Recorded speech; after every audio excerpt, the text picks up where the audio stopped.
บัดนี้มาถึงธรรมมหาพลเมื่อกี้จุลพลจุ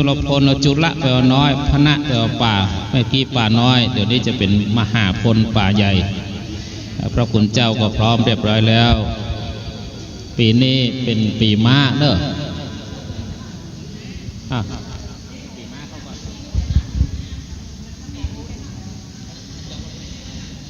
สุริยานาเลยอันว่าสุริยาอาทิตย์เตียวจรอัสดรอันเตี้ยงบังยังไงตั้งได้ลำดับมาถึงราศีใสอยู่กลางไพรเท่าแก่ท่านก็บ่ต่างภาวนาเมื่อจูจักะปรามไปรอดเจ้าก็บ่รอดแจ้งจอดตั้งป่าไม้ดงรีตั้งโภการณีป่าใหญ่อันนี้เป็นถอยพร้อมตั้งอยู่น้อยนาและสกุณายามนั้นเจ้าตาปัสสาก็มาห้ามพรามผู้เฒ่าว่าวันนี้คำแล้วเสือโค้งเทาจังเอี่ยวเตียวตังพระปัณณศาลาแต่งต่างเต้าผู้บานก็บ่ใจไกลข้ามลัดด้านป่าไปเบิดบนบอนคาถามหาพลมี80เป็นขนาดผู้ข้าขอโอกาสอาราธนาและนาอนุกรรมปิมังปะจังอาราธนังกโรมากล่าวขอถวายความเคารพท่านด็อกเตอร์ท่านพระครูไพบูลย์เจติยานุรักษ์แห่งเจ้าอารามาธิปติวัดโลกโมลีขอความเจริญในธรรมแก่คณะสัทธาพุทธบริษัทท่านทั้งหลายบัดนี้ตนตัวเกล้าอาตมาภาพจักได้เจริญศรัทธารับนิมนต์เทศนาธรรมมหาเวสสันดรจาดกกันที่7ชื่อว่ากันมหาปน80พระคาถาเป็นธรรมประจาตาประจำปีมะเมียหรือปีม้าปีสง่าเพื่อความบ่เสียเวลาบัดนี้จักได้ขอฉลองเจตนาศรัทธาท่านเจ้าภาพณบัดนี้โส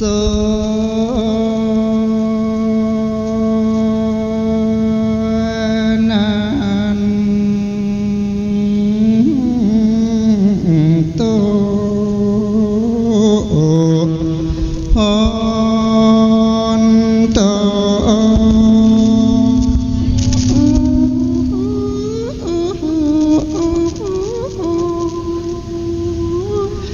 อะหังวันตามิผู้ข้าก็ย่อมือสานสา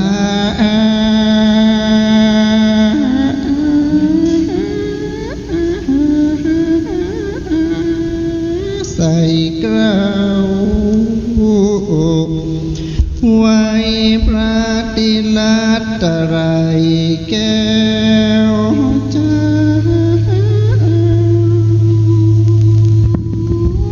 สิงหาสานโออาเธอได้แล้วเสียยังความประส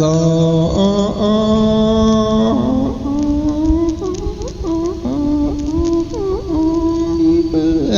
เป็นมิ่งมงคลสืบไปขอได้ข้าจัดปัดเป่ายังเสนียดจันไลชั่วขอมนุษย์โลกละได้อยู่สุขชื่นนะเจ้าบ้านข ออัญเชิญเทวดาเจ้าโจโต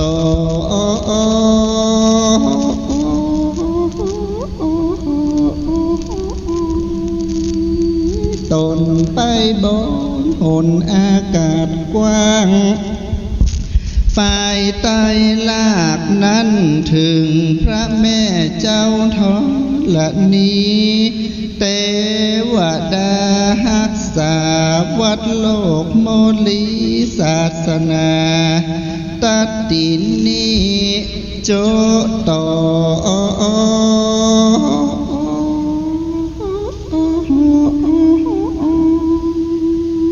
จุตนไปบนหนอากาศกว้างไปใต้ลากนั้นถึงพระแม่เจ้าธรณีจุงได้มาโมตนาบุญกับสามณสถานและมูลาสถาวาลที่ได้ปะกันมาปังเป็งนั่งฟังธรรมในวันนี้ขอมีใจมีโจกกู้หนอคนขอเอากุลพระพุทธพระธรรมพระสงฆ์เลิศล้ำเป็นบนโกศล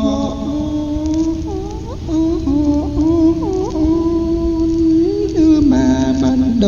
ลเป็นพรแก่กระมากำจัดเอายังสิ่งชั่วช้าหมู่ภัยมันจูงได้ออกจากตัวแห่งศรัทธาใหญ่น้อยตัวแห่งห้องสานาธา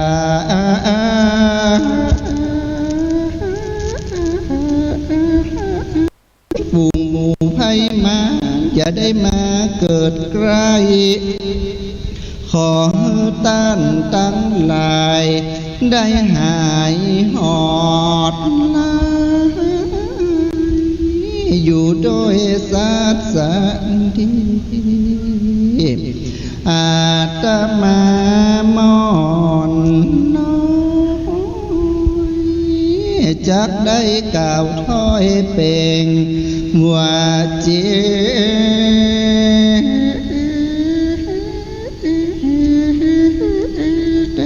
ศนาธรรมดวงดีมหาปนกันใหญ่กว้างเฮือต้านต่างลา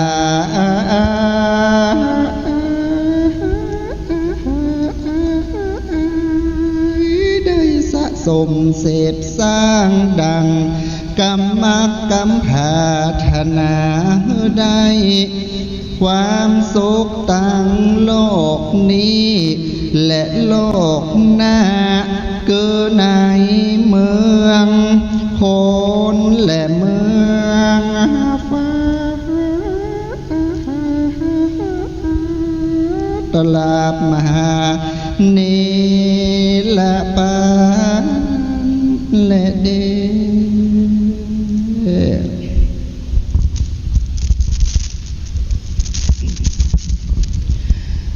นะโมตัสสะภะคะวะโตอะระหะโตสัมมาสัมพุทธัสสะการ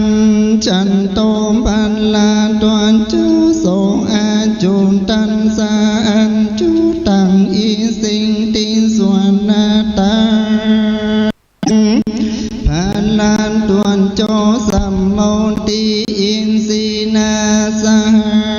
ตลำดำธรรมติสนามา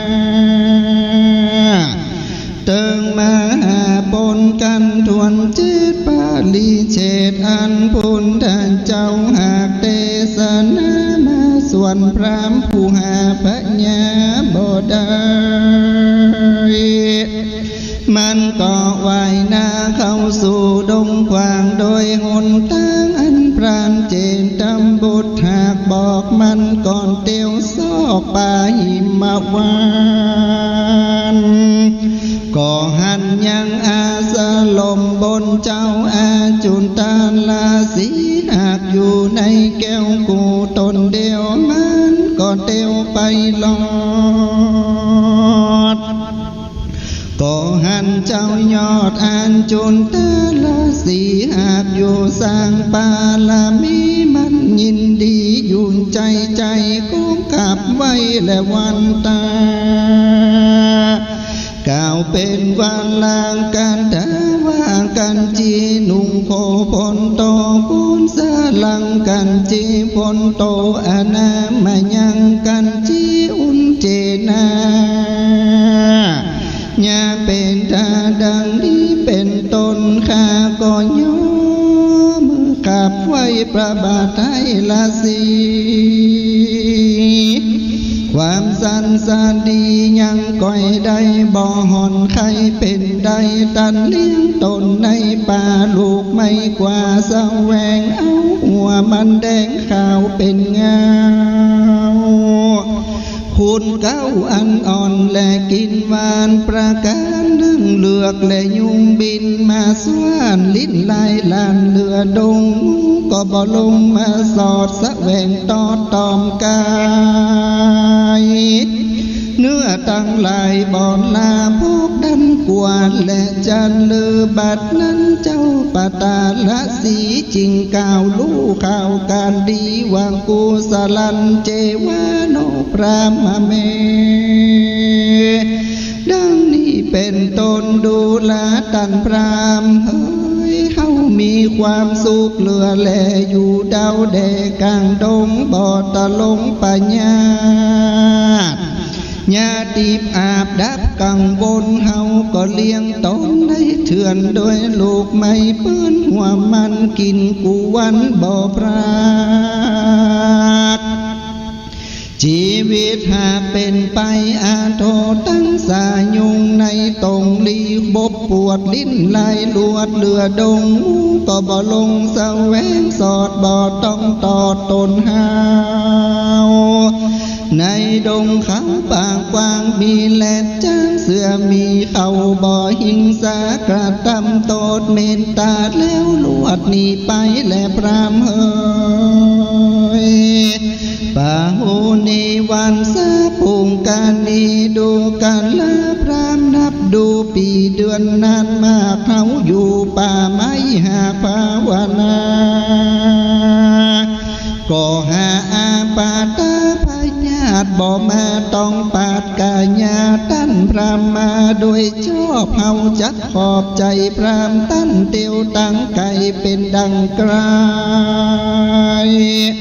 เป็นดังใดเตียวเลิมตั้นเปิงไตต่างนั้นไปสองสามได้บาดย่างน้ำในอ่างใส่งามล้างดินพรามตั้งโก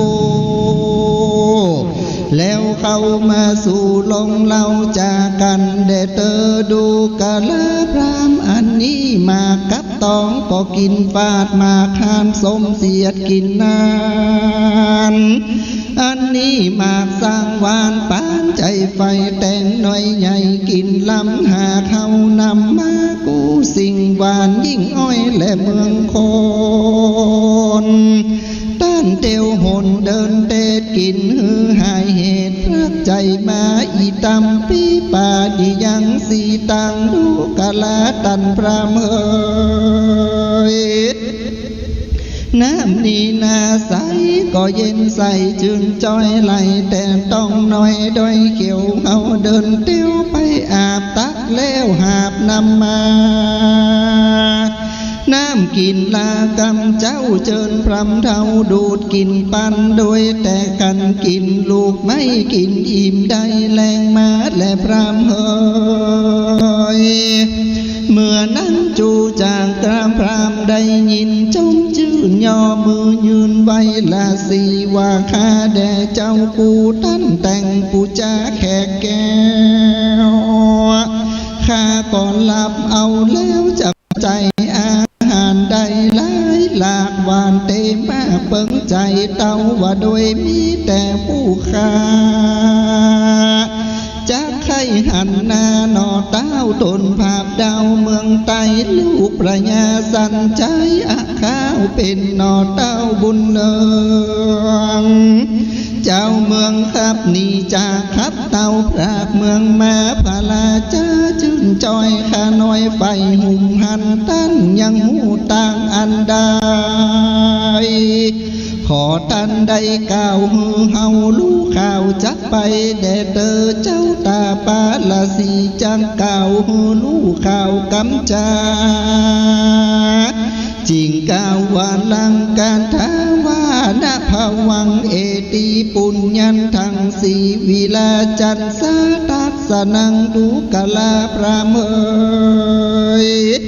ตั้นมานีดูบ่อจอมประกอบด้วยการบุญหวังหันคุณนอไต้หวังใครใดสิ่งอันใดเล่าลำเปิงในใจลอดลอยว่าใครใดย่างยอดสร้อยมาเฮสีปรุงกาตามวันดีพันแผ่วแห่งนอกแก้วเวสันดร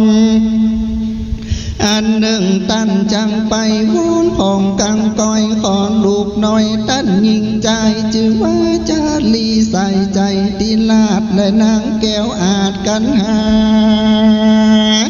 ตั้นจางเอาไปเป็นข้าใจตีต่อหน้าตีนมือบ่อันตั้นจักขอสามสลีงามลือจานเชื้อลูกอ่อนเนื้อเป็นเมียตนตั้นอยู่ในปลายโซนป่าไม้ตุกอยากไล่บ่มีสั่งคือว่าเงินคำจางมาฝูงหมู่ข้ายิงใจพระบุญภายเป็นเจ้าตั้นบ่มีเขาสั่งเหี้ยตั้นเต่าก็มีลูกเมียกับลูกเต่าอยู่ด้านดาวคำปุ้นแลจูจ้ากับพรามผู้เฒ่าก่อนจังลายเจ้าละสีเป็นกรรมดีวิเศษบ่ได้เกืองเกตโกนทาว่าอ่างกุนตาลูกป่าหังโพโตนาหังอาจิมูมากะโตงคาแด่เจ้าละสีตนวิเศษตั้นอย่าได้เกียรติและพิจใจข้าเดินไพรกูเมื่อบ่อเต้าเพื่อจังขอข้านี้เกิดใจปอกะก้อยไข่หันหน้าพยาบซอยลาจาจุงบองข้าจังไปแดนเตอโซตันสาวาจานังสุนตัวลาสีได้ยินกำดีอันพรามเก่าแก่ก็ใส่ใจว่ากรรมนั้นมีแต่ดีลีพาลาสีเชื่อกำไลปูนเท่าจริงกล่าวว่าดูกะลาและพรามเฮยตั้นจุงอยู่ยังเศร้ากับโดยเล่าคืนนี้ก่อนกูจะผ่อนสำแดงหนทางเข้าดงกว้างป่าไม้เข้าสู่พระนอไทยลาสียังพาลามีเหลือแหล่หือพรำเท่าแก่และดากินเจ้าละสีบ่อสาวก่อหือพรำเท่านอนคืนได้วันลูนลุงเจ้าตะวันส่องเข้าคำจริงนามพรำไปตั้งอยู่ที่ข้างกูและมัดกา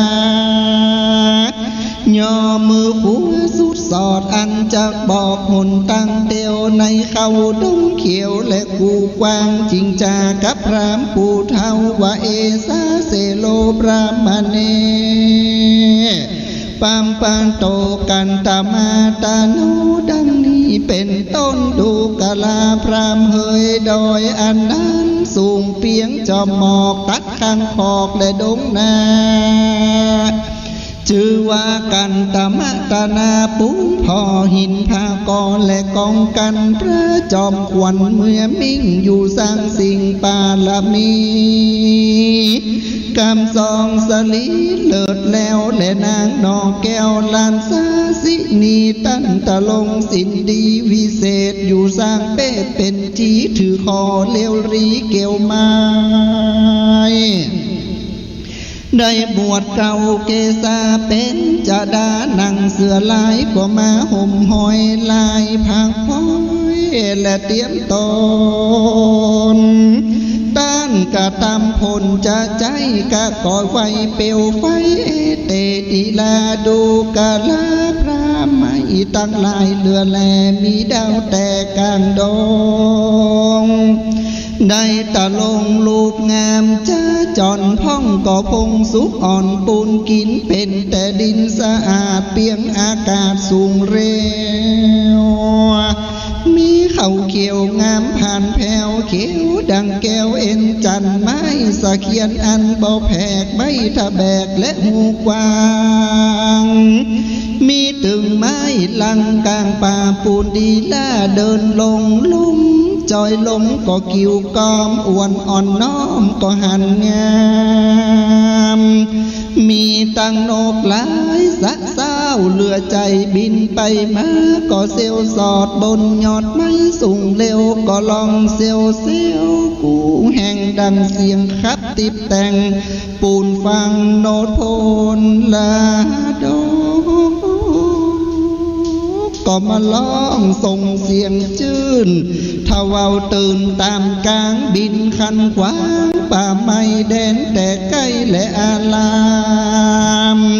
ไม่ตั้งหลายอเนกเป็นดังลุงกวักลูเรียกคนไปกวนสนุงใจปานไปแห่งคนผู้ไตและเดินดง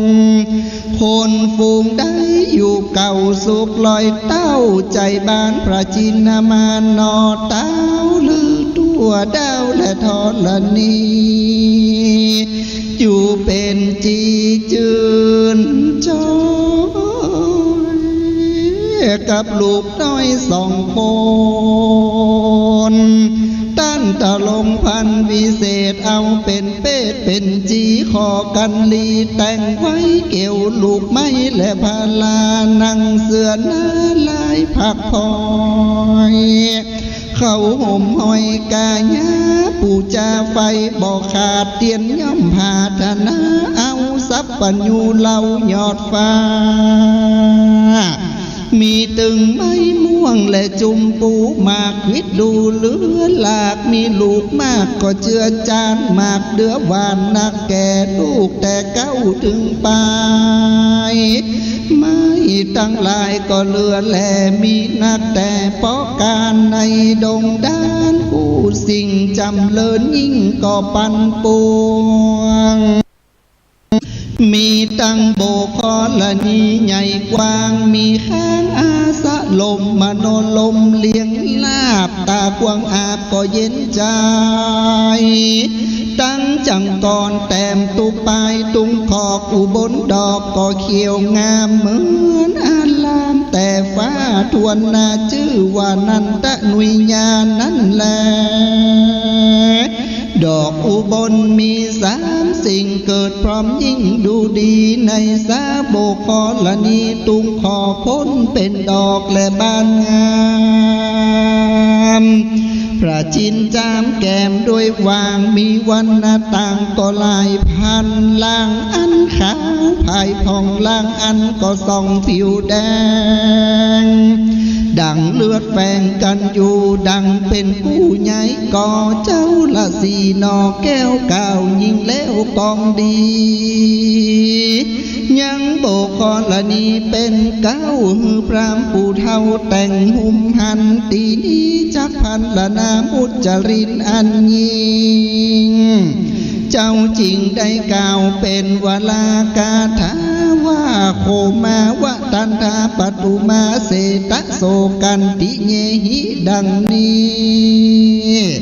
ดูกะลาพรามเท่าเฮ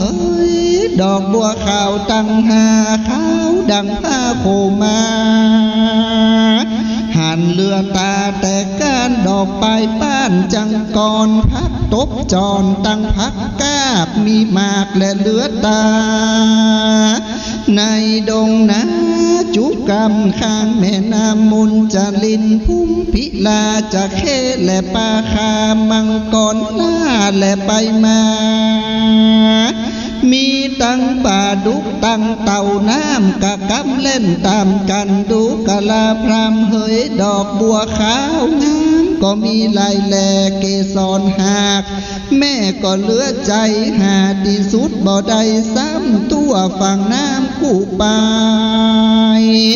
ในยามหนาวและยามฮ้อนบางแบ่งพร้อมเสมอกันน้ำในวังเปียงหัวเขามีลายเฝ้าปูนดูดอกสาลปีก็แยมยอดลมก็มาปัดลอดเหล่าไพรงามป้อใจคู่สิ่งพระจิตยิ่งและป้อตาแม่เพิ่งก็บินมาคู่ศอกตอมดอกไม้ก็เหนือดงเต็นทุกปงและป่ากว้างแดนแต่ข้างและอาลามลินวังสูงปากกว้างสองปากกว้างมุนจะลินในแดนดินที่ใกล้ต้นไม้งามหากเหมาะไม่กลมก็มีเรือแหล่แก้ฝอยแต่กลางลามได้ตองล้างเป็นดอกบานทุกขอบและหอมกายอังโกตะลาไม้ผาจิตงามเป็นยมมีใบพุ่มแฝงกันไม้หมากตันและปาลิจาดไก่อาวาสเต้าและบุญปิงมีตั้งสายลายน้ำจุกำย่อมฟูแหนก็ดีหมากลางลินแลนทุกเตศต้นสีเสียดและยามแรงมีตั้งพักโหมแดงและเรือแลมีดาวแต่อันลามเครือเขาเอ็นงามก็สะพูตั้งต้นอยู่และน้องนั้นดอกลายพันสะผู้เกี้ยวไม่อยู่ถึงปลายคนตั้งหลายปากันตัดดอกหอมลดออก7 วันมีกันตะตัวลาพับในป่าและหอมกลายหอมลดใด7 เดือนหอมเจือนไปตุขอกลมก็ปัดลอดพับดงเองจันลงเขียวเลือแลเองจันขาวแปรในปลายมีตึงไม้ซ้อมแมวมีหมากเต้านันหากต่างกอยในดงโดยทุกฝากมีเป็นเครือหากเต็มไปควรสนุกใจมีบ่อน้อยป่านั้นหากปูนเกยยอเฟยเจยดอกไม้วังแวดใกล้และอาลามมีตั้งแม่เพิ่งงามตอมดอกบินตุกขอกและเนืองนันปันปวงตามดอกไม้บินแอวใกล้และสนสายมีตังลาจะสีและเสือโคงและเสือเหลืองโปงหลังนอนมีตังปังปอนและยักษ์ขีนีเป็นโมมีตังจังปูและตัวปลายตาลายเอ็นเห็นมูดห่างมากก็ดีเห็นหากหุ่มเลวมีตังละม่านงามเตียวองอาจฟานเหลืองหยาดกันเตียวสุโนปีจ้ามาดำแก้มมาด่างล้างตัวการเก้าตัวขาวจอนห่างยาวหยอกกันย่างมีตั้งบางและนางนีก้างจูงกันนียะยุนลิงจอนจุนและเป้าเฟยมีตั้งนกยุงนันนามีลายเตือนทองสีตูดล่องปูนปัวสีขาวดีมัวหมุนมูดนกปูนปูดผิวแดง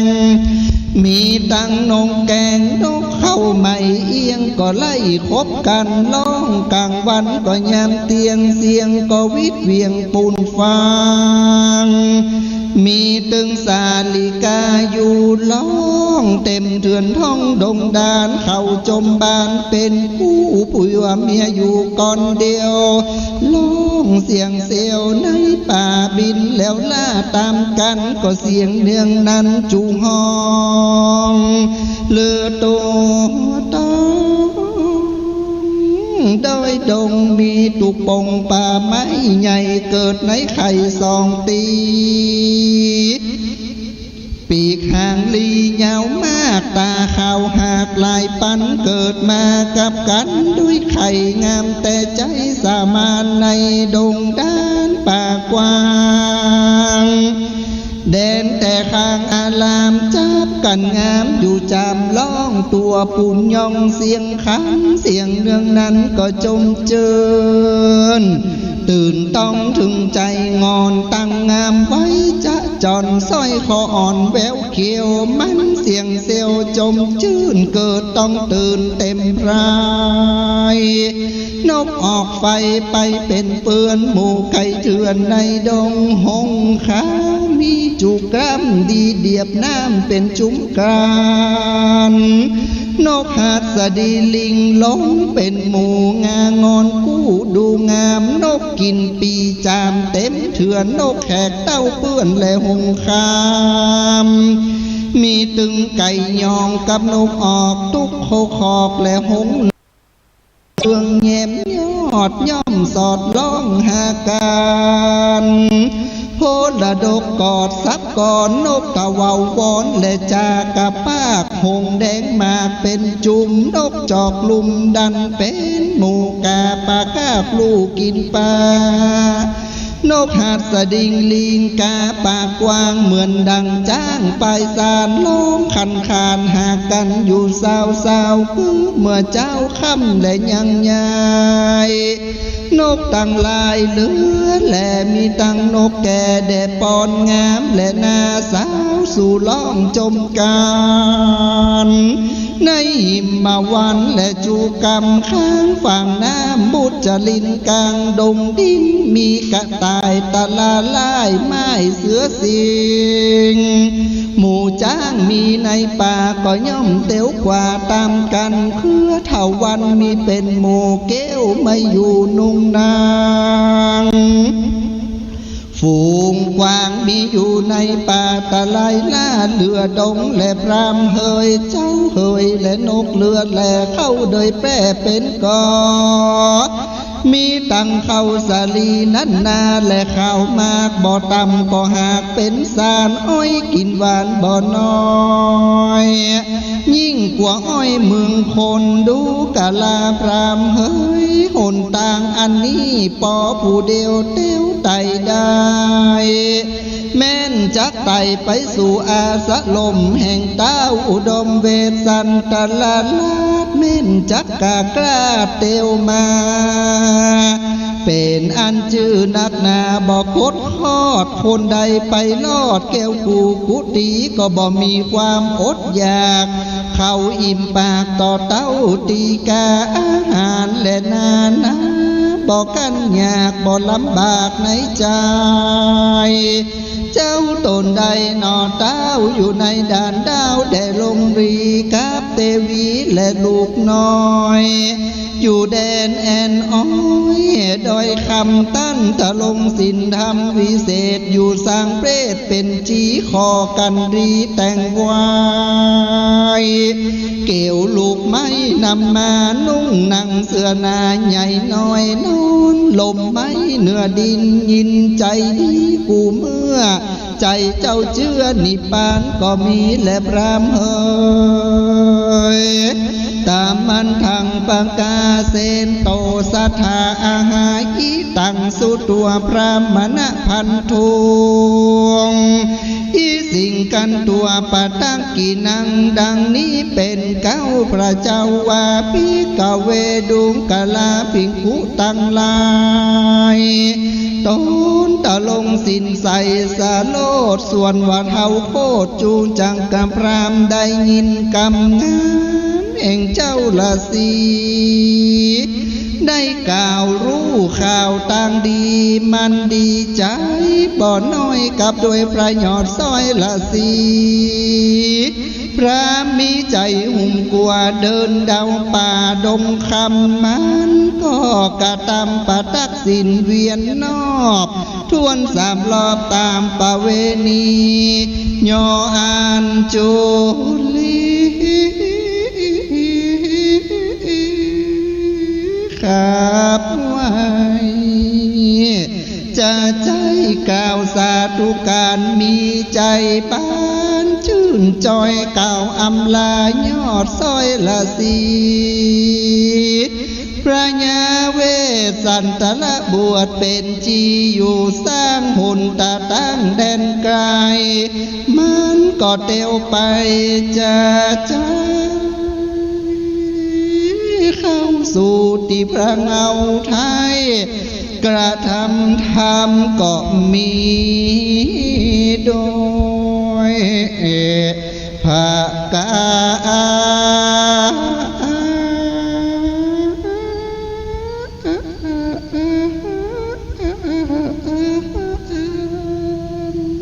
ดังกล่าว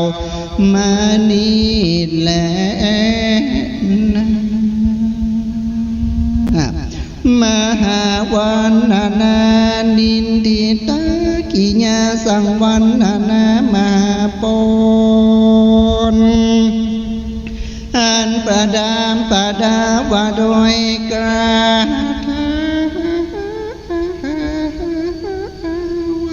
ได้80ประกาถาก็บังคมสมเลสาเด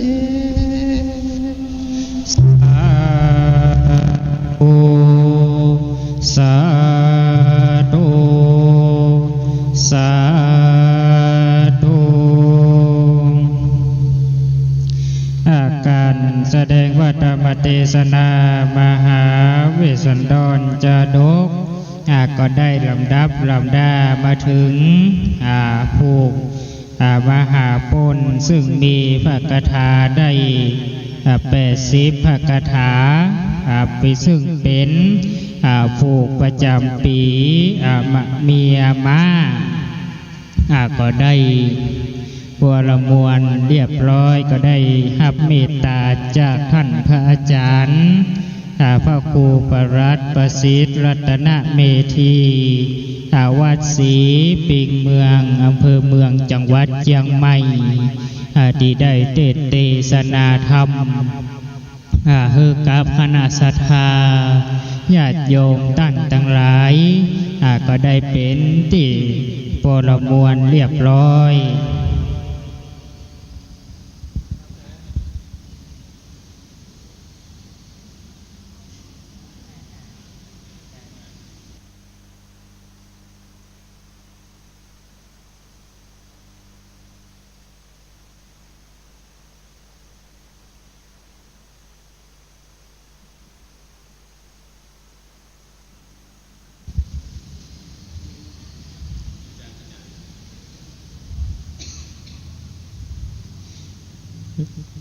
ลำดับต่อไป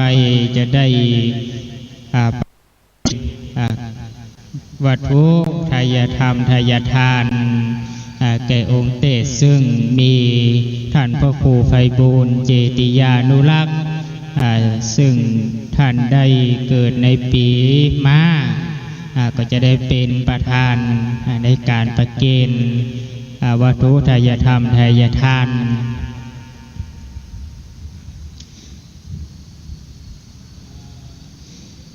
แล้วคณะศรัทธาท่านทั้งหลายก็จะได้กวดน้ำฮับปอนเป็นลำดับสืบต่อไป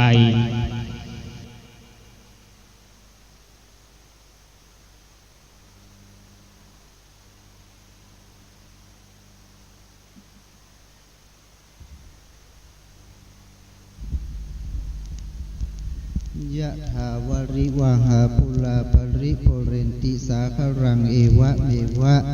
อิโตทินังเปตานังอุปกปปติอิชิตังปฏิตังตุมหังคิปะเมวะสมิจฉตุสัพเพปุเรนตุสังกปาจันโทปนะละโสยะถามณิโชติระโสยะถาเอวังหุตุดีแลอาจจะในวันดีก็หากเป็นวันดีดีทีอันประเสริฐล้ำเลิศยิ่งกว่าวันและยามตั้งหลายบัดนี้หมายมีสมณะศรัทธามูลศรัทธา ท่านพระครูไพบูลย์เจติยานุรักษ์ท่านด็อกเตอร์ก็ดีเจ้าอารามาธิปติวัดโลกโมรีพร้อมโดยพระภิกษุสงฆ์สามเณรพร้อมโดยคณะศรัทธาใหญ่น้อยยินใจผู้มาจากทิศทั้งสี่พร้อมใจกันสนุงคงควายตกแต่งเน่งน้อมนำมายังวัตถุปุพาราจาดวงดอกเข้าดอกดอกไม้และพระธรรมเทศนามหาเวสสันดรจาดกกันที่7มหาปนก็ดีผู้เกิดจตาปีม้าหรือปีสง่าปีมะเมียในที่คากาละบัดนี้ยามนี้จักได้ปูจาพระธรรมเทศนาแล้วจักขอได้ตั้งจิตกระปนาพลแผ่พายายบุญไว้เสวยเป็นบุญเป็นกุศลกับตนตัวท่านทั้งหลายจักแผ่พายายบุญถึงแก่เทวบุตรเทวดาพระแม่ธรณีเจ้าติเจ้ากรรมในเวรทุกภพทุกชาติพ่อเกิดแม่เกิดสรรพสัตว์สัมภเวสีเทวาอาหักเทพไตคุ้มขังรักษาวัดโลกโมรีจุตนจุองค์ตนดีบรรพบุรุษแห่งตันที่หลวงลับก็ดีตลอดจนถึงปฐมกษัตริย์ก็ดีแห่งเมืองเชียงใหม่ที่ได้ก่อสร้างห้างแปลงนครเชียงใหม่ก็ดีจักแผ่พายยายบุญกุศลถึงแก่สรรพสัตว์สัมภเวสีเทพไตเทวาอาหักจุตนจุองค์ก็ขอบุญกุศลทั้งหลายเหล่านั้นจงได้ถึงพร้อมแก่เขาเจ้าเหล่านั้นได้มาปัตตานุโมทนาบุญปัตตานุโมทนาทานจุเยี่ยงจุภาการบุญกินบุญตานส่วนหนึ่งรักษาตนตัวสมณะศรัทธามูลศรัทธาตั้งทั้งหลายเพื่อได้เจริญบุตรอยู่เย็นเป็นสุขสมดั่งกรรมกรรมภาธนาจุ่มเนื้อเย็นใจหิมากาขึ้นเจริญบุตรพ้นทุกข์พ้นโศกพ้นโรคพ้นภัยพ้นเสนียดจันไรพ้นจากราชภัยป่าปะเคาะทั้งปวงเจโตกรรมกรรมภาธนาตั้นมีด้วยประการฉันใดขอได้ปันอุดมสมบูรณ์ในกรรมกรรมภาธนานั่นจุเยี่ยงจุภาการนั้นจุ่มจักมีจัตตาโลธรรมาวัฏันติอายุวันโนสุขังปลังพระธรรมเทศนาตานังนิพพานังปาลมังสุขาสาธุวันตาเมพันเอสะปังอัปอาราทังคามาทาเมพันเตมายากาตังบุญยังสะมินาอนุโมติตาพังสามินากาตังบุญยังไม่ห่างทาตาพังสาธุสาธุอนุโมทามิ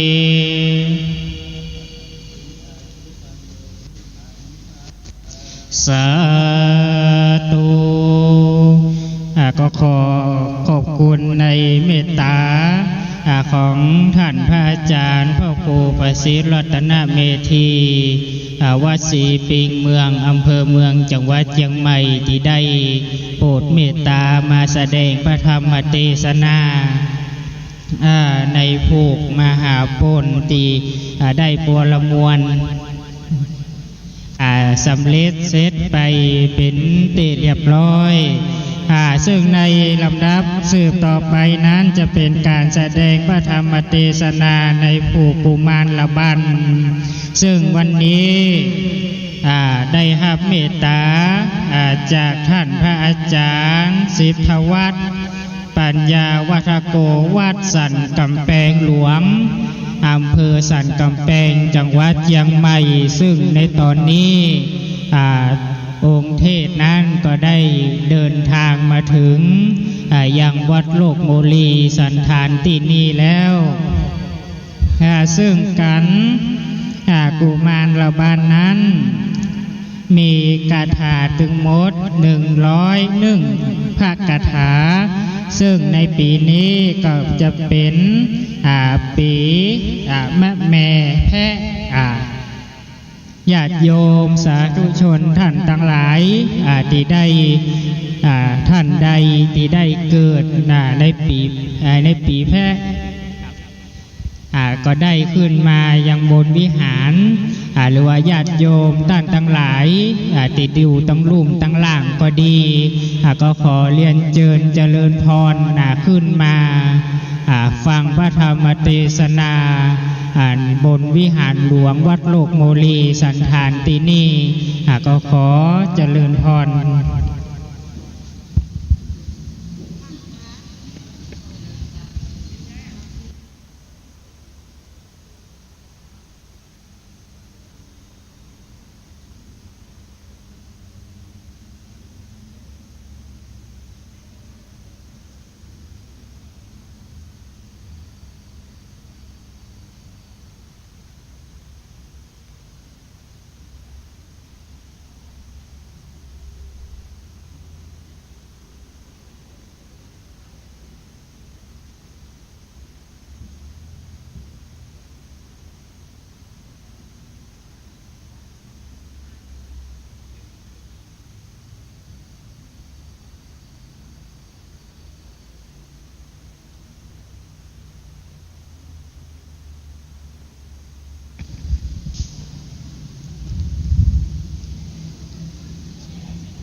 ใน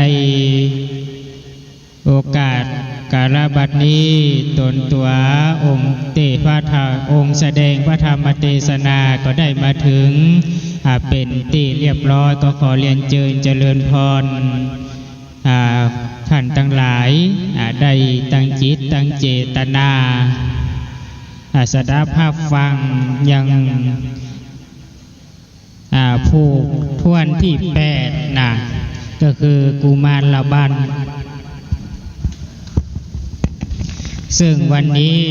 ได้รับเมตตาจากท่านพระสิทธวัฒน์ปัญญาวัฒโกวัดสันกำแพงหลวงอำเภอสันกำแพงจังหวัดเชียงใหม่ท่านก็ได้โปรดเมตตามาแสดงพระธรรมเทศนา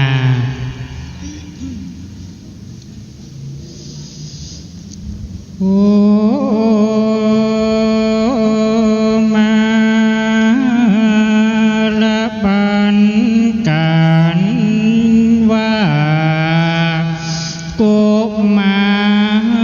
รละบันกันใหญ่กว้างพาหนอไทยผู้ทอนเอาลูกมอนนาตา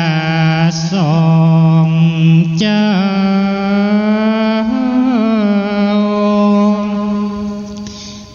เป็นตา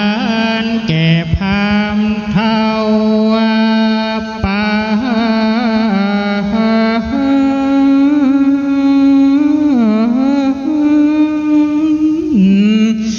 ลุนหลังนางพญาวโยเท่าปูโมบอกคุณนาใจบาปใดแล้วข้ามนำไปไม่เท่าใส่ตีลังเพื่อเขาขนางกรรมฟาดกรรมเมืองหนึ่งไว้เท่าทอดไทยไล่คบไปน้ำตาไหลที่ต้อยละอ่อนน้อยจากที่ตายปูผีพายไข่บอดว่าอินโดสอดแก้วยอดกำเดียวแหงมันเอวล้นผ่านพาดเก่งวาดลายคำมีกระถานับร้อยผู้ขาน้อยขอนิมนต์ลูกศิษย์พระพุทธพลตนเลิศลานั่งธรรมะแก้วเทศนาธรรมขอลูกศิษย์พระพุทธตนผ่านแผ่วอย่าได้ลักกับเก้าและกับไปหมู่สัทธาภูขาต่างหลายต่างก็ให้ฟังเหมือนกันตัวนาทุกคนมี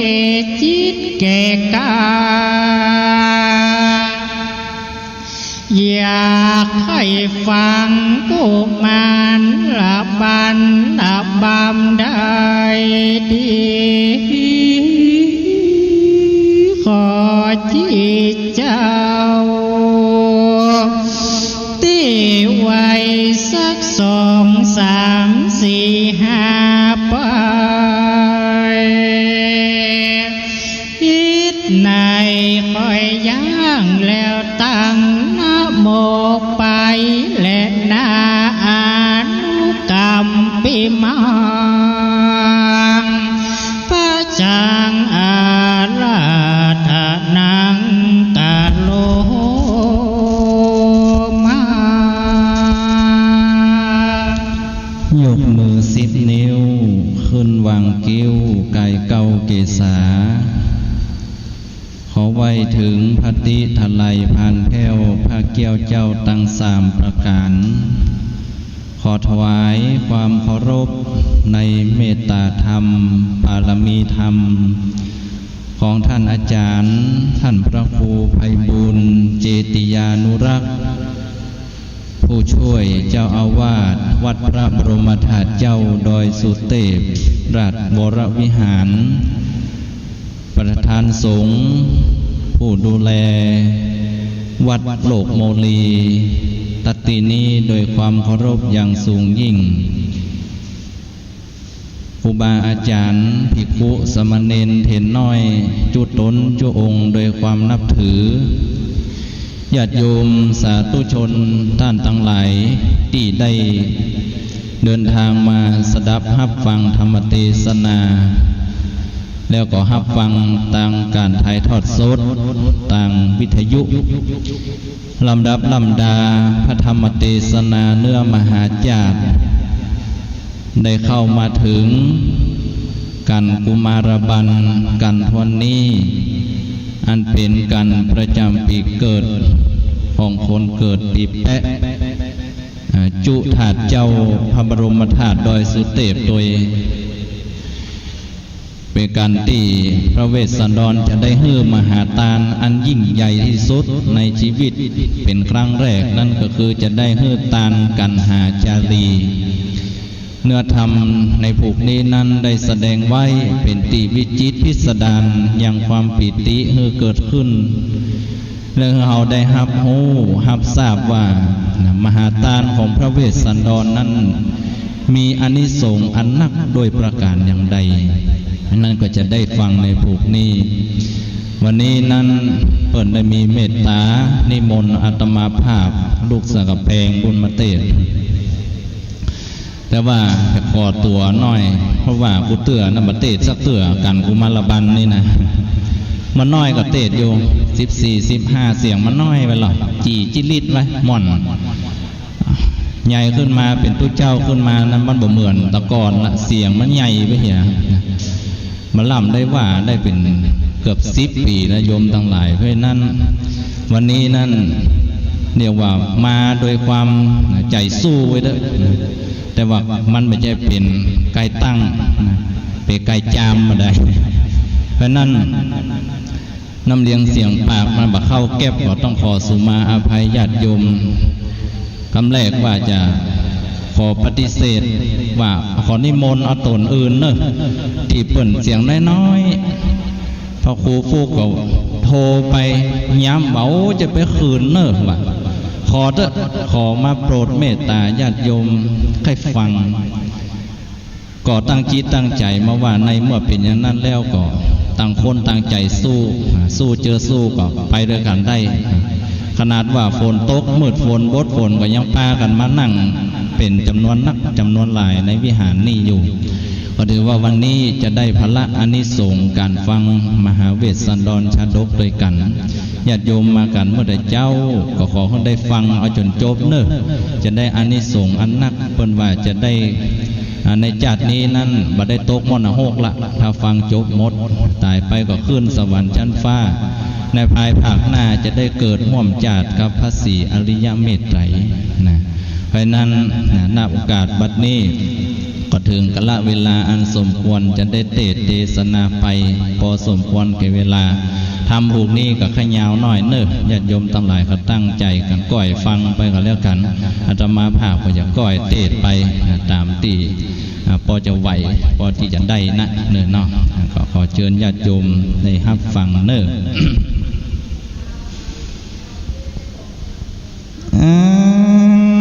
เชิญสุเทพเจ้า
วัสดี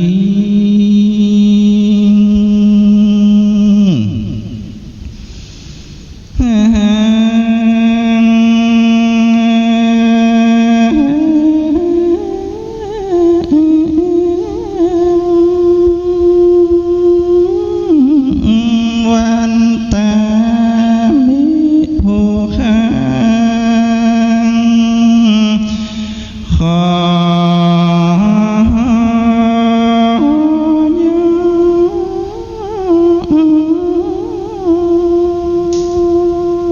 มือสาใส่กล้าวไหวพระดีรัตนะทลายแก้วเจ้าสิ่งสา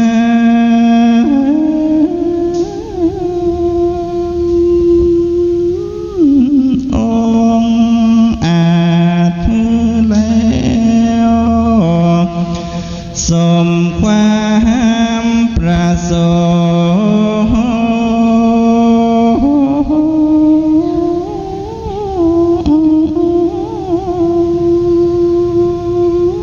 ์ได้เป็นมิ่งมงคลสืบไปเมื่อหน้าได้ขาดจัดปัดเป่าเสียยังสัพพะทุกข์สัพพะโศกสัพพะโลกให้มันชั่ว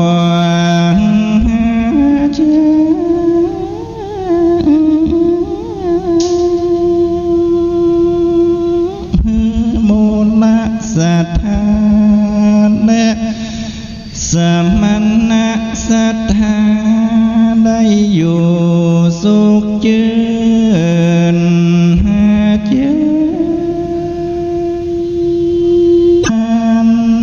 อังเจิญเทวดาเจ้าจุตนต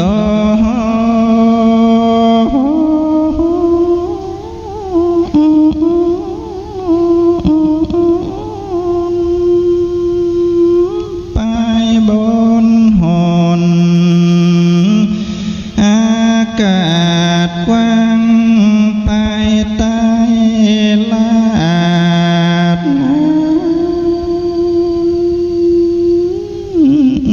เถิงพระแม่เจ้าทอลานีเทวดาเจ้าอันหักษาวัดโลกโมลิตินี้จุตนโต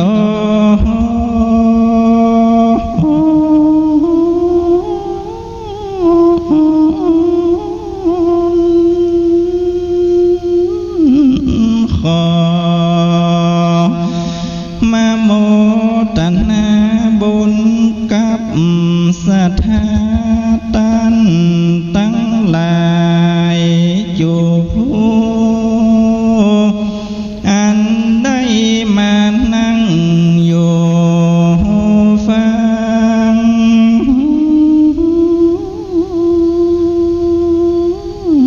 ธรรม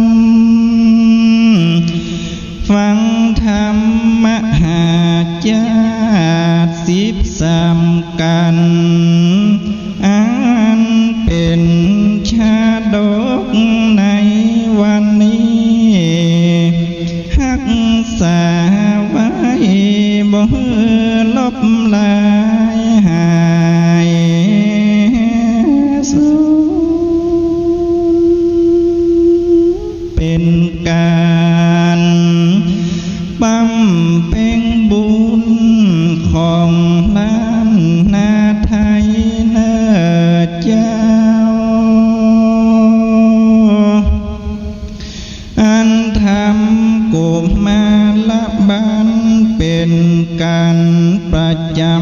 ปีมะแม่ปีแป้งปีนี้แล้วเป็นเรื่องราวปังเมื่อจูจักกะปูพลำเท้ามาขอเอากันหาเจ้า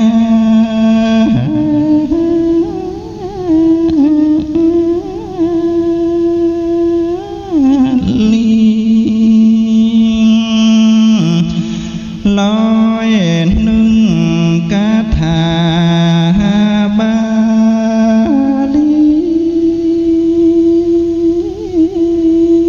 มีใจน้อยอาตมามอนคอยจะก้อยเตสา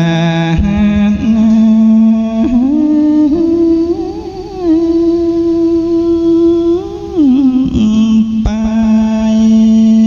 มุนละสัทธาตานตั้งหลาย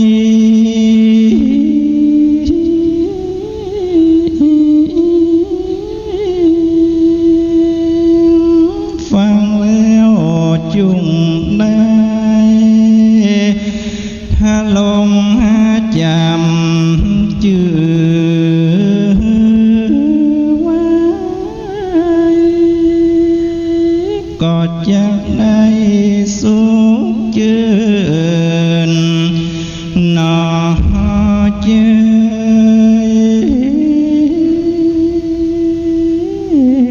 บ้า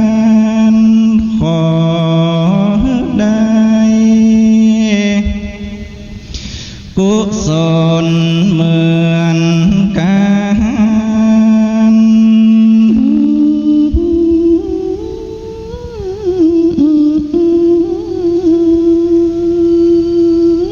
มีความสุขสำลันนี่นอเตียงมันถ้าธนาอันใด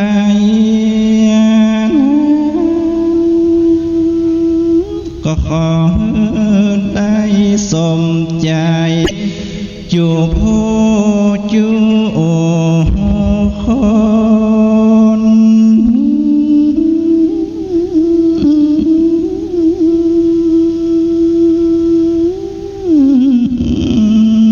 เด้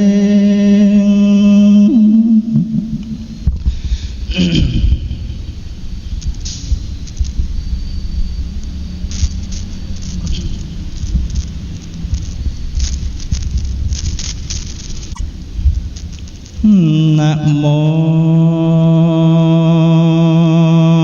ตัสสะภะคะวะโตอะระหะโต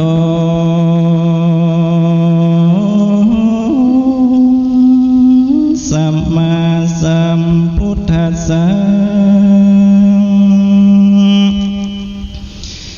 จุ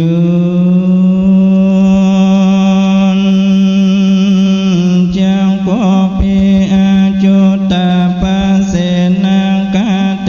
มังเกกันตวายาวาจตุลาสังโปกาลานิติลังปัตโตจินเตสีลำดับธรรมเทศนามาหันวันโจจังกาพรามมันก็เที่ยวไปด้วยหนตังอันเจ้าอาจุตลาสีใสหากบอกเสียงหนตังเท่านั้นแล้วมันก็ไป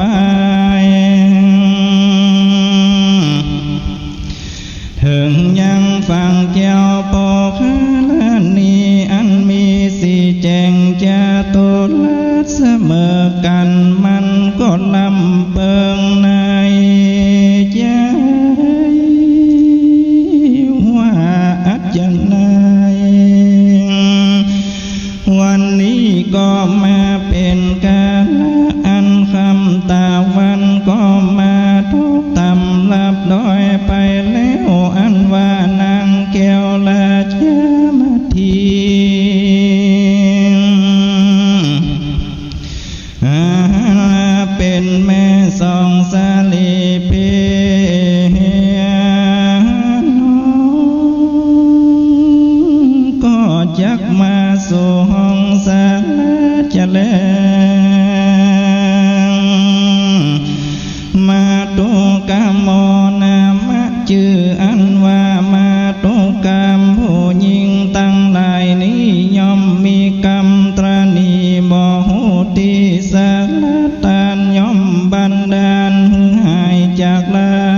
เป็นแม่สองสาลีเข้ากว่าในดาวป่าดงไพรกูเงียบไปเข้าสู่ที่อยู่ตาวิสันดรก็จักวอนขอเอาลุงแก้วกันได้แล้วก็จักรีบตานีแต่อันนางมาที่บ่มาลอดนำเข้ายอดนี่ปันจะแลงอาตาสาวิโทนาโตเมื่อนั้นอันว่าพรามทรงงำดอยก้อยอยู่พรามเท่าปูดานอนหินพาพรมามุนเป็นสนุกอุ่นกลางคืนและนาตังปนาติ่งในกลางคืนอันนั้นมาลอดนางแก้วยอดกันยานอนในศาลางันลูกน้อยยามดึกข้าคอยกลางคืนนางมาทีก็มาฟื้นฟันหลากนิมิตหากปุ่นกลวงโกปุริโสนางก็มาฝันว่ายังมีใจผู้หนึ่งดำดำเนื้อมันกำเหมือนมีเข้ามาสู่กุฏิกากาดนุ่งผ้าย้อมฝาดสองผืนหนึ่งนุ่งตั้งในผืนหนึ่งนุ่งตั้งนอกทัดดอกไม้แดงสองหูพอเล็งดูหยาบมือถือดาบเลื่อมแกนตาเข้ามาสู่ศาลาแห่งนางแล้วก็มาคำลำใส่นางแก้วลาเจ้ามาทียับเอาเกสีหมวดเก่าจักเจ้าเต้านอนงายควักเอาตาแม่นางตั้งกูแล้วก็มาตัดเอาสองแขนนางแก้วนี่กว่ายกควานพาเอา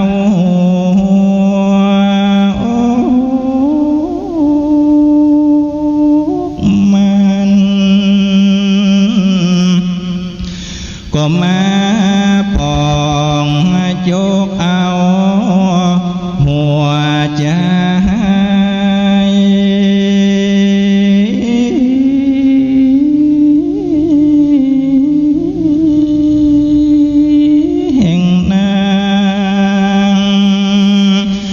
นางก็มาห้องให้เกิดติ้งตายกันมันเธอเอาว่าทุตั้งหลายได้แล้วยามเมื่อเลือดนางแก้วพงไหลตกมันก็ยกเอาแขนนางงามติ้วกว่าเข้าป่าไม้ไปปันและนางสาปามผู้ชิตัวนางมาทียังรับบ่ตันจืนนางแก้วตื่นกะยังฝันนางบ่เคยฝันหันหลากนางก็มาตกใจมากนักหนานางข้านิ่งใจว่าโอ้ย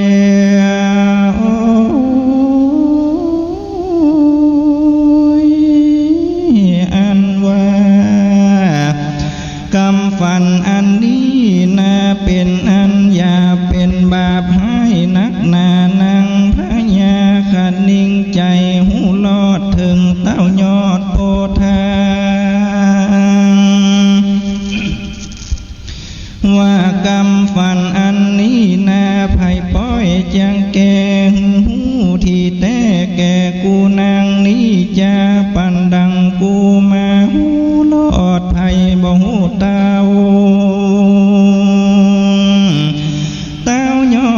สสันดรนางจริงลุกจากที่นอนตนมา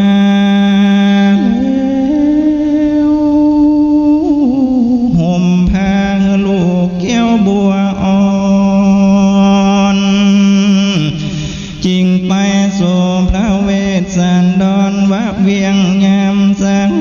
เตียงกลางคืนนางก็ไปยืนตีต่อยก้อยตีเป็นประตูศาลาเพื่อฮือสัญญาฮือเต้าตื่นเพื่อใครหูแจ้งจืนกำฝันนั้นแลมหาสัตโตอันว่ามหาสัตเจ้าอันยังอยู่เฝ้าภาวนาได้ยินประตูศาลาดังกะกุกะกากยินเสียงหลากแต่หนักหนาพระมหากษัตริย์ตนยศยิ่งเต้าจริงพิจารณาดูว่าไผมาต่อยประตูกูนี้จะพิว่าพี่ก็ลังต่อยไปบนกันว่าคนก็ลังต่อยตำกลางจังว่าสติลัดฉันก็ลังต่อยไปตำเจ้าก็หูพลัมว่าเสียงคนนอนนอประทุษสะปนจริงทำว่าไผมาต่อยประตูกูเต้าผิดเมื่อเข้ามาได้เมื่อนั้นนางมาทีก็มาขันตอบว่าข้ามาทีมาแลพระเนื้อหัวเฮ้ยเมื่อนั้นพระจอมเงาจริงจาจิมเจ้าเทวีว่าพัทเทดุลานางมาทีแต่วันหัวดีที่เฮามาบวชสร้างพระนวดภาวนากูยังกรรมกติกาทุกสิ่งเฮือนางน้องมิ่งจำเอาบัดนี้นางนงเราป้อยมาสู่ที่อยู่ห้องศาลามีกาว่านางมั่งกรรมกติกาเสียแล้วนางแก้วจริงเข้ามาและกานางมาดีจริงไว้พระบาทไทยพุทธ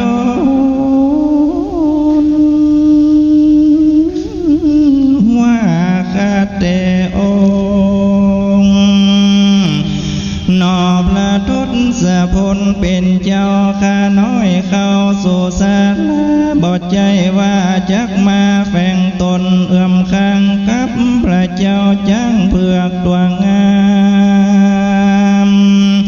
ด้วยกิเลสกามจองจักแต่ข้าฝันให้นักดีลีข้ามาทีฝันหลากนิมิตหากปูนกลัวจริงมาหาพระเนื้อหัวเจ้าเฮือเก่าแก่เฮือหูที่แต่สัตสดีข้ามาทีมาพิษเมื่อเพื่อว่าฝันให้เมื่อกลางคืนและนาเตนาหิอันว่าเมื่อนั้นพระมหาสัตเจ้าจริงทำว่านางน้องเนาฝันฉันใดจุงแก้ไขแต่ไปนอกที่ข้างของศาลาปุ้นเตอะนางมาทีจริงเล่านิมิตเก่าอันนาตอนนาฟ้า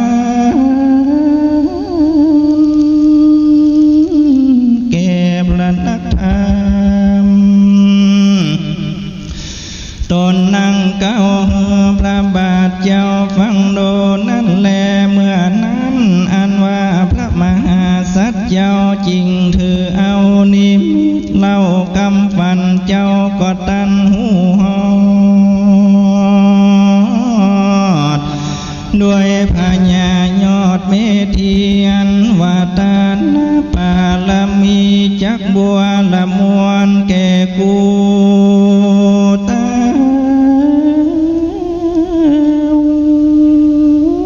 ในด่านดาวหิมมาปานนี้แล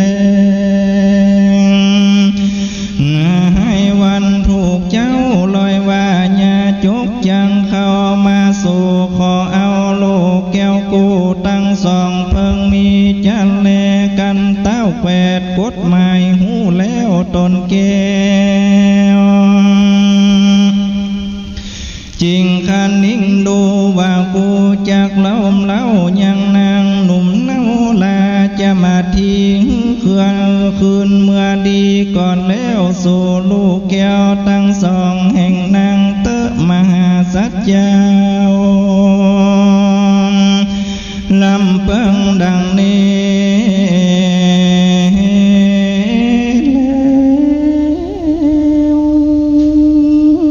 ต้นแก้วจริงเล่าลมนางวางดูลานางเมื่อก่อนนางเคยนอนบนที่นอนนั้นแสนละอาจดูสีวิลาศเรื่องใดลวดเจือไปด้วยศาสตร์อ่อนกับตังพระพรโกเจ้าสลีนงเล่านาดนา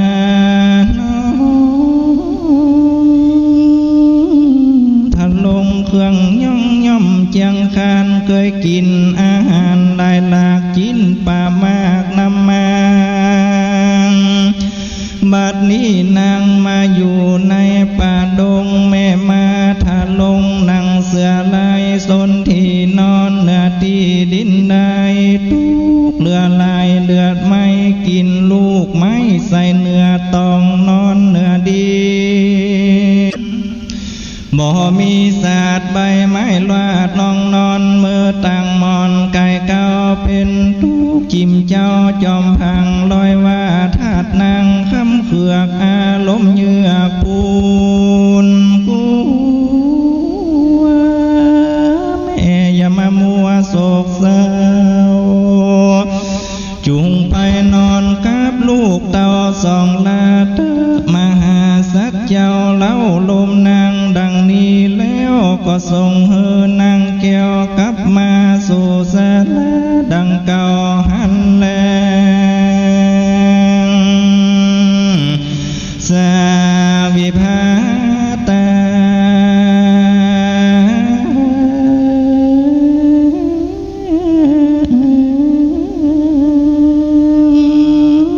ใน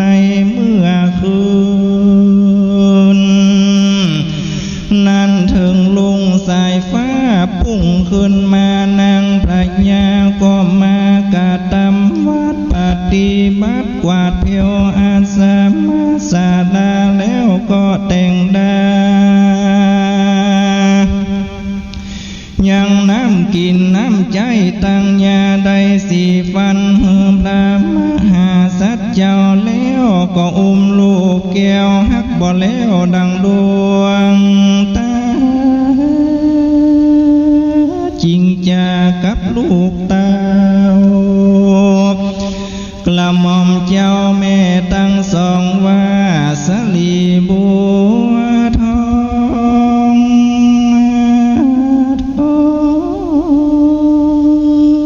ลูกหักของแม่คืนนี้แม่ฝันให้แต่ดีลีสองสลีลูกเต้าจุงอยู่กับพระบาทเจ้าอย่าใจไกลลูกใส่ใจอย่าได้ประมาทจุงเล่นอยู่ไกลพระบาทละสีเตวาอันก็อุ้มเอาลูกแก้วแห่งตนไปฝากยังพระทัสพลเจียงเจ้าอันอยู่เฝ้าภาวนา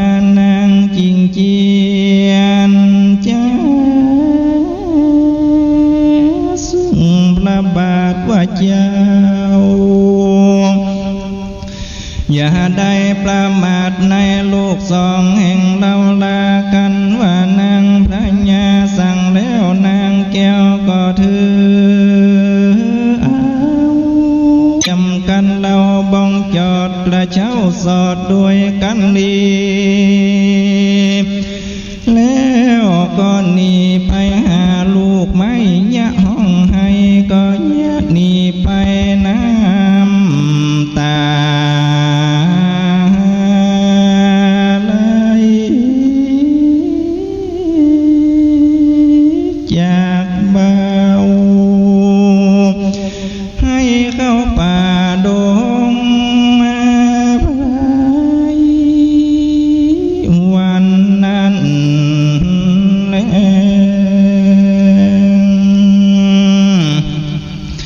ตาตาจงจางก่อนในกาลนั้นนั้นว่าจูจางกาพรำผู้เฒ่าตื่นลุกขึ้นเข้ากินง่ายมันก็สะพายธงคมตาพรำเท่าค่อยลงมาหนีจากผาและปากทำกินน้ำอิ่มเปียงใจมันก็กระนิ่งในหูลอดว่านางเต้ายอดเทวีจากนี้ไปสู่ป่าแล้วละลูกแก้วอยู่ในศาลามันก็เที่ยวไปด้วยมักกาบ่อยใหญ่พรำก้อยตายไปตามเข้าสู่อาราม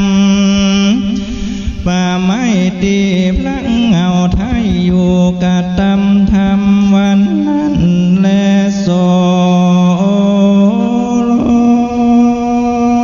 เกณฑ์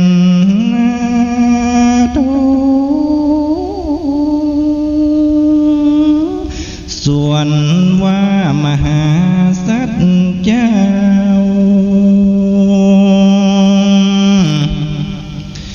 ก็นั่งเฝ้าศาลากันหันพรำมันนาเข้ามาสู่ในที่อยู่อารามก็มีใจงามจมจืนหวังจักได้ยกยืนยอตานหัวใจเจ้าลวดเจยบานจริงปฏิสันทานกับโดยพรำผู้เดินป่าจริงกล่าวว่าโพดุลาพรำ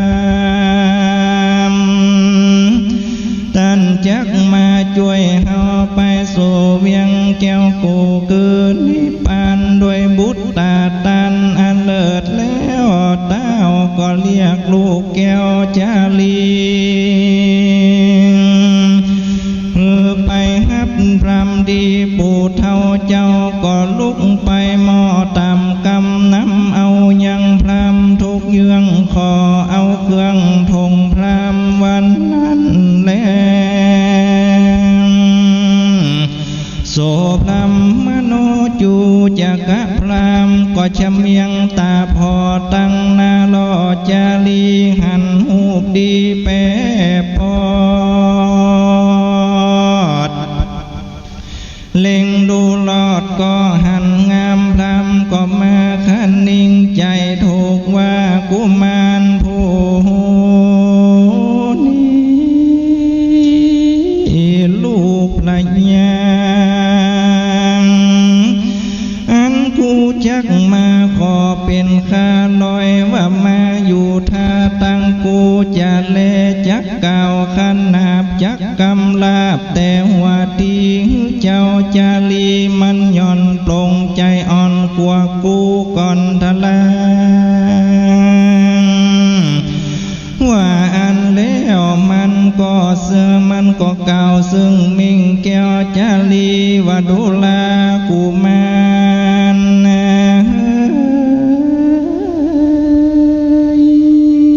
มึงจุงหลีกฟีกตังกูอย่ายืนอยู่ตังกูมันจะกำละอูตอบแล้วก็พัดลัดมือลูกแก้วจาลีเหมือนนั้นเจ้าจาลีหันหายจริงไข่จากตังไป ส่วนอันว่าจูจังกาพรามก็เข้ามาสู่สำนักแห่งโพธิสัตว์เจ้าอันอยู่เฝ้าภาวนาจากเขียนจาตันต่อซึ่งเต้านอโพธามันก็ปลงทงพามันไว้แล้วก็จะทำซึ่งตนแก้วยอดสัสดาก็มากล่าวเป็นกาถาวางกาจีนุโพโตโกสาลังกาจีโพโตอานามายังกาจีอุเจนายาเปตากาจีมูลาภลังดังนี้เป็นเก้าบพิธาลา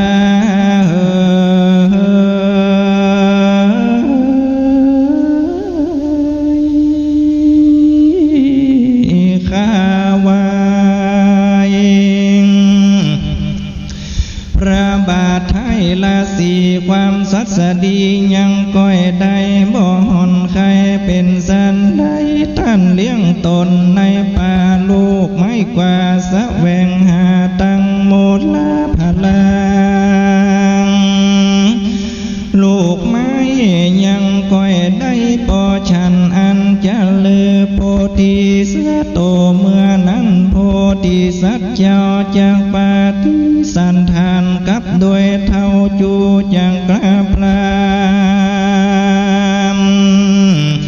จริงมีกรรมงามต่อพ้อยจะจ่อยเก่ากาถาวางโกสาลันเจวโนพระเมอาโทพระเมอานามายังลาเมดุลาตันพรามเฮามาอยู่ป่าอารามก็สุขมากบ่ลำบากโดยประการใดบ่มีภัยอาพาธบ่มีพยาธิกังวลเฮาเลี้ยงตนในป่าโดยอันลาแสวง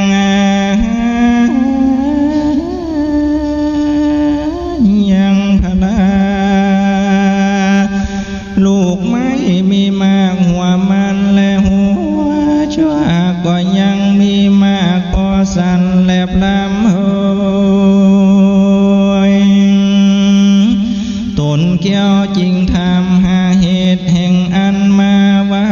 ดูลาพรามตันอาสไลปัจจัยอันใดเป็นเหตุจริงสะแวงเตียวเตดเดินมาเฮาทำหาตันจุงข่าวจุงกล่าวหูข่าวกำเลิงก่อนเตะจูจะโกพีเมื่อนั้นอันวา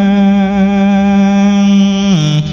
พรำเท่าไว้พระบาทเจ้าเก่ากาถาวาญาถาวาลีวาโหโปโลสปากาลาติดังนี้เป็นเก้าข้าเจ้าจังอุปมายังใส่สัทธาตันเต้าอันลือตัวดาวทอลานี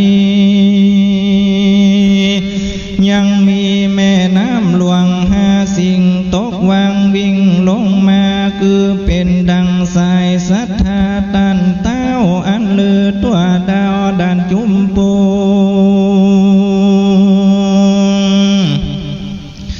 ตัวนี้นาเป็นคนไล่ยากทุกลำบากรอตายชื่อว่าข้ายิงใจช่วยใจก็หาบ่ได้สักคนข้าเดินดงจอบจองอันเต้าไทยต้องเตี้ยวมาอันอาสาไลศรัทธาแห่งเจ้าเพื่อจักขอลู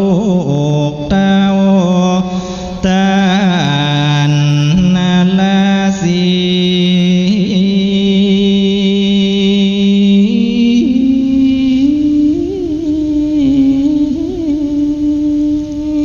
คือว่าจาลีและกันหางลูกเต้าตัน จุงน้าวเตตันแก่อ้อยนาเข้ามาขอนี้เตะตังสู้ตัวมหาสัตโตเมื่อนั้นอันว่าพระมหาสัจยาวในยินกำลำเก่าขอตันมีใจบันจมเจินใจต้องเตือนด้วยยินดีเหมือนดังตันเศรษฐีผู้มีใจศรัทธาใจใจประดิษฐานตั้งไว้ยังคำปันในมือคนอันตกไหลกันมันได้ลวดยินดียังวงโกฏปัปปตากิเลงป่าไม้เจ้าจักเหือไว้วันสนันก้องไปมาจริงเก่าเป็นกาถาวาทาธามินาวิกรรมปะมีอันสโลนาญาพระมนาดังนี้เป็นต้นว่าดูลาพามตันมาขอตันอันใดงามแง่กูจักเหืออันนั้นแก่มึง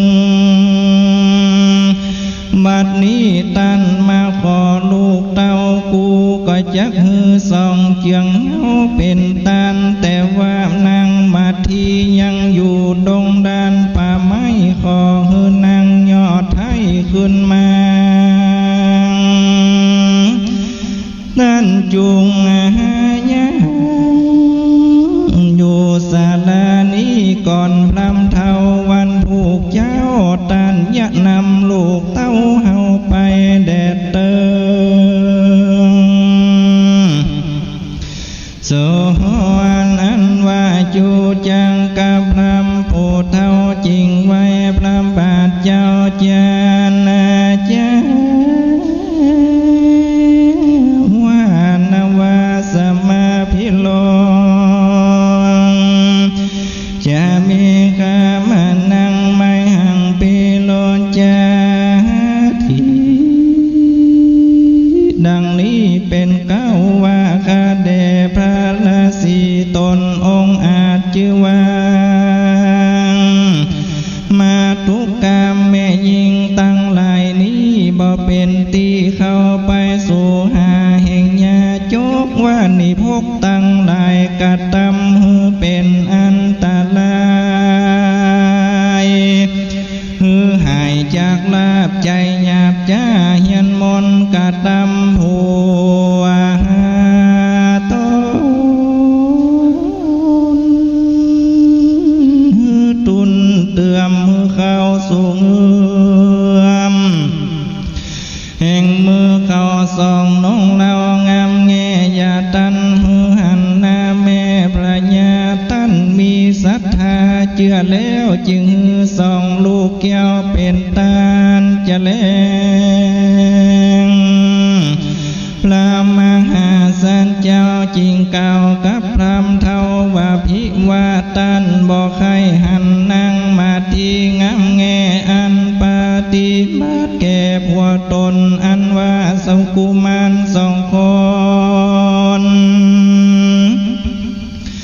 พี่น้องกันตันเอานี่จากห้องหิมมาปานตันก็จุงเอากุมารไปถวายเต้าตนโปแห่งสองขาอยู่ในเมืองเจตุตะละนากรเลืองอาคล้าวตนตันเต้านั่นชื่อสันใจกันตันหันส่องใส่ใจไปลอดนาแล้วส่องนอกแก้วเมื่อถึงเมืองปากจานจมจืนเต้าหุ่มหืนในใจเขาของใดมีบ่อไหลแดนแต่งให้ปันพรามจัดเลจูจักกับพรามจริงเก่าว่าอาเชเนนสาพญามิลาจาปุตตาสุนโนหิเมฆะเตมหาราชเจ้าข้าเท่าจักเมืองเจตุตะละนากรเลืองบ่ได้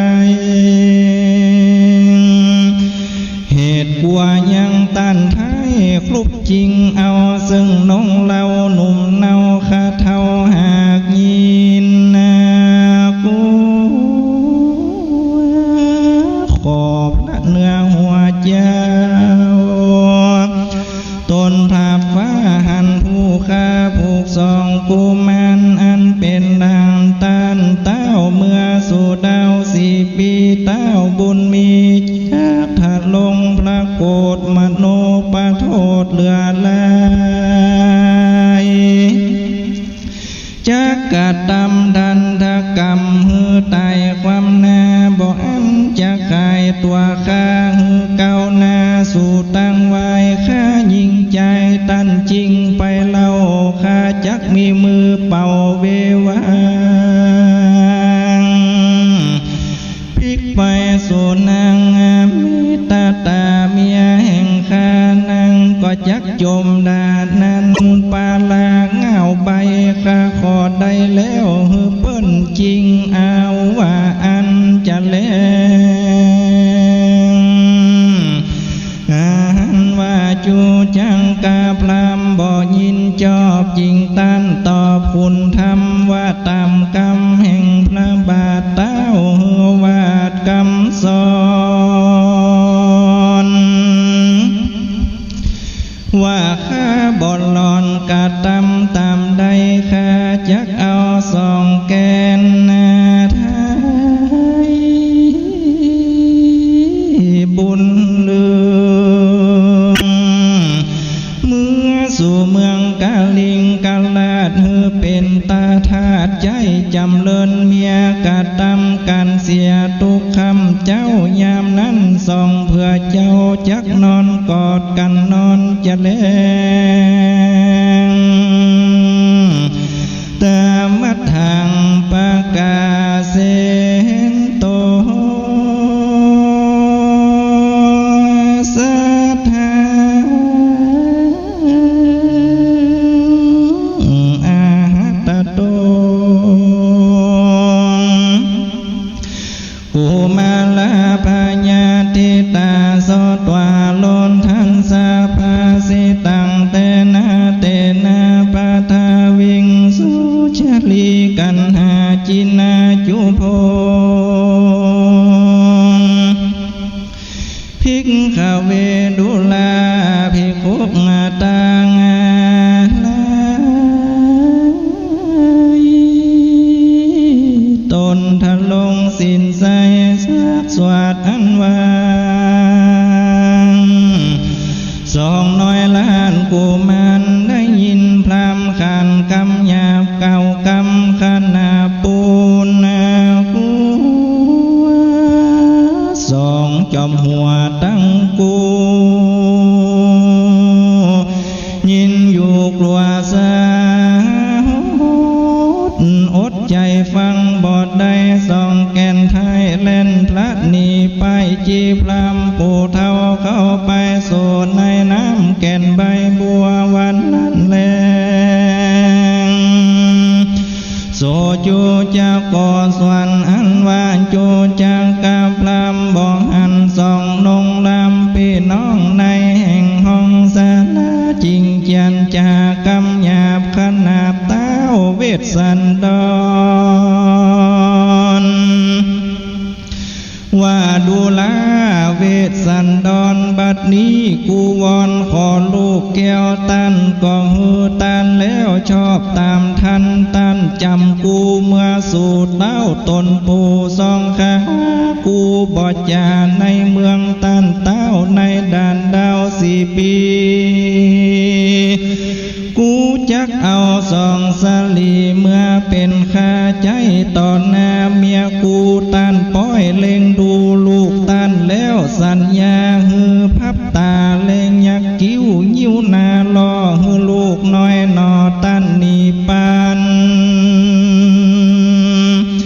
กันเงียแล้วดังลือบ่องหูเขาคู่เขาพับอันเน่งจึงอันว่าคนในเมืองทุกดาวไผ่บ่อนลายเต้าตันละสีตันยังมีหูลายปุ่นดีนายแต่ดีลี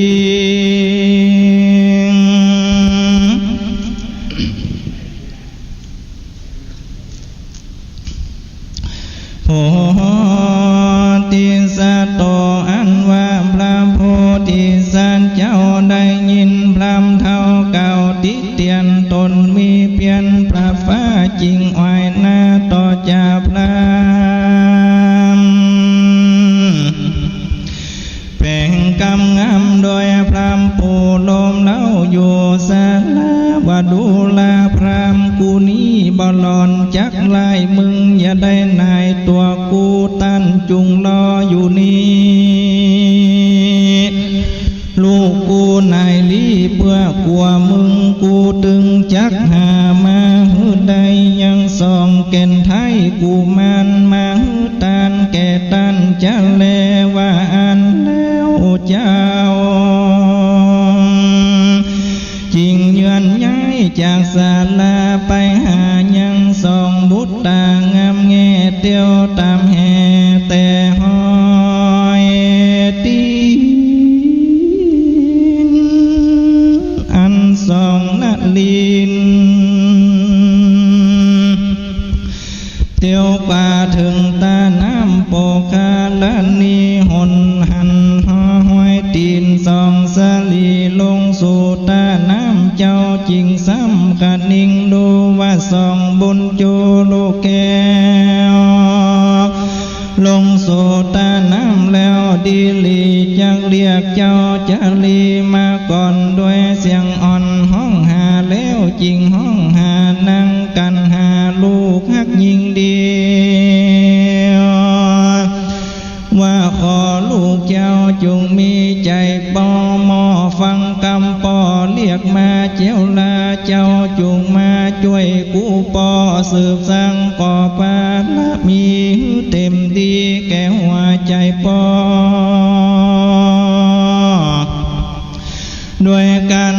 ลูกน้อยนอเป็นตานพรำสามันก็มาว่ากูปอหูจุลอพลังมันหัวใจปอปานดังไฟวุไม่ฮ้อนแต่ใน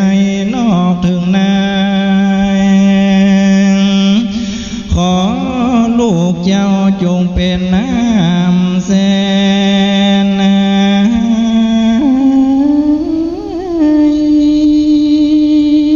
มาหดหล่อหัวใจปอเย็นมาเติดนานั่งกันหาได้ยินเสียงปอตั้งนาลอห้องหานั่งก็มืนตาฮักปอนั่งแก้วก็เบิกใบบัว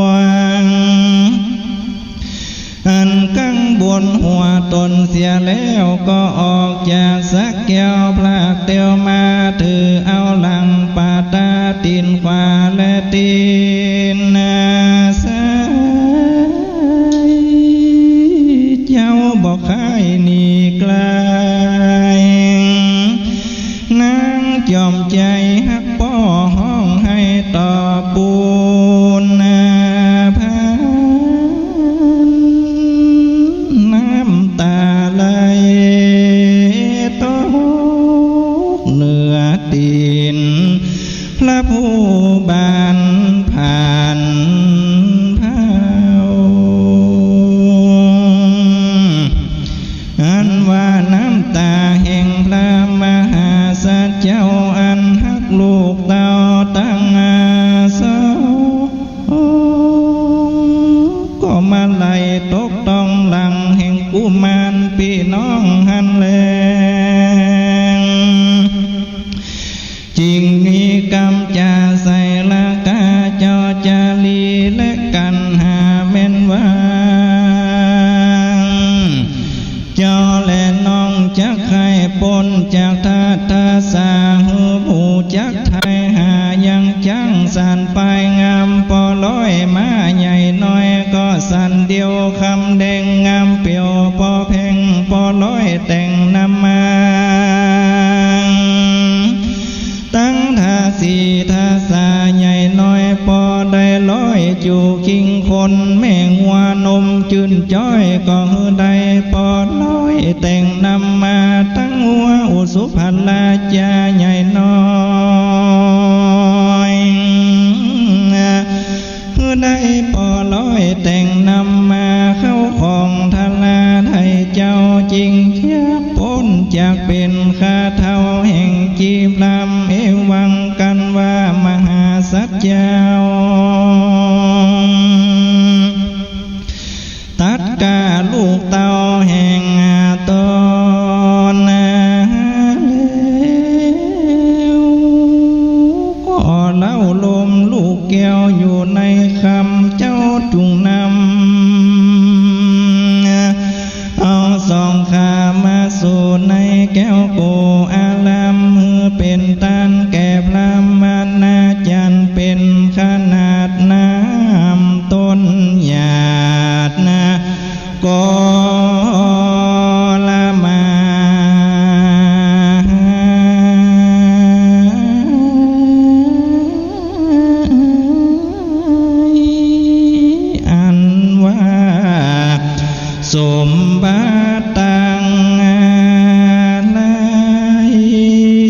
บริโภคปันเอากูเต้าพาธนาเอายังพญาสัพพัญโยเล่าผ่านเพียวอันจักได้นั่งเต้นเกี่ยวเตสนาธรรมกันเต้าปรารถนาเอาแล้วก็ส่องลูกแก้วออกมาเป็น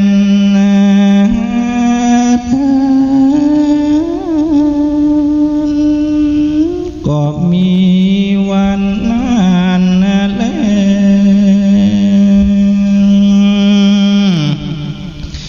เมื่อนั้นโจรจังกาพรามผู้หยาบจ้าสาหุดมันก็หนีออกจากอาสาลมบดออกกว่าเข้าสู่ป่าสะแหวงอายังเครือเขาอันจังผูกยังลูกเจ้าพระญามันก็เอาละดาด้วยเขี้ยวทิ้งคาบเกี้ยวเอาปันมาผูกซองจอมควันลูกเต้านี่จากดาวสาลาวันนั้นแลตาโตเมื่อ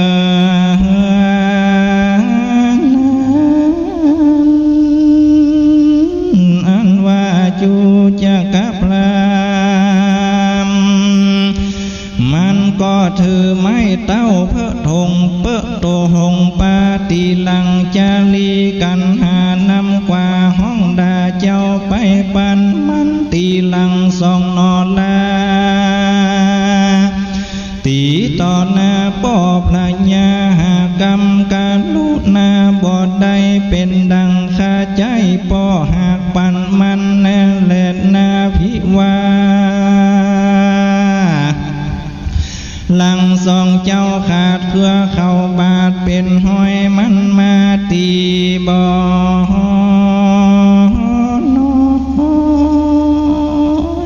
เป็นถ้อยเลือดไหลลงและนายเมื่อพรามนำสองเจ้ากว่าดันป่าไม้ดงไพรปูจังไหลกิ่งเต้าฟื้นงกเงาลูกบอดตันเครือเข่าอันมันมัดลากก็ลุดจากกุมารปูอันทพานลูกบอดได้เหมือนดังคอนไล่ไม้ไฟลามสองกุมารงามจริงนี่จากไว้หน้าพลากเสียพามเล่นมาตามหาป่อห้องให้ต่อพูนพานีเจ้าจาลีก็มีตนอันสันเป็นดังไม้บาแป้งอันลมปั่นไปมาไว้หลังป่าตาเต้าตนป่อห้องให้ต่อเจนจาว่าอัมมาจะนิขันตาคาแต่ป่อพญาจอมเงาป่อจุงกาลุนาก้อยไว้อย่าด่วนใดเป็นตันขอป่อผ่านใจเพื่อข้าป่อได้หันหน้าแม่ตนงามยามนั้นจุงตันเพื่อกำพลาเป็นข้าปูจีพรามแม่นจักขายและจักขาลูกกำพร้าก็บอกกลัวตายและนะ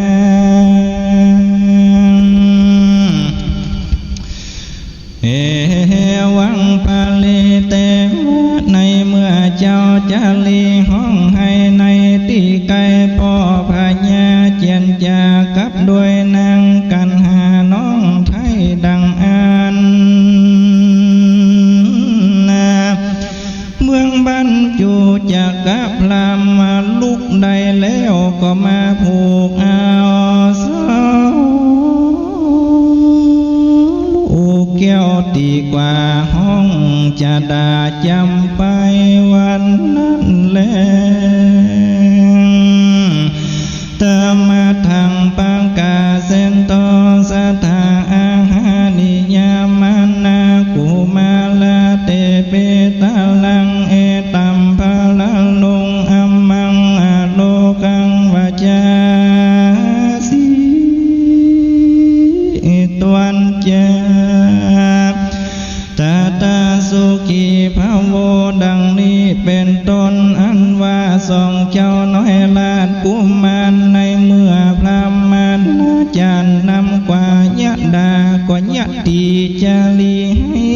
ต่อให้สังปอพระญาในติกากาลานั้นอันว่าพระญาเวสสันตลาลาดเป็นเชื้อชาติราชามีศรัทธาเลิศแล้วได้ฮือลูกแก้วเป็นตาพระผู้บันโศกเศร้าห้องให้เข้าไปโศสาระก็ควรกระสดกรุณามากนักพระมหาสัจเจ้าห้องให้ลำเลลอนว่าโอ้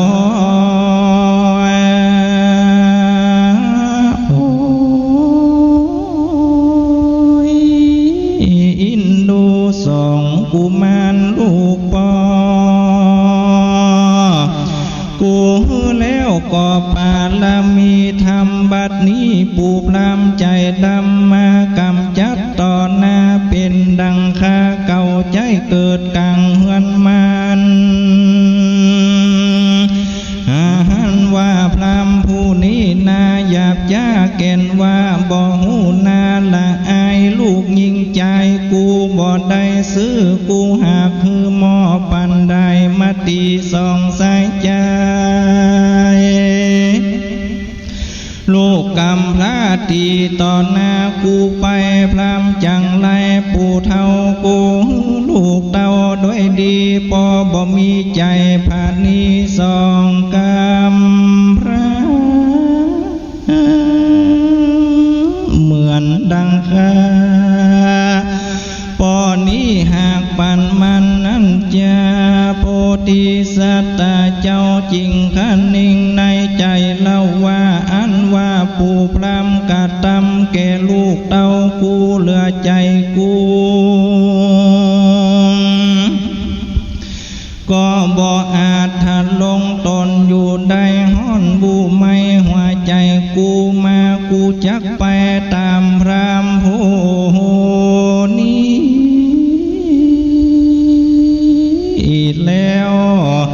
จะฆ่าหือตายง่ายไว้แล้วเอาลูกแก้วพ่อคือ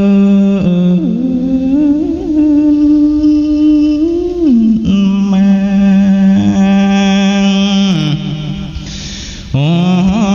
ตานาเมตังโพธิสัจเจ้าก็สำคัญนิ่งดูแถมเล่าอันว่าโพธิสัจเจ้าแต่ก่อนสร้างสมปันคือตานาปาลมีญาณอันเลิศแล้วบ่หอนจักกาดแก้วกินแหน่งเตียนย่อมแป่งใจบ้านจมจืนหอมหุ่นด้วยตั้งตานพระผู้บานขาดนิ่งถึงปเวณีแห่งโพธิสัตว์เจ้าแต่ก่อนใจเต้าอ่อนหายก็มีหันแลนนางว่าอันแล้วเจ้ากว่าเอาก็ไหวหน้าออกจากศาลาสมาทานอธิษฐานใจหือมันอดกันอยู่ในใจก็มานั่งเหนือหินแก้วหันมีตีแล้วกายพระโตสาลามีหูโสภางามสะอาดเป็นดังอินตาธิรา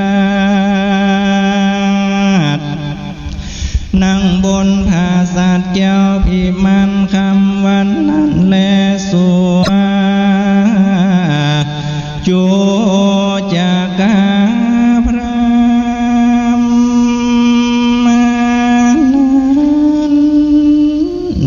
ปูเท้า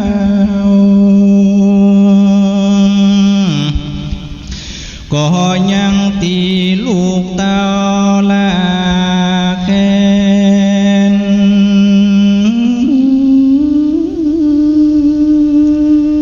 ไปจาก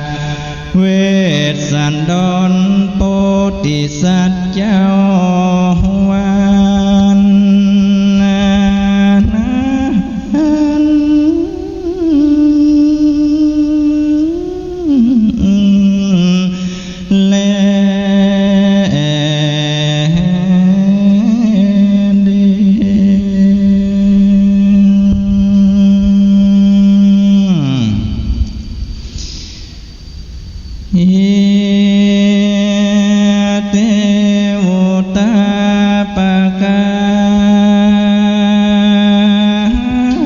เลนะ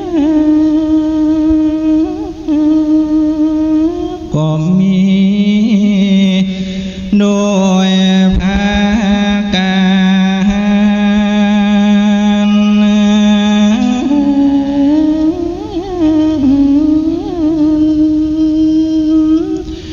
ดัง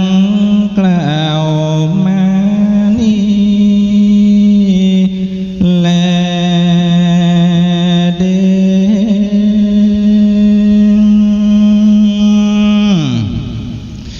กุมาลาบาปะปังเนเทตังเกยังสังวันนาธรรมเตจังห้องเหตุยังกุมาลบันอันประดำประดังไปด้วยกาถาว่าได้ร้อยหนึ่งกาถาก็บังกรมสมเด็จเสด็จ สาธุ สาธุ สาธุพ่อแม่พี่น้องศรัทธาที่สดับรับฟังขณะนี้จบไปทำชื่อว่ากุมารบันคนเกิดปีมะแม่แพะพระธาตุประจำปีเกิดคือพระธาตุพระบรมธาตุเจ้าดอยสุเทพจังหวัดเชียงใหม่พระคุณเจ้าจากวัดสังกะแปงหลวงอำเภอสังกะแปงเมตตาแสดงธรรมหมดมวลเรียบร้อยลำดับนี้ไปจะได้นบน้อมกราบอาราธนานิมนต์นะครับลงมาด้านล่างจะได้รับวัตถุทายธรรมทายทานถวายกันเทศ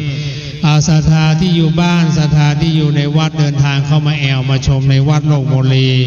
เรียนเชิญนะครับท่านใดจะบูชากันเทศบูชากันธรรมบูชาตามนักกษัตริย์ปีราศีเกิดนะครับไล่ลำดับมาตั้งแต่ช่วงเจ้ามาถึงขนาดนี้ลำดับกุมารบันนะครับก็บรมวลเรียบร้อยพระคุณเจ้าก็แสดงเมตตาแสดงพระธรรมเทศนานะครับเสียงม่วนนะครับเรียบร้อยลำดับไปนะครับลำดับนี้ไปเรียนเชิญคนเกิดปีมะแม่แพะเรียนเชิญนะครับเข้ามาด้านหน้าเรียนเชิญครับพ่อศรัทธาแม่ศรัทธาเด้อเชิญครับผมตะกี้ได้คุยนะครับเรียนกับพระเดชพระคุณหลวงพ่อพระครูวิบูลย์กิติลักษณ์วัดจังแต้มกับเมตตาได้ปราโลกไว้ว่าธรรมมหาชาติถือว่าเป็นมรดกของคนล้านนาต้องช่วยกันอนุรักษ์รักษาไว้พระคุณเจ้านะครับเดี๋ยวนี้ก็ได้มาห้ามมาเฮียนน้อยนะครับตอนนี้ยกกันเทศประเคนก่อนสาธุสาธุสาธุปิกไปนั่งที่เดิมก่อนครับศรัทธาที่อยู่บ้านด้วยเนื้อเราจะได้ฮับปอนนะครับสืบไปท่านใดมีน้ำหยาดน้ำบ่มีน้ำหยาดตั้งใจการบัดนี้นิมนต์ครับ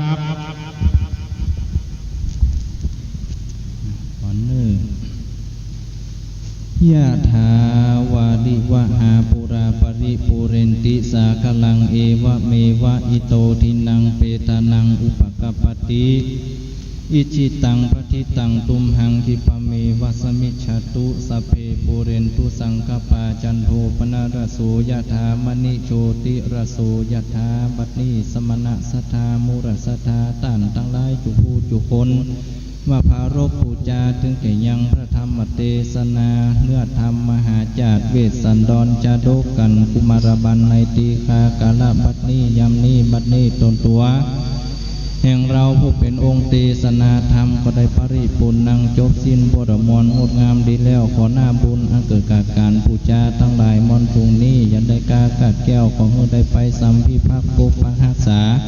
ยังตนตัวท่านเจ้าทั้งหลายจุผู้จุคนให้ได้อยู่ดีมีสุขอายุมันขวัญยืนปราศจากยังทุกโศกโรคภัยอุปัฏฐวะกังวลโอนตรายให้มีความเจริญรุ่งเรืองมีเงินมีคำ ดูตั้งกินดูตั้งไว้ดูตั้งใจดูตั้งตานให้ได้ปั้มเพ็งศีลเมตตาภาวนาได้ช่วยกันก้ำจูพระศาสนาพระสรีสัพพัญญูพระพุทธเจ้าหูการกุ่งหูเฮืองตราบต่อเต้าจิรติติการอันยืนยาวนานยิ่งนักแม่นวจีตูปณิตานกรรมกรรมภาธนามีด้วยประการสันใดสมิชตุขอจุงให้ได้พันอุดมสมสราวุธิไปจุอย่างจุภาการอย่าได้กาได้กาดนั่นจุงจักมีเตียงเต้ดีๆจะยะสิทธิทนังลาพังโสธีภคยังสุขังพลังสิริอายุจะวันโนจะโภคังวุธีจะยะสวาสตาวัสสาจะอายุจะชีวสิทธิภวันตุเตสัพพิติโยวิวัจจันตุสัพพโรโควินัสตุมาเตภวัตวันตรโยสุขีติกายุโกภวะอภิวาตันอนิจจังวุธาปัจจายโนจตารโลธรรมาวัฏันติ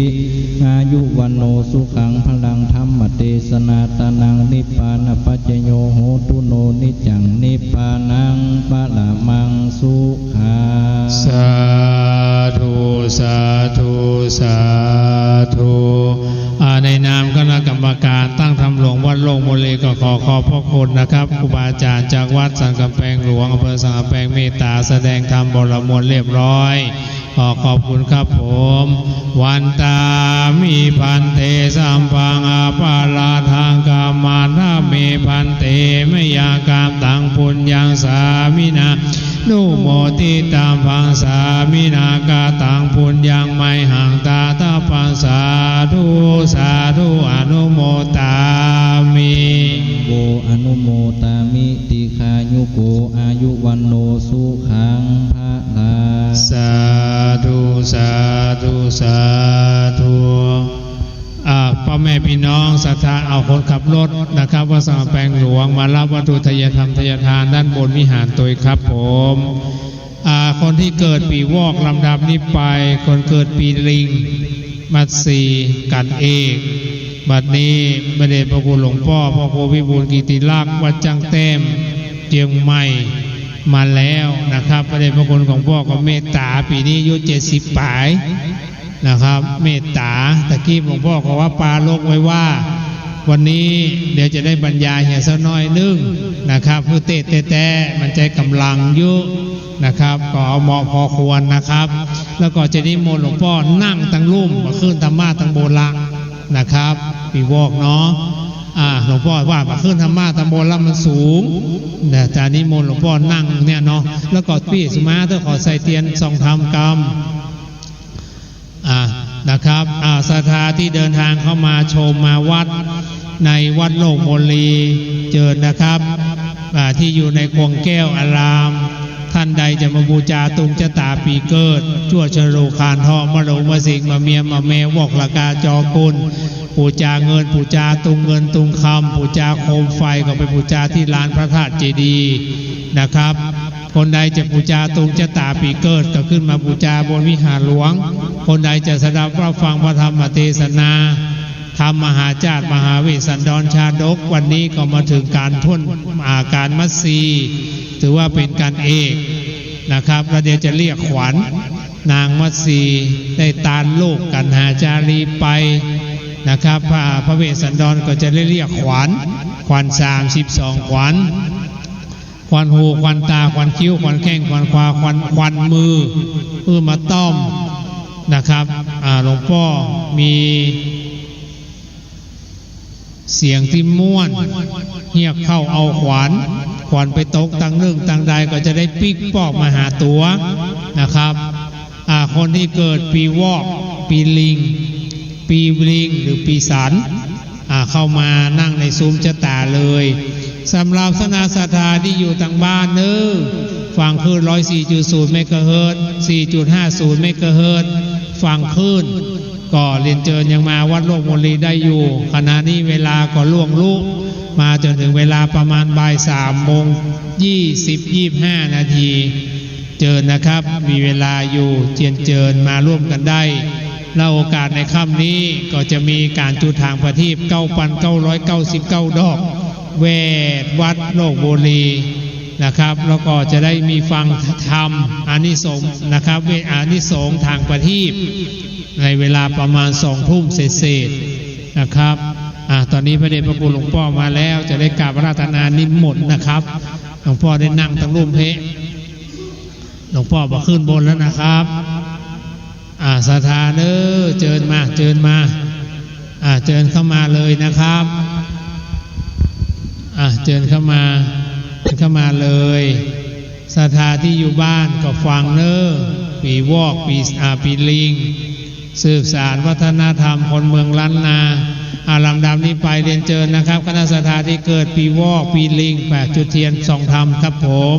ด้านหน้าได้พี่เชิญเลยครับคนไหนเกิดปีลิงมาคนว่าคนเกิดปีลิงเพื่อว่ามีสติปัญญาเฉลียวฉลาดบาอับโจรไปทางใดจะมีคนเมตตานะครับโดยเฉพาะถ้าเป็นข้าราชการนี่เพื่อว่าจะมียศใหญ่ขึ้นมาเลยด้วยกันเนี่ยด้วยกันนางฟ้าตือ2 ตนมาจุดปุ่นจุดที่เตียนที่พุทธแล้วก็จุดเทียนส่องธรรมด้านบนนะครับเทวบุตรเทวดาจุดตั้งบนอธิษฐานเด้อตั้งอกตั้งใจแสงสว่างเทียนจะได้นำพาชีวิตสว่างสวัยจุดแท้ๆให้มันติดแท้ๆศรัทธาที่อยู่บ้านก็ตั้งอกตั้งใจสดับรับฟังพระธรรมเทศนานะครับการมัดสีสืบไปนางปีกไปนั่งที่เกิมก่อนเจ้าหน้าที่ตลั่นคล้องจุ่มนมเทพเทวาเจิญนะครับจะได้เจิญเทพเทวาอารักษ์พระอินทร์พระพรหมพระยมประกาศเท้าจตุโลกบาลทั้ง4กันเทศเดียวก่อนก็ได้เดี๋ยวไปถ่ายไปบรรพาดเลยพี่สันองมันศีลตำพันต่างมันสีกันทุนกาวนางสูงเศร้าโศกาเวตหาลูกไตที่เก่าขากตีมทุกโศกีลุ่มเล่าน้ำตาเต้าตกนางร้องไห้หากยามคำยามนั้นกลางไพรยินเดือนใจขนาดแตบใจพระบาทราชา90 บาทพระคาถามีบอกขาดบัดนี้ขอนิมนต์ขึ้นอาราธนาพระธรรมแก้วขอเทศนาแก่ผู้ข้าตั้งหลายจุ่มนุมอยู่ในอารามวัดโลกโมลีตินีอนุกรรมปิมังอาราธนังกะโลมัง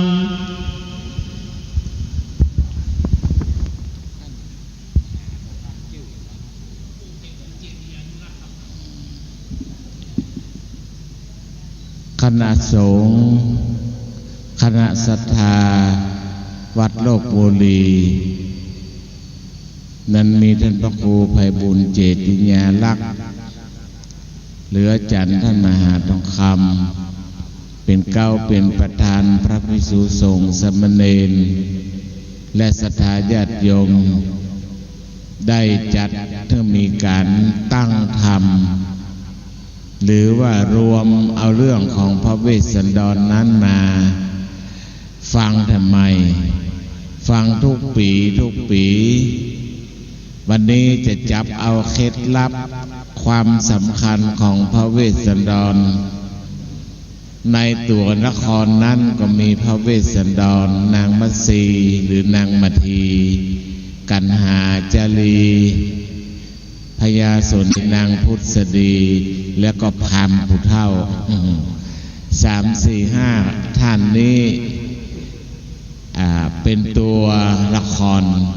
ตัวเอกคือพระเวสสันดรนั้นพระเวสสันดรได้บำเพ็ญบารมีในชาติสุดท้ายชาติที่10ได้บำเพ็ญบารมีคือทานนะบารมีคือการให้ทานเสียสละทุกอย่างนับตั้งแต่พระเวสสันดรพระโพธิสัตว์จะได้อยู่เมืองเชตุดร เมืองเชตุดรนั้นเล็กกว่าเมืองคลิงคราชเขารู้ข่าวว่าช้างปัจจัยนาเกียรติอยู่ที่เมืองเชตุดรตกเขาไม่คำนึงถึงจะตัดต้นไม้นะแบบช้างเผือกแก้วปัจจัยนาเคียนอยู่เมืองเชตุดรและชาวเมืองเชตุดรก็มีความหวั่นใจกลัวเมืองคลิงกราชซึ่งใหญ่กว่าจะมาเอาช้างเผือกไปนี่เป็นต้นเหตุแห่งการบำเพ็ญพระเวสสันดรก็ถ้ามาขอก็จะให้ช้างเป็นช้างบารมีสันดรใครจะทำอะไรก็แล้วแต่พอให้ทานแล้วหลวงพ่อได้รวมข้อความสำคัญไว้5 ข้อ 1. ละได้ยาก 2. ให้ได้ยาก 3. อดได้ยาก 4. ชนะได้ยาก 4 ข้อนี้เป็นเกร็ดลับเป็นข้อความสำคัญของพระเวสสันดรอันคำที่ว่าละได้ยากพระเวสสันดรก็มานอนคิดถ้าเราไม่ให้เขาก็ยกทัพตับศึกมาจะมาฆ่าพ่อก็จะตายแม่ก็จะตายลูกเมียก็จะตายทหารก็จะตายประชาราษฎร์ก็จะตายพระเวสสันดรคิดอย่างนี้จึงยกช้างเผือกหรือปัจจัยนาเคียนนั้นให้แก่พราหมณ์ที่มาขอ8 คนจากเมืองคลิงคราชนะปล้นไปแล้วรับปล้นตายไปแล้วให้ช้างแต่ประชาราษฎร์ไม่ยอมพากันสไตล์เดินขบวนไม่ใช่มีแต่เดี๋ยวนี้นะสมัยนั้นก็มีนะพระเวสสันดรโดนสไตล์ไล่ออกจากเมืองพระเวสสันดรก็ยอมออกจากเมืองแต่พระนางมัตสีผู้เป็นมเหสีรักเดียวใจเดียวยึดสิ่งเดียวขอออกไปด้วยกลัวเขาจะมานินทาว่าเป็นผู้หญิงไม่ห้างพระเวสสันดรก็เตือนไม่ห้ามว่ามันลำบากก็จะอยู่พอไปแล้วกันหาชาลี2 พี่น้องก็ไปด้วยไปอยู่เขาวงกฏในป่าอันนี้คำว่าละได้ยากคือละความเห็นแก่ตัวละความอยากข้อที่ 2ให้ได้ยากการจะให้จะต้องพยายามวิเคราะห์ให้ดีว่าจะให้ขณะนี้จะเกิดอันไหนบ้างจะเกิดเพศภัยอันใดกับบ้านกับเมืองพระเวสสันดรก็ให้ไปยอมเสียสละและอดได้ยากคำว่าอดได้ยากไม่ใช่อดข้าวอดกั้นขณะที่พระเวสสันดรให้กันหาจารีเป็นทานกันหาจารีก็โดนพราหมณ์ชูชกตีต่อหน้าเลยไม่สงสารไม่เอ็นดู2 กุมารก็ร้องไห้พราหมณ์ชูชกก็เอาเชือกมัดจุงแขนไปแล้วพราหมณ์ชูชกแก่เดินล้มบ่อย2 พี่น้องก็ล้นหรือวิ่งมาหาพ่ออีกพ่อมันไม่ใช่พราหมณ์ธรรมดานะมันเป็นผีพระเวสสันดรก็อดกั้นใจนี้รักจะตายแต่เพื่อหวังบำเพ็ญพระโพธิสัตว์เพื่อจะได้เป็นตรัสรู้เป็นพระสัมมาสัมพุทธเจ้าแต่ละชาติเนี่ยโอ้โหล้นเหลือเลยทุ ทุกข์ยากแต่ต้องอดกั้นอดทนพระเวสสันดรโดยเฉพาะกษัตริย์จะต้องมีดาบอยู่ใกล้ตัวในกระเทาะเปลือกพระเวสสันดรเขาเขียนอย่างนั้นนะพระเวสสันดรก็เหลียวมองดูดาบจะเอาตัดคอพราหมณ์แต่ก็อดกั้นต่ออารมณ์ไว้เราบำเพ็ญมาถึงขนาดนี้แค่นี้ทำไมจะทำไม่ได้พระเวสสันดรไม่ฟันแต่ถ้าไม่มีความอดกั้นเอาดาบฟันต่อฟันคอพราหมณ์ชูชกตายขนาดนั้นพระพุทธศาสนาก็จะไม่มีให้เรานับถืออย่างวันนี้ไม่มีใครตรัสรู้เนี่ยท่านทำถึงขนาดนี้พระพุทธศาสนาก็จะไม่มีวัดวาอารามการทำบุญให้ทานรักษาศีลก็จะไม่มีเพราะไม่มีพุทธศาสนานี่พระเวสสันดรอดกั้นแล้วก็ละได้ยากคือละความเห็นแก่ตัวถ้าที่ไหนมีความเห็นแก่ตัวมากที่สุดที่นั้นจะลำบากเพราะไฟแห่งการเห็นแก่ตัวเนี่ยมันไหม้ตัวเราเองคำว่าให้อะไรที่ไม่เสียเงินให้อะไรที่ไม่เสียเวลาคือการให้อภัยเพราะการให้อภัยเป็นการให้ที่ดีที่สุดนอกจากจะไม่เสียเงินแล้วยังเป็นการเคาะสนิมออกจากใจสนิมใจไม่ใช่สนิมเหล็กสนิมเหล็กเป็นสนิมเอาแช่น้ำมันกัดกระดาษทรายเบอร์0ปัดมันออกแต่สนิมใจไม่มีกระดาษทรายเบอร์ไหนขัดได้ นอกจากตัวเราเองเพราะฉะนั้นสนิมใจเป็นการที่ละได้ยากอะไรคือสนิมใจความโลภความโกรธความหลงทิฏฐิมานะอันนี้เป็นสนิมใจไฟธรรมดามันจะไหม้บ้านไหม้กองขยะไหม้ตึกอย่างน้อยก็3 วัน 7 วัน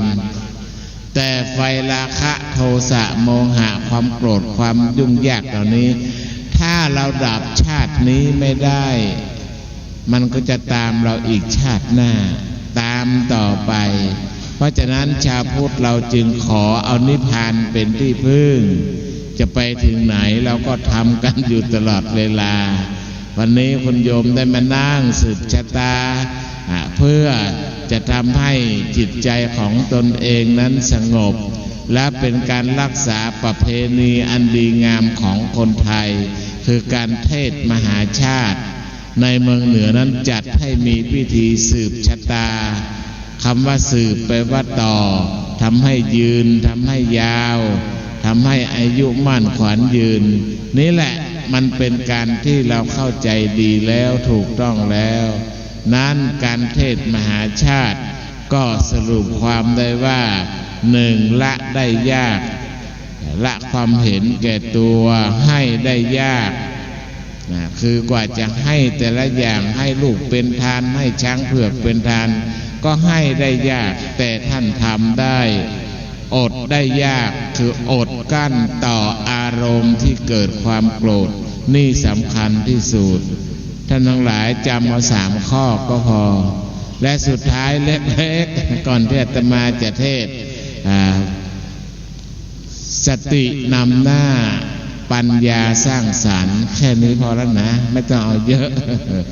สตินำหน้าปัญญาสร้างสรรค์สติแปลว่าความระลึกได้สัมปชัญญะความรู้ตัวก่อนจะทำจะพูดจะคิดให้มีสติสตินำหน้าปัญญาสร้างสรรค์จะเป็นทุกอย่างกันทุกอย่างที่ไม่ให้เรานั้นเดือดร้อนต่อไปอาตมาจะเทศนิดหน่อยแล้วพระหนานจะเปิดได้ก่อนดีก่อนอาตมาห้องขวัญมาทีพระท่านอยากจะฟังเพราะว่าวันนี้เป็นวัดเสียงบอกไปท่านพระครูเจ้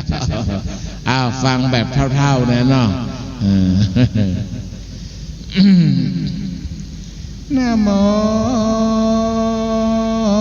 สสะภะคะวะโตอะระหะโตสัมมาสัมพุทธัสสะยังปานาตังลัญญามหาปาทะเวงหนนาเตตวาพระมนาสาปิญาปุเตสุตินเนสุญญาวะพัมมาโลกาเอกาโกละหาลังจะตังอโหสิดับธรรมเทศนามาถึงมาตีกันทวนกาวันพระพุทธเจ้าหักเทศนามาส่วนว่าพญาสัพพัญโยตัญญานันดาอันพระเสดอันพระโพธิสัตว์เจ้าตนลำเลิศหากพาธนาเอาและมีดังอันมหาปทาเวแผ่นพระสุธานาสังขายะว่าใด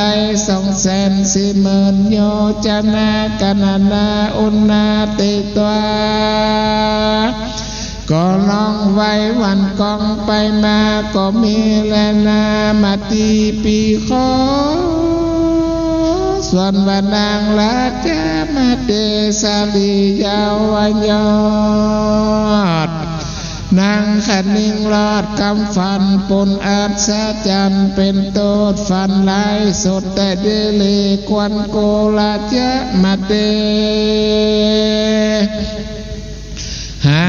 ได้ยังลูกไม้และหัวมันโกจักปันมาสู่ในแก้วโกสาลาลีบเตอปะปันนานังพญามีตนนั้นสั่นล่อนไหลปั่นไปมาเจ็ดน้ำตาอยู่จักใจนางก็ลองลำให้เก่ากัทาว่าเตวาคาแดมหาเจ้าพิมาส่งลูกเต้านอใสใจสัตว์ตัวใดมาเงียบแบบมากันกาบกินขากาดำในป่าบ่มาล้องลาบกากาสองกษัตริย์ลาลูกแก้วลอยว่าตายเสียแล้วจากกุณังหันจะนอเตวาคาแดมหาลาเจ้าพิมตันบ่ปากจิมคาเมื่อยามวันการปอลายที่ขึ้นนี้ไกลลงคาน้อยมุ่งฝันหันเกิดมาตันต่อหน้าพ่อพาขิงคาบ่เจียนจาเตวาคาแดมหาลาเจ้าพิวตานบ่ปากจิมคาเมื่อยามวันกันปอไหลที่คืนนี้ไกลลงข้าน้อยมงจักไม่นาใจข้าขาดเป็นพี่ยำปอเดพงเจ้าตาพระราชาเจ้าก็จักหันบ่อยากจะแล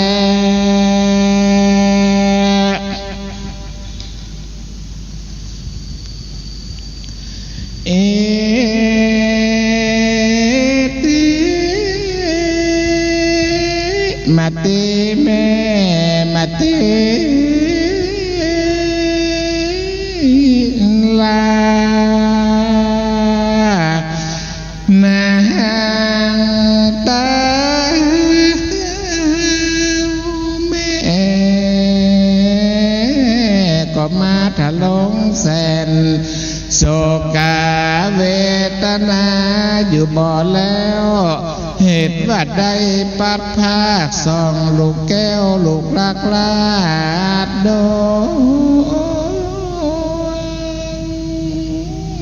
ไทยนางนอ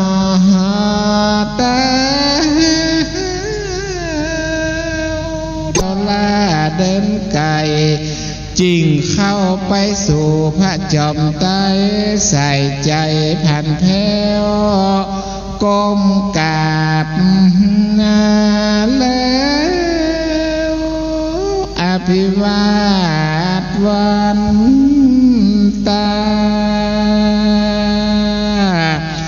ทำตามนาตาจึงเจ้าสถาว่าลูกแห่งสองลาหายไปในตั้งใดกว่าจ้อยบ่หันสองเจ้าลูกน้อยลูกน้อยแต่เมื่อยามมาตีนัดลาพระราจาก็บ่เจียมจาตอบต้านมาแย่หน้าเมยคานอยู่ศาลเดมาเตนาดน้องทะลงโศกีย่ออัญจลีใส่ก้าวไว้พระบาทเจ้าแล้วเต้าสยบลงเวทสันดรตานตาก็มาย่อเอานางมาใส่เนื้อตักให้ลำลักเฮียกควรพังว่าลูกก็ลูกมาเตะยอดสิเนหาเฮยเมียมิงลูกก็ลูกมาเตะเมียหักยิ่งเสมอตา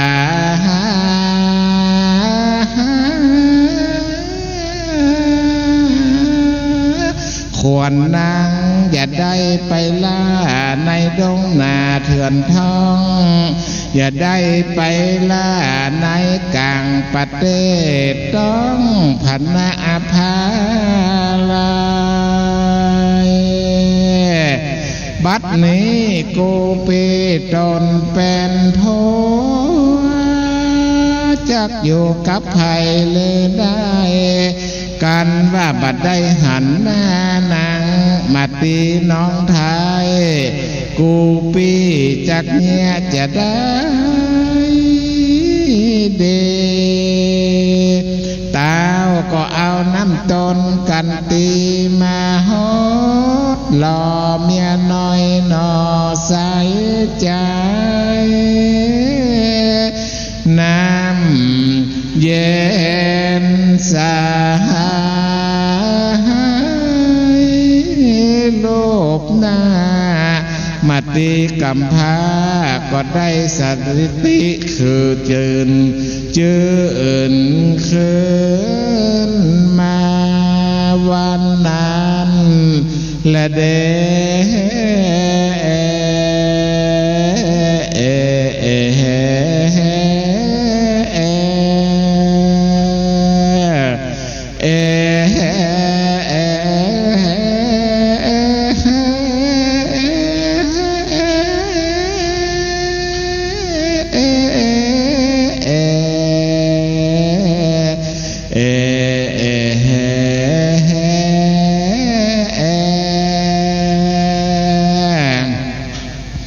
มาติปังปังนิธิตังสังวันนาวิเศษจาห้องเหตุมาติอันผดับประดาไปด้วยคาถาว่าใดเก่าเสียคาถาก็บังกลมสมเลศเสด็จสาธุสาธุสาธุทุกท่านบัดนี้การมัสสีด้วยเมตตาธรรมท่านพระครูวิบูลย์กิติลักษณ์วัดจันแต้มเชียงใหม่หลวงพ่อมีเมตตานะครับมีเมตตาได้รับกิจนิมนต์นะครับก็ประคองค้างตั้งใจ แม้แต่อายุพรรษาท่านนักโดยประมาณก็เมตตานะครับมาวัดโลกโมลีสดับรับฟังธรรมบทไปเรียบร้อยมาสี่ถือว่ามีบุญหนึ่งบุญตาที่ได้เห็นครูบาอาจารย์มาเป็นหลักสองมีบุญหูที่ได้ฟังนะครับหลวงพ่อถือว่าเป็นฉบับล้านนาสืบมาตั้งแต่ต้นรักษาหีดรักษาหอยวันนี้คนที่เกิดโดยเฉพาะคนเกิดปีวอกหรือว่าปีลิงนะครับเป็นการบูชาเจ้าตาปีเกิดเพราะฉะนั้นเป็นมิ่งมงคลอาบัตินี้ศรัทธาเจริญนะครับคนที่เกิดปีลิงปีวอกปีเดียวกันนะครับเอาเข้าถวายบูชากันเทศกันธรรมสืบไปเรียนเชิญครับสำหรับศรัทธาที่ฟังอยู่ที่บ้านมาตันอยู่นะครับยังเวลายังมีแหมลายกันอยู่4กัน5กันนะครับแล้วก็จะคืนนี้จะจุดถังประทีปแวดวัด 9,999 ดอกนะครับแวดวัดสวยงามเพราะฉะนั้นศรัทธาที่อยู่บ้านฟังคลื่น 104.50 เมกะเฮิรตซ์ฟัง YouTube นะครับช่องวัดฝ่ายหินก็มาที่วัดโลกมนลีได้เอาเชิญครับผมคนที่เกิดปีวอกปีลิงเชิญเลยนะไม่เสียเวลาด้านหน้าเลยครับผมเชิญออกมาเลยเดี๋ยวรอสักครู่ให้พร้อมเราร่วมด้วยเราช่วยการสื่อสารวัฒนธรรมใครจะเตรียมกันเทศการทำเจอเนอร์ก็ต้องเก่งใจเชิญครับออกมาเรียนเชิญครับทุกท่านมือขึ้นสาธุสาธุสาธุลำดับนี้ไปจะได้รับพรพ่อศรัทธาแม่ศรัทธาที่อยู่บ้านตัวญาติน้ำหมายตาเนื้อกับเทวดาเสื้อเทวดารักษาบ้านเทวดารักษาตัวเก่านะครับรับพรตั้งใจพร้อมเพียงกันครับผมพุทโธมังคละสัมพุทโธสัมพุทโธติปตุตโมพุทธมังคละมักกัมมาสัพพะทุกขาสัพพะปัญญาสัพพะโลกาปมุญจเลอัตติจักอาติกันโตวันและคืนสังขารล่วงล้นพ้นไปบัดนี้คุณความดีบารมีสิ่งศักดิ์สิทธิ์ที่เราเคารพนับถือได้กระทำปั้มเป่งบุญกินบุญทานที่ได้กระทำไว้จงเป็นปกห่ม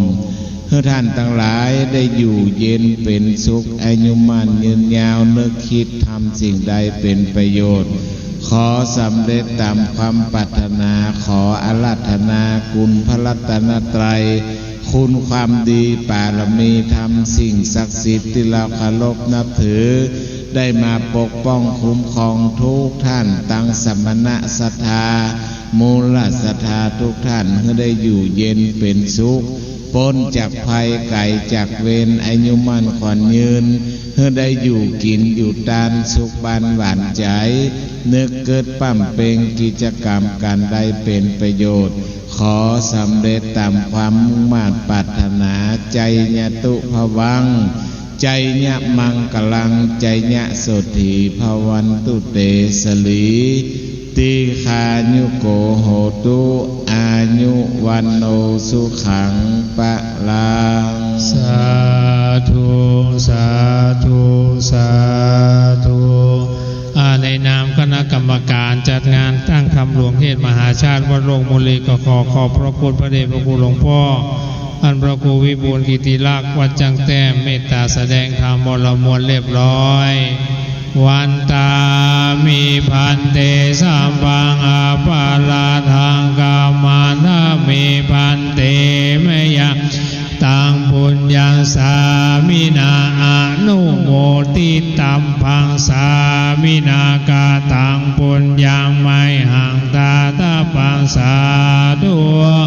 สาธุอนุโมตามิสลีติคายุโกโหตุอายุวันโนสุขังปะลังสาธุสาธุสาธุครับบัด ดนี้พระเดชพระคุณหลวงพ่อเมตตาแท้ๆปีนี้นะครับเจ้าหน้าที่คนขับรถมารับหลวงพ่อไปนะครับจะได้ไปต่ออยู่นะหลวงพ่อจะไปวัดนันตาขอบคุณครับผมหลวงพ่อเมตตาแท้ๆปีนี้พระครูวิบูลย์หลวงพ่อพระครูวิบูลย์กิติลักษณ์วัดจังแต้มเสียงม่วนอยู่บ่ม่วนครับบ่ได้ฟังศรัทธาถือว่าได้บุญได้ฟังแต่เนอะบอกไว้เลยว่าพระเถรานุเถระในเชียงใหม่ไปได้นะเหลือก็ที่เก่งที่อนุรักษ์รักษาวัฒนธรรมนะครับขอบให้ตะไดละนะครับ72นะครับปีนี้หลวงพ่ออายุ72วัฒนมงคลหลวงพ่อนะครับหลวงพ่อไม่ใช่มาวัดโลกบุรีที่เดียวก็จะไปโพธิวัดนันตาแหมนะครับแล้วก็ค่อยปีกวัดนะครับขอบคุณครับผมครับวัดในตังเพศรัทธาที่ฟังวิทยุ 104.50 เมกะเฮิรตซ์ก็ดีศรัทธาที่ดู YouTube ก็ดีนะครับทำมหาจาตุเวสสันดรชาดกวัดโรคมลีขณะนี้มัดสีขณะนี้เวลาประมาณ 16 นาฬิกาลำดับต่อไปสักกบาลท่านมหาสกุลมหาวิโลวัดผ้าขาวโอ้นี่ซ้ำม่วนนี่ก็ม่วนวัดผ้าขาวม่วนนะครับเดี๋ยวจะรอสักกรรมมาพ่อศรัทธาแม่ศรัทธาที่อยู่บ้านนะครับยังมีเวลาที่จะเดินทางมาวัดโลกบุรีอยู่นะครับเจอนะครับเราร่วมด้วยเราช่วยกันวัดจะสวยเพราะศรัทธาช่วยปัดกวาดว่าสะอาดสวยสดหมดเศร้าหมองวัดจะเด่นเพราะประชามาประคองหากทั้งสองช่วยกันวัดมั่นคงนะครับศรัทธาที่อยู่ตั้งบ้านได้ยินเสียงประชาสัมพันธ์กระจายเสียงจากวัดโลกโมลีหัวเมืองเชียงใหม่การตั้งธรรมหลวงณวัดโลกโมลีนะครับตั้งแต่ตะวาวันที่30ในช่วงเวลาประมาณ 5-6 โมงเย็นนะครับก็ล่วงลู่มานะครับก็มีการแสดงพระธรรมเทศนาในเบื้องต้นก็มาลายเก้ามาลายต้นมาลายปลายกาถาปันเรียบร้อยอานิสงส์เวสสันดรชาดกตะวาก็เรียบมวลเรียบร้อยนะครับมาถึงในภาคเจ้าวันที่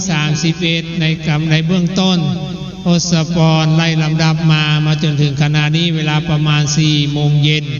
เดี๋ยวรอเราสักครู่ท่านพระมหาสกุลมหาวิโรท่านด็อกเตอร์เดินทางมาถึงนะครับจะได้เมตตาขึ้นธรรมาสแก้วเพราะฉะนั้นพระธาตุประจำปีเกิดคนเกิดแต่ละปีคนเกิดปีชวดเพราะว่าธาตุน้ำนะครับธาตุคนเกิดปีชวดนี่ใจเย็นห้องนะครับธาตุน้ำพระธาตุประจำเจ้าสี่จอมตองนะครับคนเกิดปีฉลูเป็นว่าธาตุดินคนนี้มันจะมีความหนักแน่นโดยประมาณนะครับคนเกิดปีฉลูนะครับพระธาตุประจำปีเกิดคือพระธาตุลำปางหลวงอยู่เมืองละกรหรือเมืองเขลางอลำพางมีหลายชื่อเมืองละกรก็ได้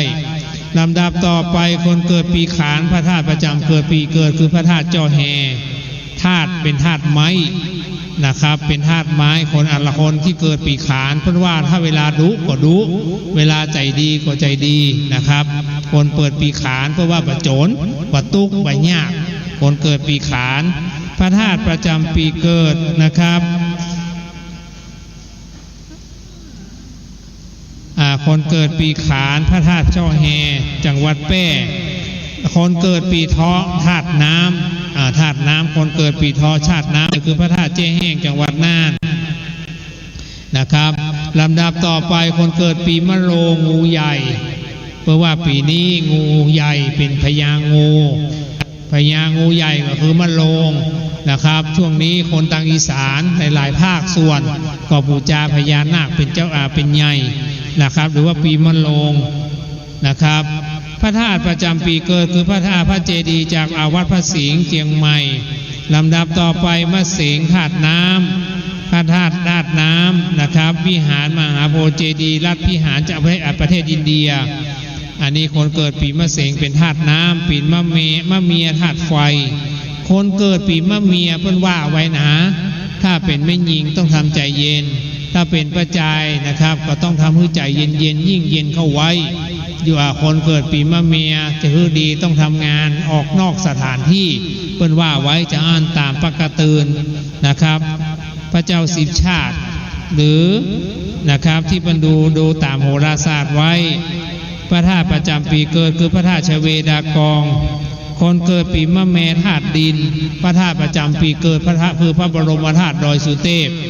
นะครับเพราะฉะนั้นคนเกิดปีมะแม่เพิ่งว่าไว้เป็นคนใจบุญทำบุญแล้วจะได้ดีเกิดมาชอบทำบุญเป็นปกตินิสัยพระธาตุประจำปีเกิดคือพระบรมธาตุเจ้าดอยสุเทพคนเกิดปีวอกที่ผ่านไปพระธาตุประจำปีเกิดคือพระธาตุนครพนมคือธาตุดิน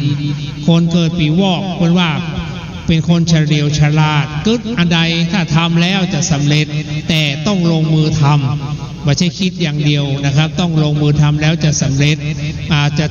จะลำบากเมื่อต้นและจะสบายเมื่อปลายคนเกิดปีละกาไก่ธาตุประจำปีเกิดคือธาตุเล็กนะครับพระธาตุประจำปีคือพระธาตุหารีปุญชัยจวัลปูนนะครับคนเกิดปีละกาไก่นี่ต้องออกทำมาหากินนะครับต้องขยันเป็นว่าไว้ตามนะครับปกติเพื่อนเขียนไว้คนเกิดปีจอหรือว่าปีมหาพระธาตุประจำอาธาตุคือธาตุดินพระชาติประจำปีเกิดคือพระเกศแก้วจุฬามณีอยู่ในสวรรค์ชั้นดาวดึงลำดับสุดท้ายคือกุลนี่ว่าได้สองแบบคือกุลชรกับกุลหมูกุลชรแปลว่าช้างกุลหมูกับหมูนั่นนะครับธาตุน้ำพระธาตุประจำปีเกิดคือพระธาตุดอยตุงนะครับอันนี้ก็เล่าบอกกล่าวประชาสัมพันธ์เพื่อศรัทธาได้สดับรับฟังสำหรับพระเวสสันดรเป็นพระชาติหนึ่งของพระพุทธเจ้าที่โอภสัพพัญญูได้ไปเสวยพระชาติเป็นพระเวสสันดรในพระชาติสุดท้ายนะครับแล้วตัวละครตึงหมู่ในพระเวสสันดรได้ปีกลับมาเกิดแห่มเสวยพระชาติแต่ละอย่างไปอย่างเช่นพระเวสสันดรได้กลับชาติมาเกิดเป็นองค์สาได้มาเกิดเป็นเจ้าชายสิทธัตถะได้มาตัดอนุตตรสัมโพธิญาณเป็นพระพุทธเจ้า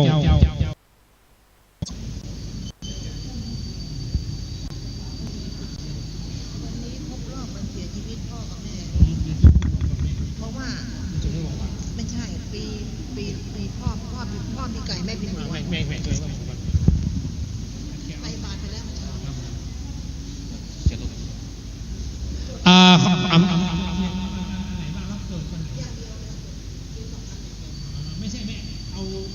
พ่อครบอะไรวันอะไรแม่ครบวันอะไรปีอะไรแม่เก็บมาเขาลงชีวิตกินเพื่อนเดี๋ยวขอกินรถขออนุญาตนะครับรถยนต์ทุกคันในวัดนะครับรถยนต์ทุกคันในวัดรถยนต์ทุกคันรถยนต์ทุกคันในวัดนะครับขอย้ายรถเลยนะครับด่วนรถยนต์ทุกคันในวัดนะครับเดี๋ยวเราจะได้จัดสถานที่สื่อสารประเพณีเดือนยี่เป่งนะครับขอบคุณครับผมน้ำส้มดวงดีดาวดีไม่ใช่ดวงดีดาวดีแล้วก็ดวงดีล้ำที่สุดนะครับขอบคุณครับผมรถยนต์นะครับถ้าส่งแขกผู้มีเกียรติแขกส่งคณะสัตยาแล้วขอย้ายรถกรรมรถจักรยานยนต์ก็ย้ายย้ายกรรมเดี๋ยวบูธเพื่อจะจุดเทียนทางประทีปนะครับแวกวัดแล้วก็ศรัทธาท่านใดจะบูชาตุงชะตาปีเกิดขึ้นมาบูชาตุงชะตาปีเกิดได้บนวิหารเลยตุงมีกว่าพี่เอามาตั้งโชว์นี่อาหารเอามาเทนี่ตุงชะตาปีเกิดมาบูชาได้หน้าวิหารนะครับท่านใดจะบูชาโคมไฟโคมแขวนไปบูชาได้ที่ในลานพระธาตุเจดีย์แล้วก็คณะสัตยาแม่ข่าวผู้ปฏิบัติธรรมก็ดีนะครับที่เดินทางมาแล้วหน่วยงานต่างๆวันนี้จะได้มีการจัดกิจกรรมในลานวัดโลกโมลีนะครับในลานวัดโลกโมลี Amazing Thailand เชียงดีๆเยอะวัฒนธรรมสวยคำขวัญดีอย่างจังหวัดเชียงใหม่นะครับดอยสุเทพเป็นสีประเพณีเป็นสง่าบุพชาติล้วนงามตานามรำค่านครพิงค์นะครับเราช่วยกันนักท่องเที่ยวที่เดินทางเข้ามาในวัดโลกโมลีแล้วเรียนเชิญนะครับ ท่านใดอยากจะบูชาชะตาปีเกิดบูชาดวงชะตาจากกราศีชั่วฉลูขานเถาะมะโรงมะเสงมะเมียมะแมวอกระกาจอกุลเกินการท่องเที่ยวแห่งประเทศไทยนะครับทททนะครับด้านล่างจัดงานสืบสารประเพณียี่เป่งนะครับด้านล่างเดี๋ยวก็จะมีการจัดกิจกรรมสืบสารวัฒนธรรมด้านข้างเลยคุณแม่อยู่ปุ่นด้านข้างไปทางนี้ก็ได้แม่เดินทางเพขัดใจบูชาเนอเหลือบักีอาละตุงชะตาปีเกิดลูกหลานมาได้มาบูชาแทนได้นะครับเจิญครับด้านข้างเลยครับที่สมณเณรดูด้วยนะจ๊ะดูด้วยนะครับตอนนี้เมฆาเตโวสุเลสเตเมฆาจันโทมหิติโกไปหมดแล้วนะครับเย็นแล้วคืนนี้นะครับมาดูถังประทีปครับผมเราร่วมด้วยเราช่วยกัน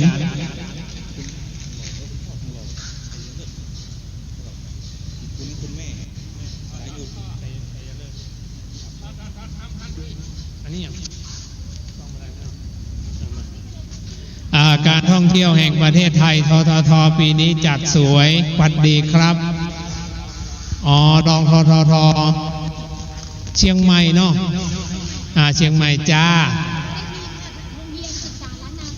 โรงเรียนสื่อสารล้านนานะครับเราช่วยการทางยอดห่างประทีปยอดเป็นว่าอะไรเราช่วยกันครับตอนนี้เราการถ่ายทอดบรรยากาศในวัดโลกโมลีนะครับเจ้าหน้าที่นะครับจากวัดฝายหิน 104.50 เมกะเฮิรตซ์เดี๋ยวขออนุญาตตอนนี้ยังไม่เต้นนะครับด้านบนก็ขออนุญาตย้ายกล้องตัวหนึ่งเรามาชมบรรยาก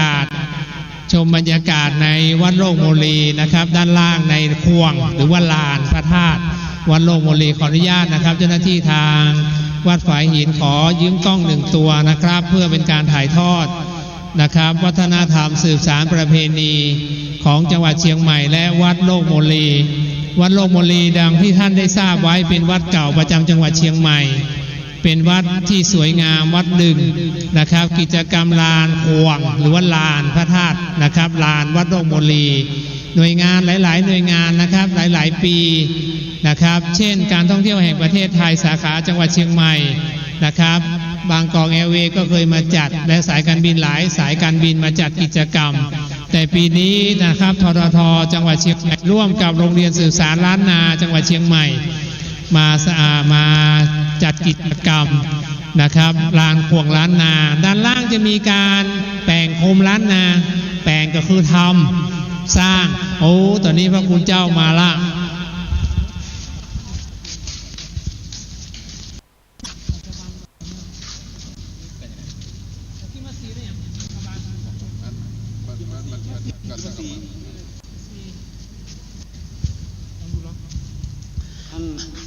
ต้องเอาไว้ลงที่ตัวเนาะถ่ายได้เอาตั้งนี้ก็ได้ครับผมเจอนะครับเราร่วมด้วยเราช่วยกันนะครับบันทึกภาพถ่ายทอดการกระจายเสียงบันทึกภาพจากวัดโลกโมลีนะครับสู่วัดโลกโมลีสู่ให้คณะศรัทธาในจังหวัดเชียงใหม่ได้สดับรับฟังนะครับประเพณีสวยประเพณีงามครับผมเราร่วมด้วยเราช่วยกันนะครับวัดจะสวยเพราะศรัทธาช่วยปัดกวาดวัดสะอาดสวยสดหมดเศร้าหมองวัดจะเด่นเพราะประชามาประคองหากทั้งสองช่วยกันวัดมั่นคง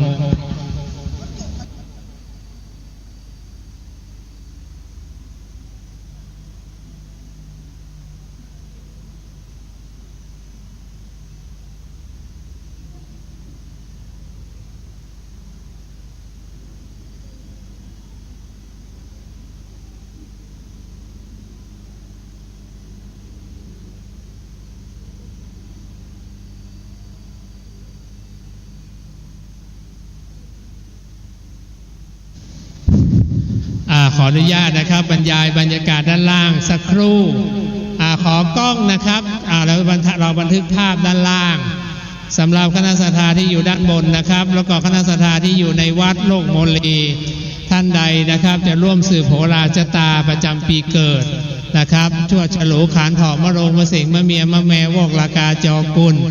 ขึ้นบูชาชะตาปีเกิดได้สำหรับด้านล่างนะครับในขวงหรือลานก็มีการจัดกิจกรรมนะครับนำของพื้นเมืองล้านนามาสาธิตนะครับแล้วก็แม่ค้าโรงเรียนสืบสารล้านนามาแจกอันนี้ของเราละน้ำส้มดาวดีกินแล้วดวงดีชุ่มคอชื่นใจใครอยากชิมมาเชิญครับผมเมกาก็งามน้ำส้มก็อร่อยเชิญครับฟรีที่สำคัญฟรีแม่ค้าบอกว่าฟรีเหลือบักี่ขวดแล้วแล้วก็ใครแปลงโคมล้านนามาพอเนอโคมล้านนาเป็นอย่างใดมาพอได้ช่างเพื่อกันอย่างก็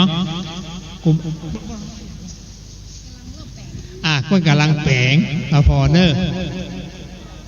ครับเชิญครับ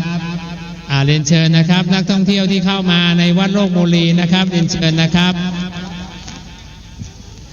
แล้วก็แปลงสะเปานี่ลอยน้ำได้เนาะสะเปาคำสะเปาล้านนาไปลอยน้ำบูชาแม่น้ำคงคา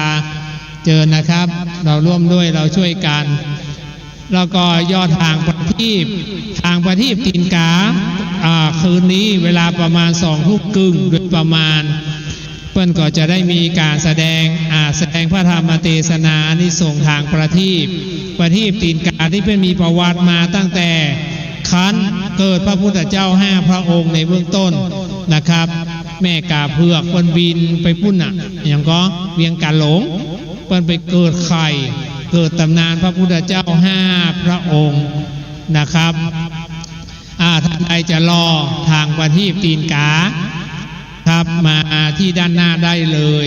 แล้วก็วันนี้ในวัดโลกโมลีตั้งแต่30 ตุลาเป็นต้นมาทางวัดโลกโมลีก็จัดควงประเพณีสื่อสารประเพณียี่เป่งตั้งโคมเพื่อบูชาโคมแขวนตอนนี้โคมไฟก็โคมอนิยมฮื้อปล่อยเพราะอันตรายเกิดไปตกใส่บ้านใส่เรือนไผ่ไฟไหม้อันตรายทางรัฐบาลทางหน่วยงานราชการก็รำลงนะครับมีมติว่าบอกให้ฮื้อปล่อยแต่ถ้าจะปล่อยต้องขออนุญาตวัดดีครับฮื้อปล่อยต้องขออนุญาตแต่ให้ใช้โคมแขวนแทนเพราะฉะนั้นคนท่านใดที่มาแล้วอยากบูชาโคมเอาไปแขวนในควงธาตุเจ้าบูชาพระเกศแก้วจุฬาภณีบูชาพระธาตุวัดโลกโมลีเจอนะครับเข้าไปทางในได้แล้วก็ไข่จิ้มน้ำสมุนไพรลำไยลำจะปอกกาคนหล่อจะแม่กาคนงามนะครับน้ำเก๊กฮวยผัดไทยโบราณก็มีแล้วก็ที่สำคัญในวัดโลกโมลีนะครับช่วงนี้กิจกรรมตัดผมฟรีเชิญครับ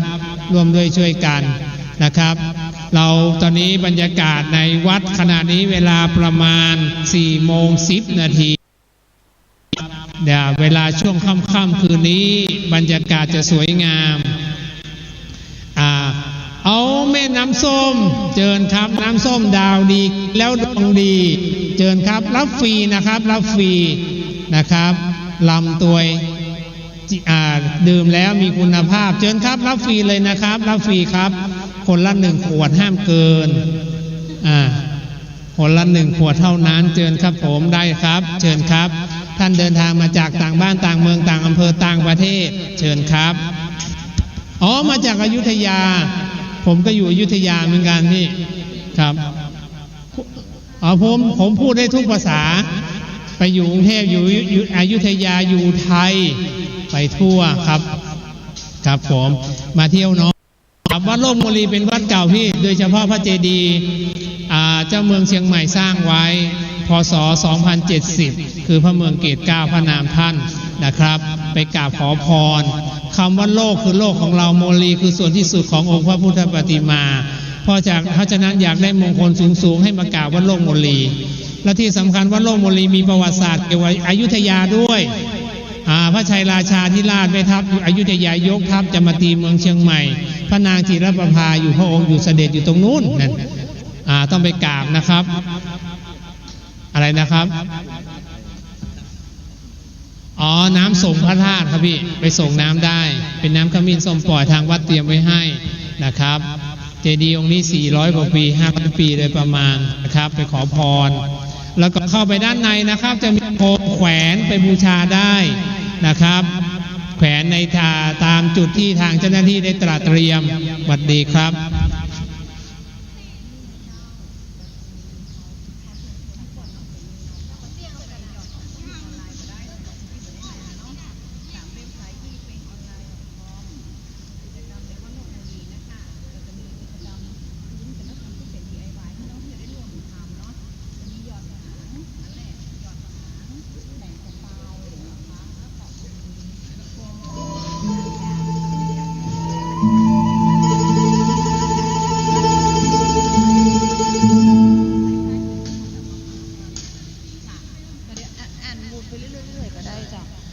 ประเพณียี่เปงการท่องเที่ยวแห่งประเทศไทย Amazing Thailand นะครับประเพณียี่เปงจังหวัดเชียงใหม่ 2563 ระหว่างวันที่ 31 ตุลาถึงวันที่ 1 พฤศจิกายน 2563 การท่องเที่ยวแห่งประเทศไทยสำนักงานเชียงใหม่ร่วมกับโรงเรียนสื่อสารภูมิปัญญาล้านนานะครับท้องถิ่นและเครือข่ายชุมชนคนรักเชียงใหม่ร่วมจัดกิจกรรมประเพณียี่เปงเชียงใหม่หรือว่าวันลอยกระทงในปีพุทธศักราช 2563 นะครับจัดขึ้นในรูปแบบ New Normal มีรูปแบบการจัดงานตกแต่งแตกต่างจากทุกปีที่ผ่านมาภายใต้แนวกิจการตามประทีปไว้สาสืบสารสืบศรัทธายี่เปงนะครับโดยมีกิจกรรมต่างๆในข่วงในลานพระธาตุในลานวัดโลกมลีนะครับเดี๋ยวจะได้ประชาสัมพันธ์กิจกรรมของททท.ปีนี้มาจัดเยอะนะครับหลายๆอย่างเพื่อสื่อสารประเพณีโดยเฉพาะสำนักงานเชียงใหม่ได้จัดทำผางกาสลองอ๋อเป็นผางใหม่ผางนี่เขาคิดค้นแบบมาใหม่อ๋อที่ไหนที่อ่ะผมผางกาสลองมันเหมือนดอกสลองเนี่ยเนาะกาสลองเนี่ยเป็นกีบขึ้นมานะครับสลาแดงที่ปั้นน้ำต้นนะคะแม่วางอันนี้ทำเฉพาะงานนี้หรือที่อื่นมีทำเฉพาะงานประดิษฐ์โดยนี่ทุกทำทุกชิ้นโดยสลาแดงตัวแม่วางอ๋อเขากระบ้ากล้ามาหารเนี่ยงานผางกาสลองนะครับอันนี้เป็นฝีมือของสลาแดงสลามือด้านงานปั้นเป็นเรื่องการปั้นน้ำต้นของเมืองเชียงใหม่ทุกชิ้นมาเหมือนกันมีเพียง1,000 ชิ้นอันเนี้ย1,000 ชิ้นต่ออันเนี่ยเพิ่นแปลงไว้มันนักเพราะฉะนั้นคนใดใครมาหลอกใครมาร่วมกิจกรรมเจิญรถยนต์นะครับรถยนต์สงวนไม่จอดในวัดขาดเลยนะครับรถยนต์ทุกคันสงวนไม่จอดในวัดรถยนต์ทุกคันสงวนไม่จอดในวัดและสำหรับด้านบนนะครับพระคุณเจ้ามาหรือยังพระคุณเจ้ามาหรือยังครับด้านบนนะครับเดี๋ยวเราจะเข้าพิธีทางบนก่อนแล้วก็ต้องร่วมสลับกันไปเนาะนะครับแล้วเดี๋ยวจะได้บรรยายว่ามีอย่างพ้องมีอย่างพ้องแม่กาบรรจาให้เรียบร้อยก่อน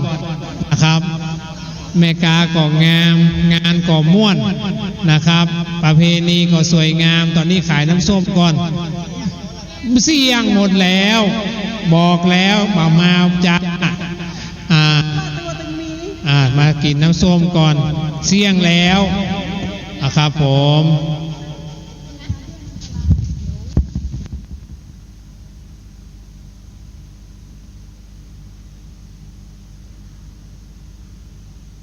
ศรัทธาขึ้นบนวิหารได้แล้วเนอองค์แสดงพระธรรมเทศนามาแล้วนะครับศรัทธาขึ้นมาบนวิหารได้ช่วยกันนะครับช่วยกันขึ้นมาบนวิหารเลยสวัสดีครับถ่ายรูปก่อนสวัสดีค่ะเอาทุกอาชีพเชิญครับผมร่วมด้วยช่วยกันขึ้นมาบนวิหารเลยนะครับลำดับต่อไป สักกับบาลคนเกิดปีละกาไก่พระธาตุประจำปีเกิดคือพระธาตุหริบุญชัยจังหวัดลำพูน43พระคาถานะครับ43พระคาถาเพราะฉะนั้นพ่อแม่ศรัทธาคนใดเกิดปีไก่คนใดเกิดปีไก่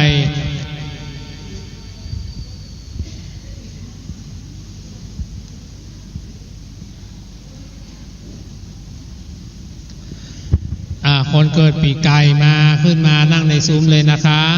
คนเกิดปีไก่แล้วก็ท่านใดจะบูชาตุงเงินตุงทองจุงชะตาปีเกิดขึ้นมาบูชาบนวิหารได้เลยตุงชะตาปีเกิดนะครับตุงชะตาปีเกิดเรียนเชิญพ่อศรัทธาแม่ศรัทธาขึ้นมาบนวิหารได้เลยนะครับเราจะได้สดับรับฟังพระธรรมเทศนานะครับลำดับมาจนถึงบัดนี้แล้วตอนนี้ท่านพระมหาสกุลมหาวิโลท่านดร.วัดผ้าขาวเจียงใหม่นะครับก็เมตตาเดินทางมาแล้วพ่อศรัทธาแม่ศรัทธาสาธุชนพุทธบริษัทเราเจ้าข้าเจิญนะครับแล้วก็พ่อศรัทธาแม่ศรัทธาที่ฟังคลื่น 104.50 เมกะเฮิรตซ์จากวัดโลกโมลีกระจายเสียงถ่ายทอดเสียงจากวัดฝ่ายหินนะครับแล้วก็ท่านสามารถไปดูใน YouTube ได้วัดฝายหินเป็นต้นเพราะฉะนั้นวันนี้เราร่วมกินร่วมตาเราร่วมสืบสานประเพณีวัดจะสวยเพราะศรัทธาช่วยปัดกวาดวัดสะอาดสวยสดหมดเศร้าหมองวัดจะเด่นเพราะประชามาประคองหากทั้งสองช่วยกันวัดมั่นคงช่วยกันนะครับสวยสดงดงามประเพณีดอยสุเทพเป็นสีประเพณีเป็นสง่าบุพชาติล้วนงามตานามล้ำค่านครพิงช่วยกันตอนนี้องค์แสดงพระธรรมเทศนาก็มาแล้วนะครับก็ขอนอบน้อมกราบปรมีธรรมพระเดชพระคุณท่านพระอาจารย์ขึ้นสู่ธรรมะแก้วธรรมะคำหลวงพ่อเป็นเอกลักษณ์สง่าราศีนะครับเมตตาขึ้นสู่ธรรมะแก้วธรรมะคำจะได้เป็นองค์แสดงมาธรรมเทศนาเรียนเชิญคุณแม่มณีวิไลเดี๋ยวสักกรรมคุณแม่จะได้จุดเทียนให้คุณพ่อนะครับวันนี้ครบรอบคุณพ่อท่านเสียชีวิตนะครับคุณพ่อก็เกิดปีละกาคุณพ่อทรงหล่อชัยเลิกนะครับคุณพ่อท่านก็เสียชีวิตไปแล้วแต่เจ้าท่านก็มา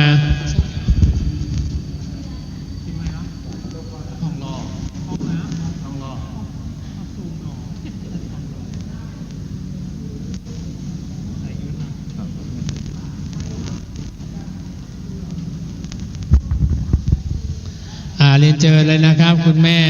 มณีวิไลแล้วก็ศรัทธาที่เกิดปีละกาไก่เกิดปีละกาไก่ขึ้นมาบนวิหารได้เลยเวลาไม่คอยท่าพาทีไม่คอยใครการเวลาล่วงลูกมาติ๊กกำหนดการปกติจะได้แสดงพระธรรมเทศนา4 โมงคุณแม่มาแล้วคนเกิดปีละกาไก่เข้ามานั่งในซุ้มเลยจ้าเข้ามาด้านหน้าก่อนคุณแม่ยืนด้านหน้านี่เดี๋ยวนี้มนท่านด้านบนเอานั่งนี่เนาะเอานี่ก็ได้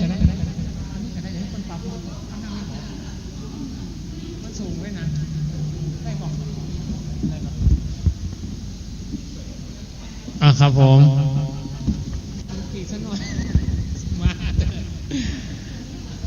คนเกิดปีละกาไก่เข้ามาเลยจ้า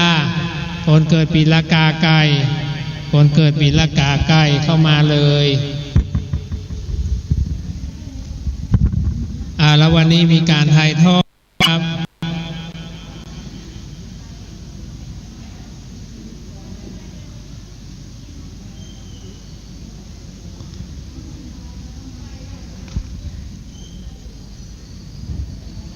บัดนี้องค์แสดงพระธรรมเทศนาขึ้นสู่ธรรมะแก้วธรรมะคำแล้ว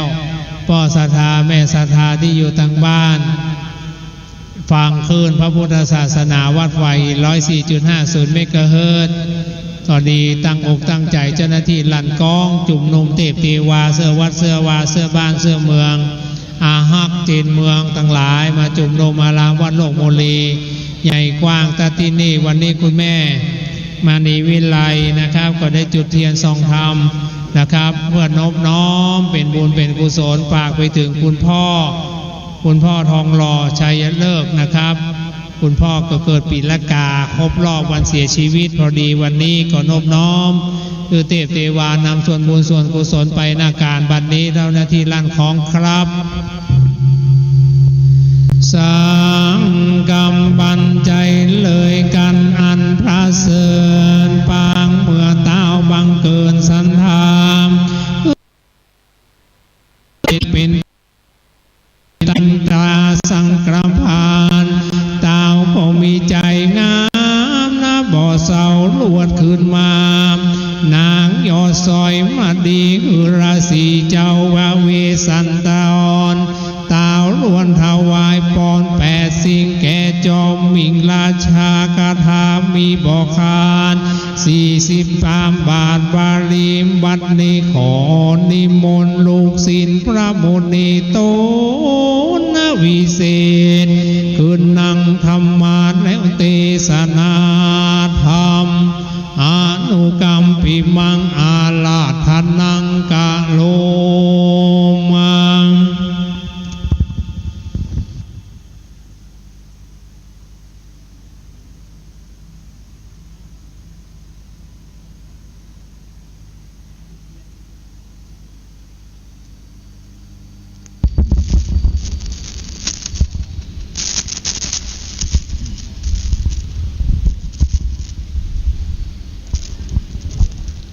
ขอถวายความเคารพ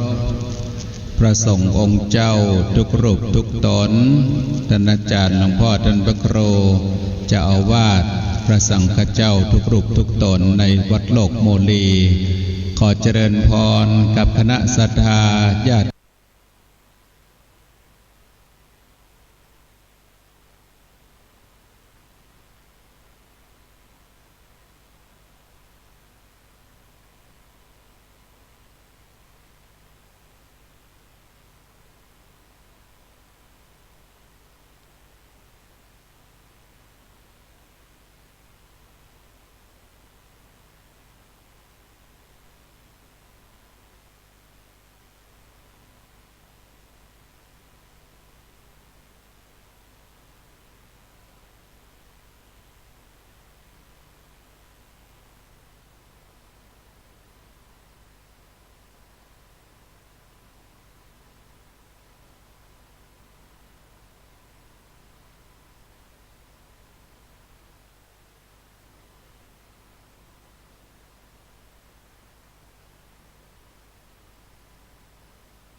ขอถวายความเคารพพระสงฆ์องค์เจ้าทุกรูปทุกตนท่านอาจารย์หลวงพ่อท่านพระครูเจ้าอาวาสพระสังฆเจ้าทุกรูปทุกตนในวัดโลกโมลีขอเจริญพรกับคณะศรัทธาญาติสังกัมบา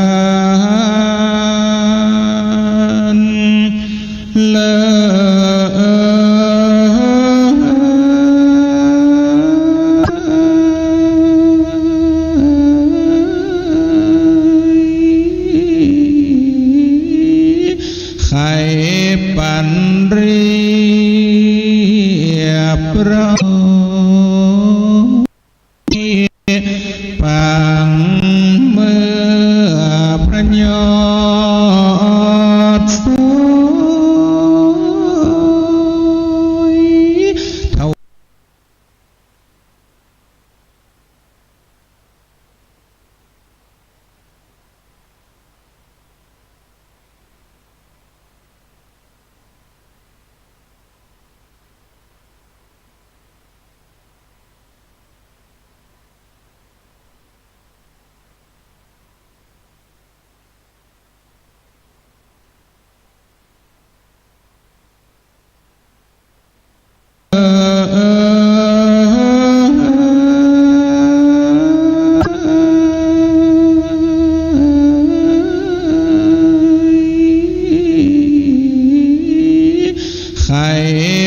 นเรี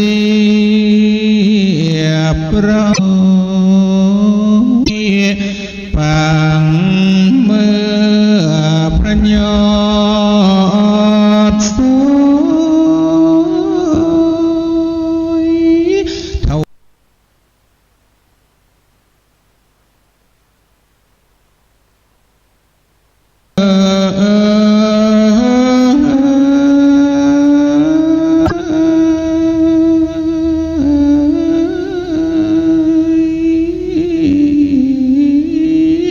ไข่ปันเรียบร้อย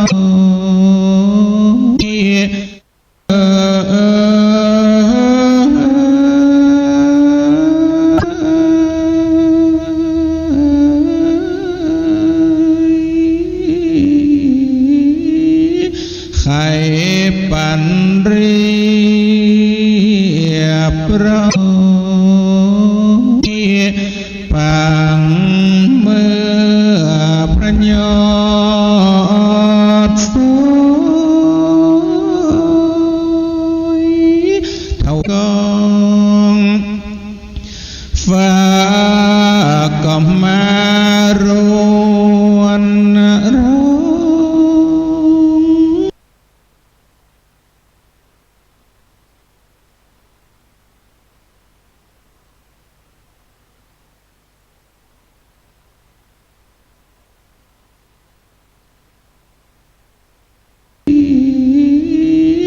ไข่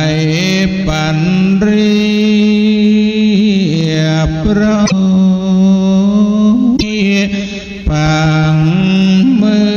อพระยอดสวยเท่ากองฟ้าก็มารวนร้อง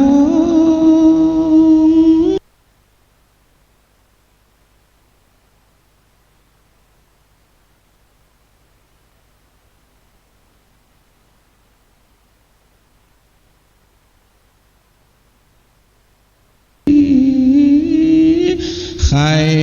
ปันเรียบร้อยปังเมื่อพระยอดสวยเท่ากองฟ้าก็มารวนร้องเดียวนี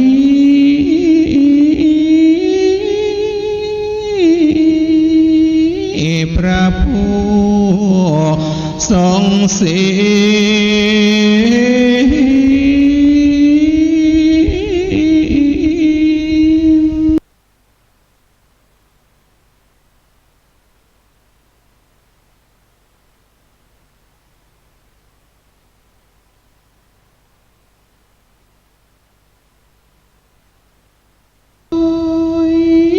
เท่ากองฟ้าก็มารวนร้องเดียวนี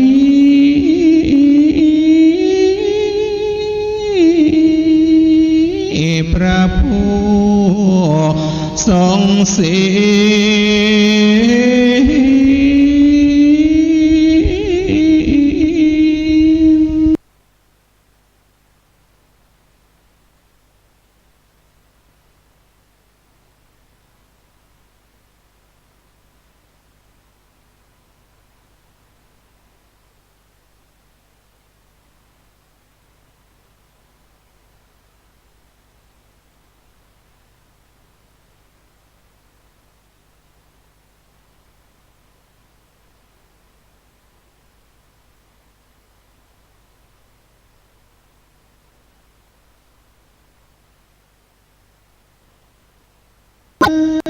เกิดใน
ฟ้า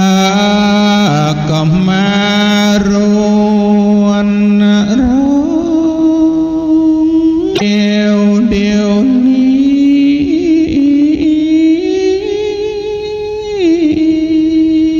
้พระผู้ทรงศี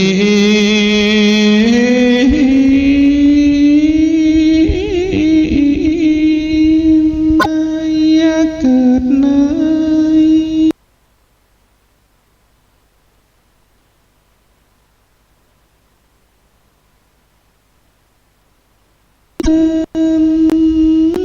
จึงได้อาสาตัว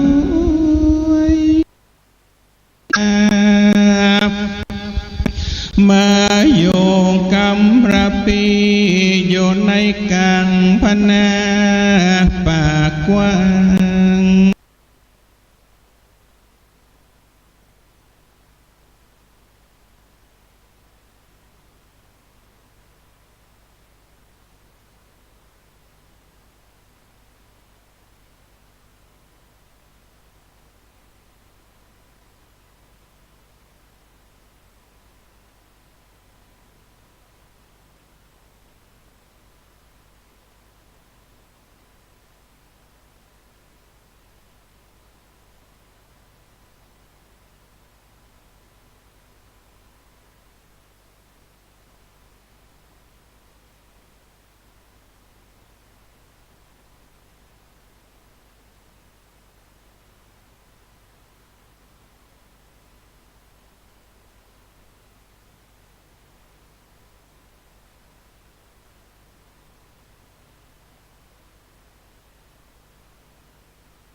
ผู้ทรงศี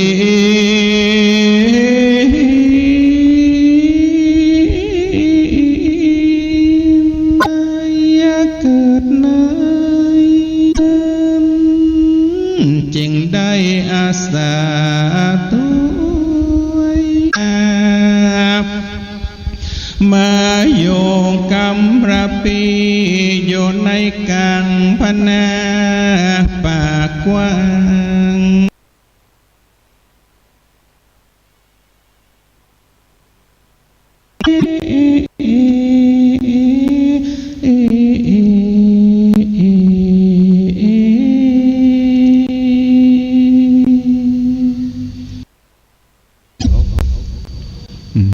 หลับหมดแล้วกัน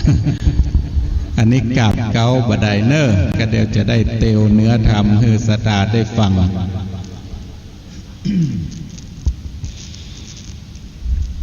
นะโม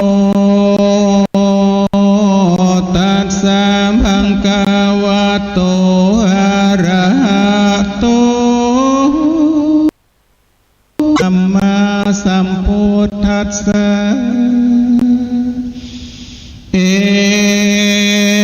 วันเตสุวัญญามัญญังสัมโมทัส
เทือสองโลกแก้วลาดกุมา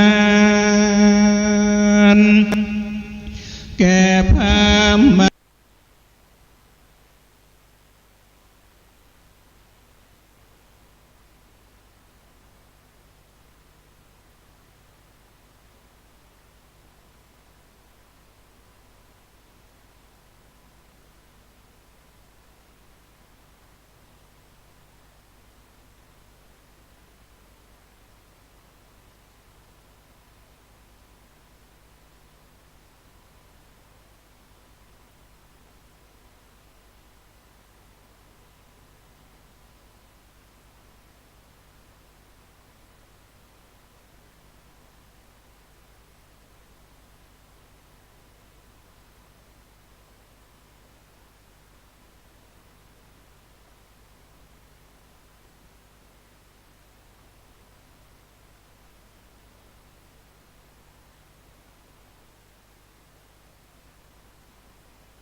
นะโม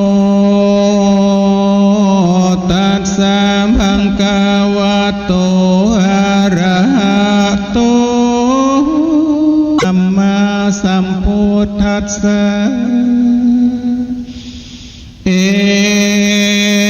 วันเตสุอัญญามัญญังสัมโมทนาเทือสองโลกแก้วลาดกุมารแก่พามมาลจังลานอบปนอยู่ในกูแก้วดงเขียวแต่คนหนึ่งควายกันได้นางนาไทยลาจะมาที่จักนำนางนี้ไปจากปัญญาเว้นสันดอนก็บ่มีผู้อมปะถากด้วยลูกไม้บากหัวมันกันกูอินลงหลุมตายกันพามเข้าสู่อารามเลือสีเลิศแล้วขอ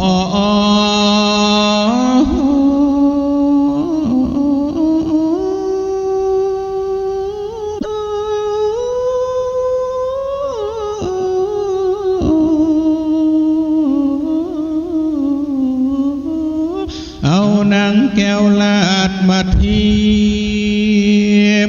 ยังยอดตาหน้าปาละมีอันเต้านั้นเคาะชิงเอาแล้วก็บ่เฮอนางแก้วลาดนง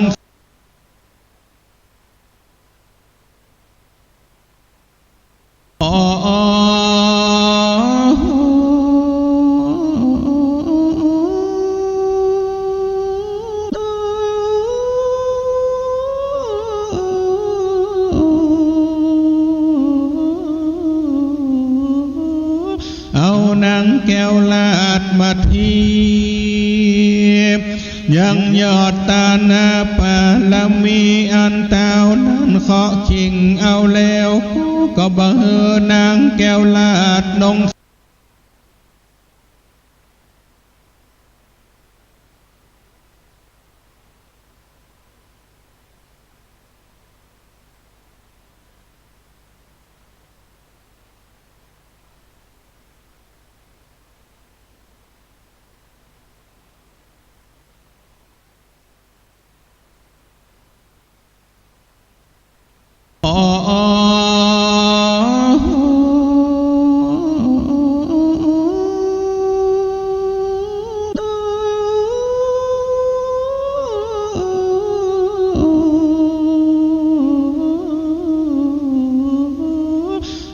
นางแก้วลาดมาทียังยอดตาหน้าปาละมีอันเต้านั้น เคาะชิงเอาแล้วก็บ่เฮอนางแก้วลาดนงคา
เอานางแก้วลาดมาทียังยอดตานาปาลมีอันเต้านั้นเคาะชิงเอาแล้วก็บ่เฮอนางแก้วลาดนงคาไต่ตำตูสิ่งโซนในป่าน้อยใหญ่ลาวนเวียนในป่าอาเกียนโดยเนื้อขนองในป่าแหลดจังลาเสื่อมีตั้งลานจะเสียและเสือกรงโหดบอกกะตำโตดแก่เจ้าวันโยปวนาอันจะเลือกเอวังบทเตในเมื่อเอ็นตาสังกับพรามเก่าดังอ่านเบื้องบันพระมหาสัจจา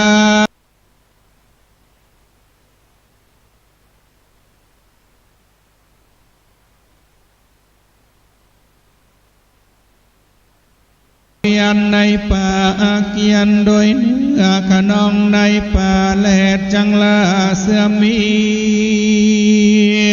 ตั้งลานจะเสียและเสือกรงโหดบอกกะตำโตดแก่เจ้าวันโยปวนาอันจะเลือกเอวังบทเตในเมื่อเอ็นตาสังกับพรามเก่าดังอ่านเบื้องบันพระมหาสัจจา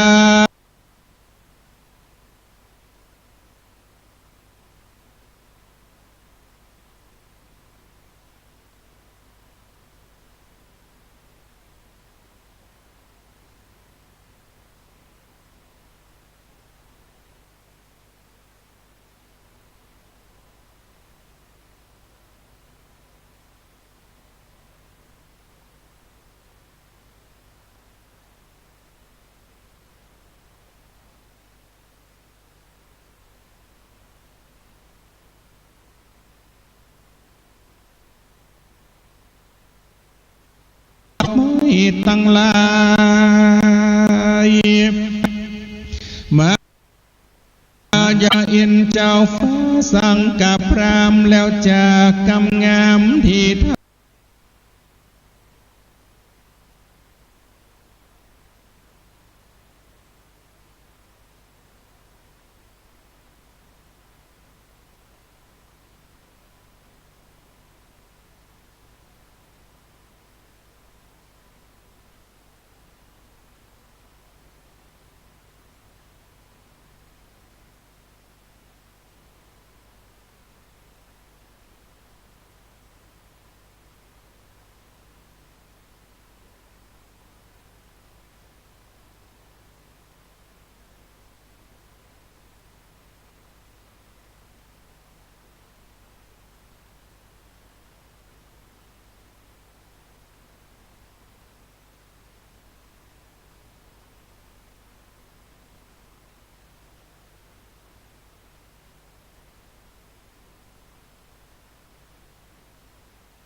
เราขอถามท่านจงกล่าว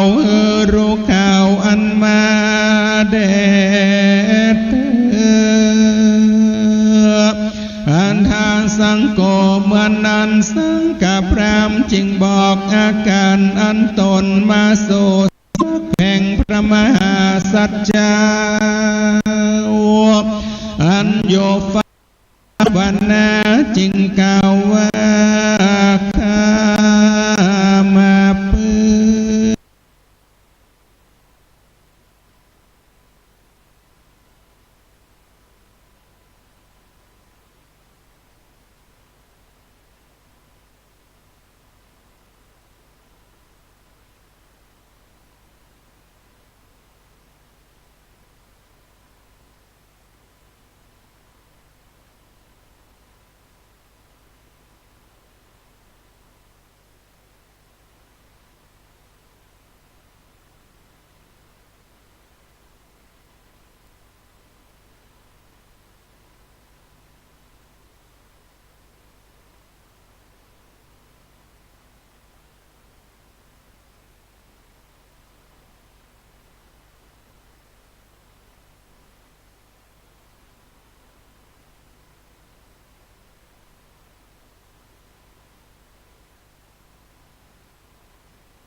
เราขอถามท่านจงกล่าว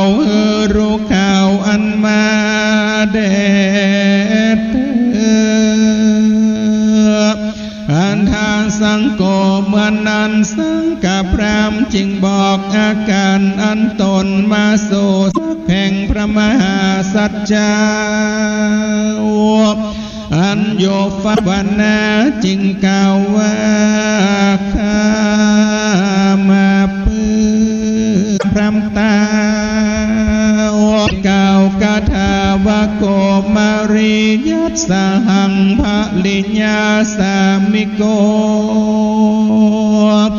มามังอินสโรบพิษเฮยกาเดพาล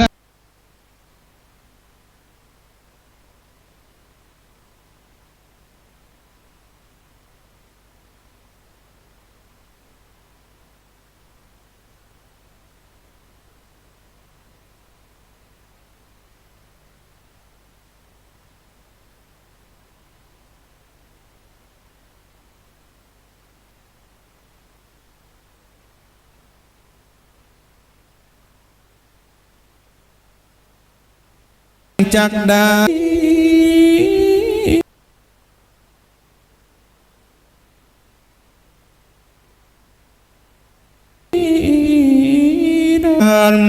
หล่อนได้ปมพระจอมทันควันเจ้าลาแต่เมื่ออายุข้าได้10 ปีไปส่วนพระช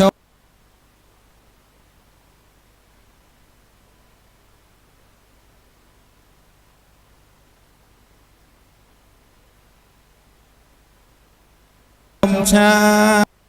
เจ้าฟ้าเจียงจอม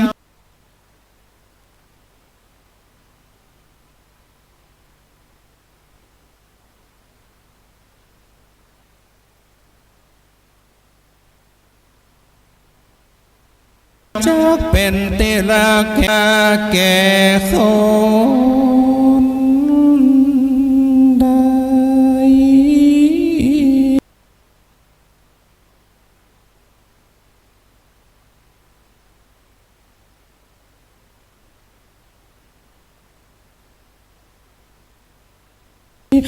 เลย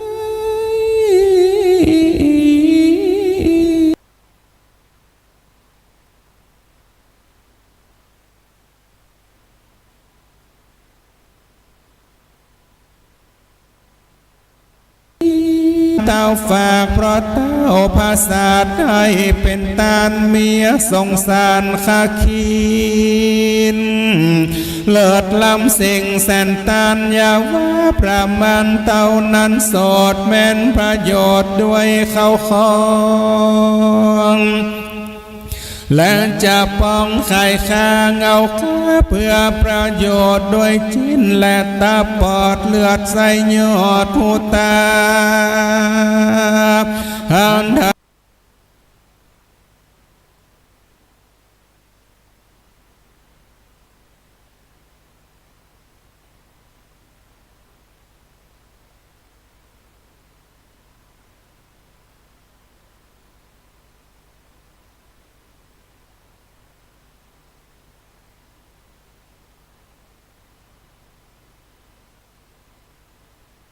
ญาตกสิ่งอิดดินนักแห่งญาตกสิ่งอิดดินนักแห่งขันติยาลาดสองพระอ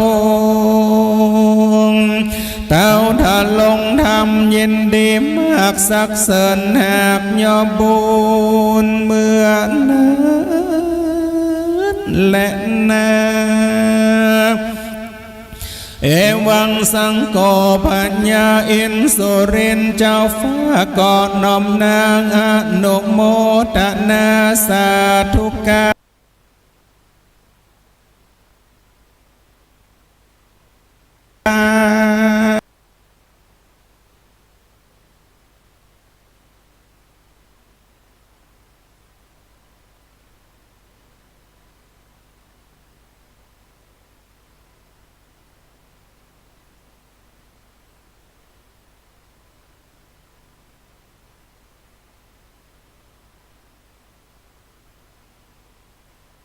ติ่งสงามดีอาเขวองค์แก้วยังสัมปการงามจังคานไปแก่ผู้เป็นแม่กันหาจาลีแก่พาฤาษีเป็นเจ้าเป็นนอนเนาจำเลินไปพระจอมใจ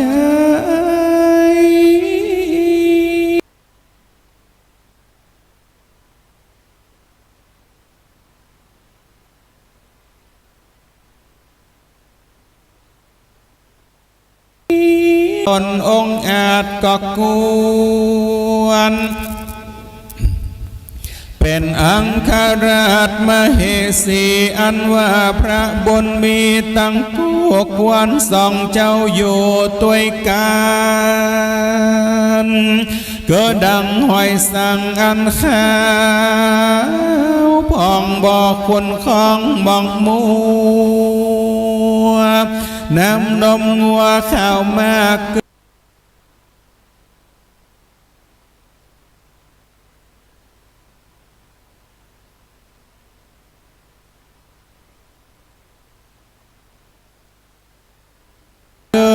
ขับไล่ขายนิมาสองไปมาจุงเอากันกัดปลาจบุญภาวนาไปใจด้วยอันตั้งสัจจะไว้แต่หนหลัง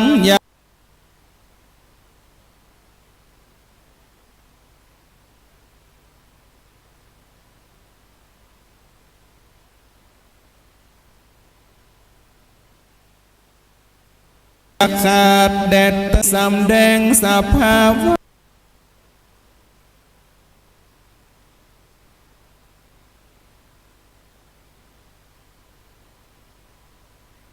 อันตนเป็น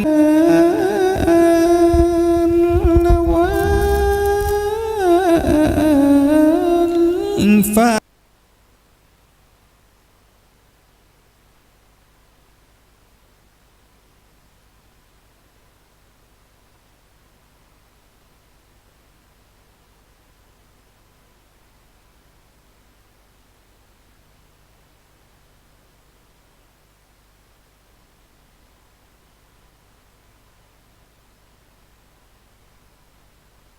ฝ ฟบ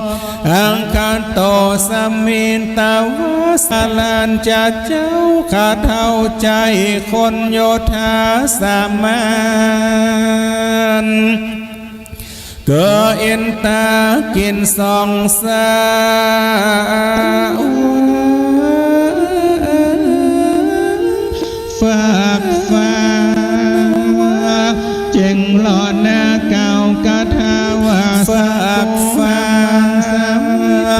เจ๋งหล่อหน้าเก่ากะทาวาสังโฆ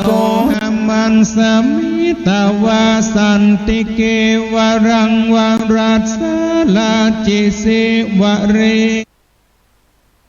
ธรรมันสัมวะเรอันทานธามิเตง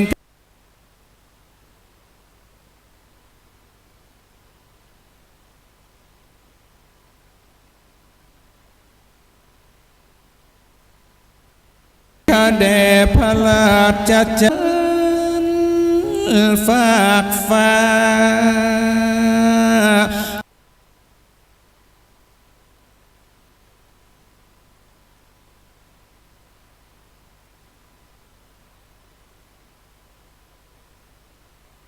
ข้าล้วนแป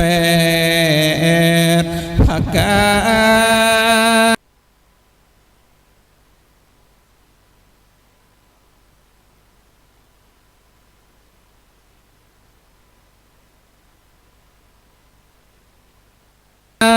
รำเอาปอนแห่งข้าอันลูกแต่จันนาฟ้ามาดวาย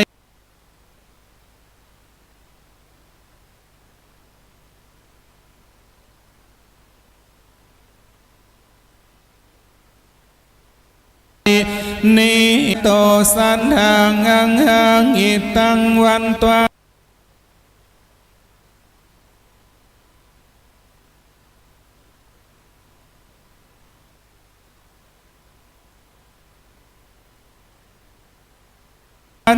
มังคาวายาอินลงมาโส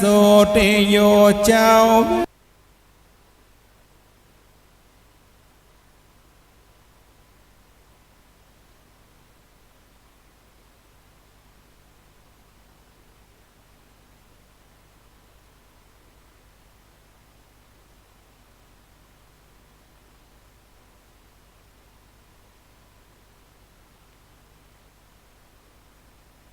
สันดอนมังอนสอแปดดาวแขวดเธอเปียงใจตะวันใสสองแล้วก็เคลื่อนโซจันฟ้า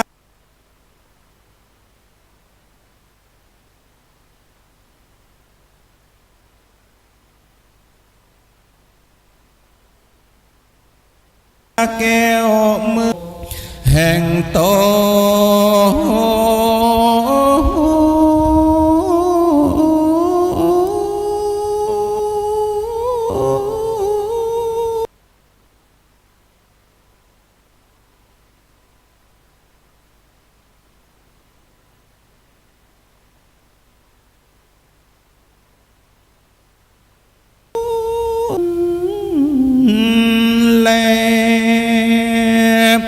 สังกามปัมปังนิทิตังขีญาอันเก่าห้องสังกบาลอันผาดำ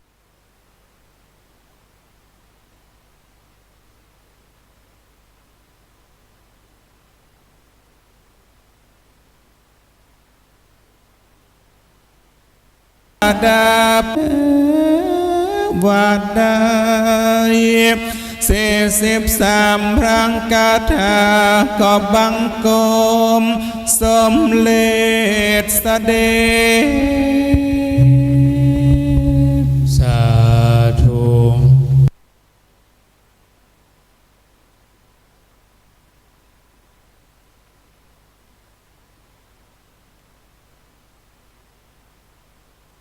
สากับบันท่านพระมหาสกุลมหาวิโรเจ้าสำนักวัดผ้าขาวเมืองจังหวัดเชียงใหม่คนเกิดปีไก่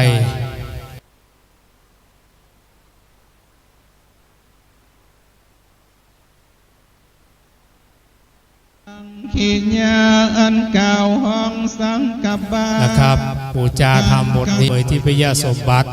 อันหาที่สุดมาได้เพราะฉะนั้นศรัทธาที่อยู่บ้านคนใดเกิดปีไก่นะครับก็พนมมือนบน้อ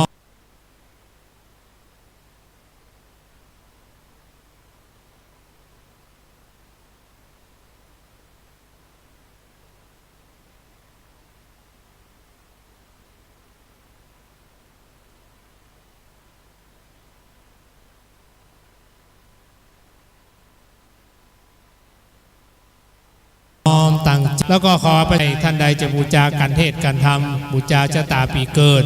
ขึ้นมาบนวิหารได้นะครับประชาสัมพ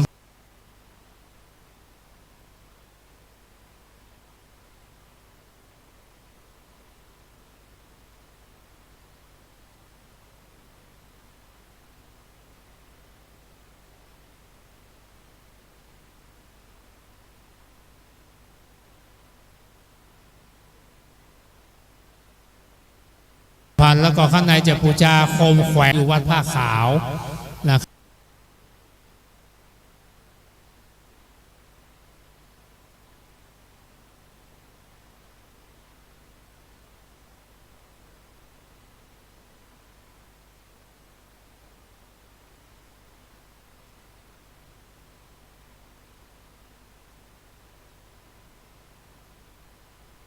รับ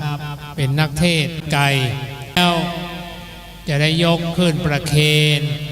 นะครับยกขึ้นประเคนเลยเจิญครับยกประเคนเลยจ้าสาธุ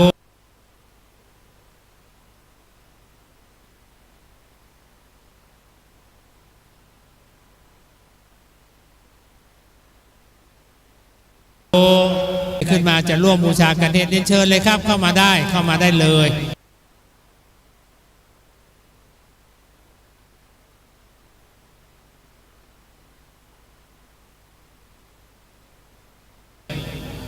เข้ามาเลยนะครับการมหาราชเข้ามาแล้วจะขึ้นธรรมาสก่อนแล้วก็นิมนต์ฮือปอนครับผม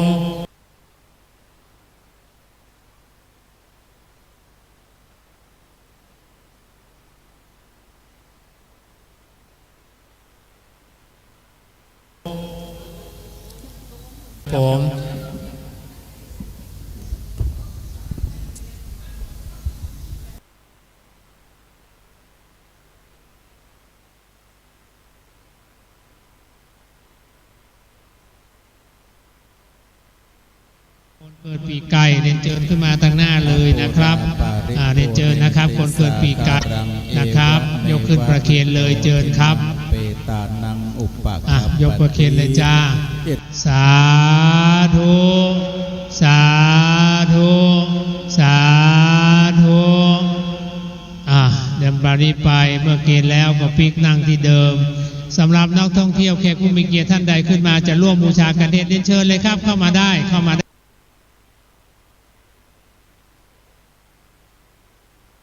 คนเกิดปีไก่คนเกิดปีไก่เรียนเชิญขึ้นมาตั้งหน้าเลยนะครับเรียนเชิญนะครับเชตังอันผาเสดล้ำเลิศยิ่งกวันโพธาพร้อมปีไก่คนเกิดปีไก่เรียนเชิญขึ้นมาตั้งหน้าเลยนะครับเรียนเชิญนะครับคนเกิดปีไก่นะครับยกขึ้นประเคนเลยเชิญครับ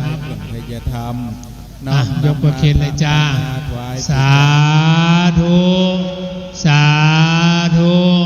สาธุเดินปารีไปเมื่อเกณฑ์แล้วก็ปิกนั่งที่เดิมสำหรับนักท่องเที่ยวแขกผู้มีเกียรติท่านใดขึ้นมาจะร่วมบูชากันเทศเชิญเลยครับเข้ามาได้ตัดตินี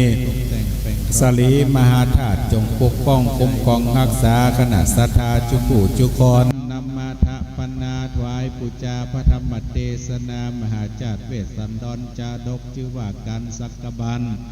อาตมาภาพเทศนาจบลงไปแล้วด้วยพละเพื่อได้เปิดฟันเตียงแต่ดีลีสัพพิติโยวิวัชชันตุสัพพะโรโควินัสสตุมาเตภวัตวันตรายโยสุขีเต ติขายุโกภาวะอภิวาตานะสีลิสะนิจจัง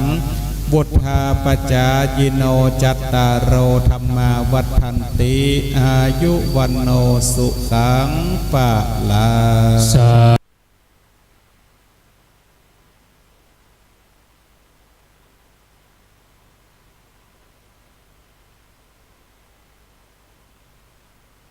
ถูกวิโลวัดผ้าขาวเมตตาแสดงธรรมบรมวลเรียบร้อยวันตามี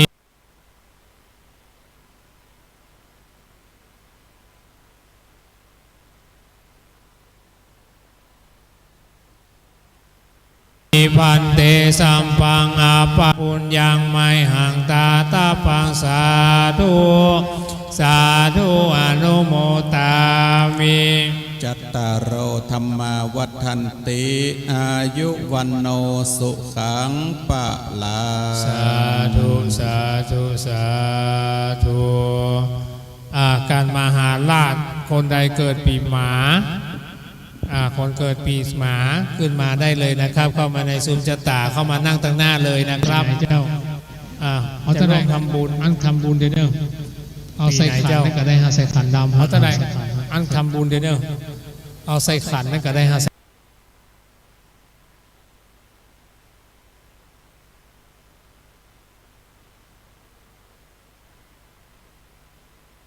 ส่ขันดำใส่ขันเชิญนะครับคนใดที่เกิดปีหมาขึ้นมาด้าน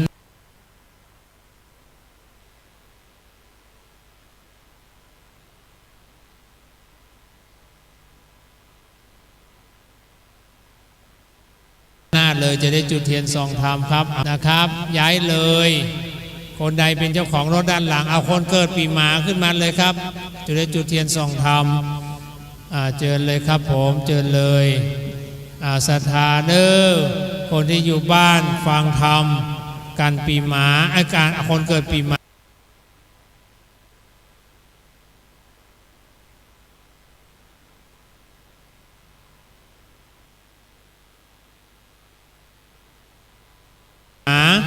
แขกผู้มีเกียรติที่เดินทางมาจากต่างลุ่มนะครับขึ้นมาบนวิหารได้เลยนะครับ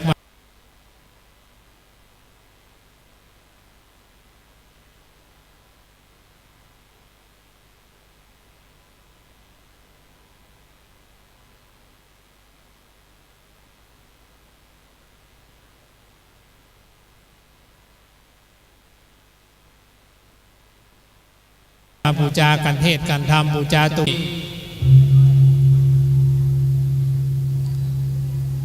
สา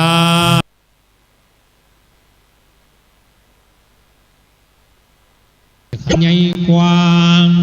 ปางเมื่อพามนำรูปพระเจ้าจางจื้อกัน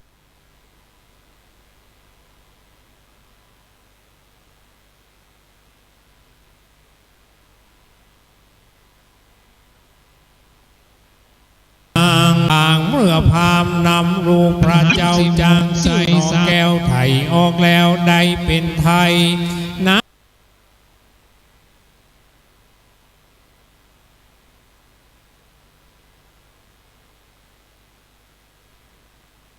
สิมงใสนิขอนิมนต์ลูกศิษย์พระมุนีโตนผ่านแผ่วเทศนาธรรมโผลแก่ผู้ค้าตั้งหลายอันนั่งท่าคอยฟังอนุกรรมปิมังปะชังอาลาทานังกาโลมัง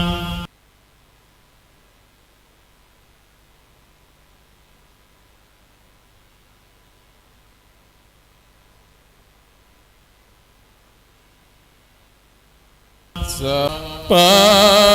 เลปุณณา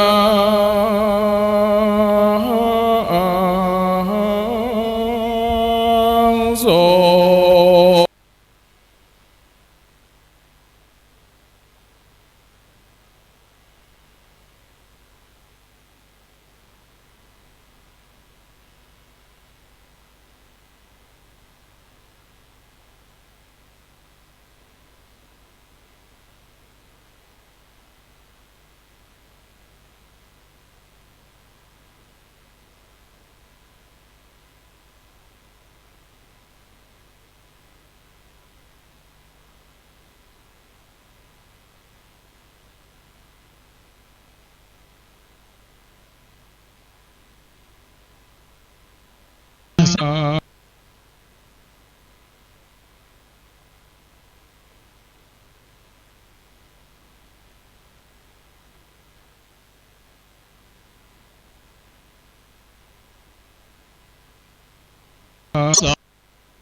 โมตะ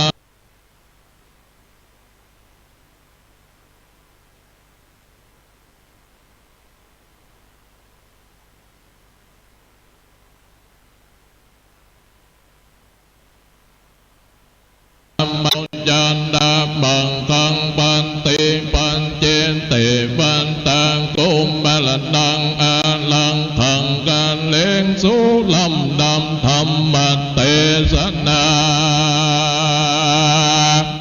ส่วนบามพามังห่างกันสันเจ้าลาสีและนางลาจะบานเพลงก็มีใจอาเพลมจมจนเป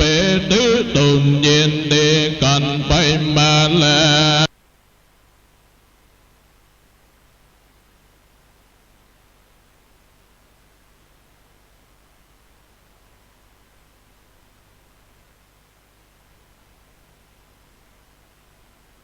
จงจะทำก็เอาสองนองลำเป็นน้องเขาโศกหัง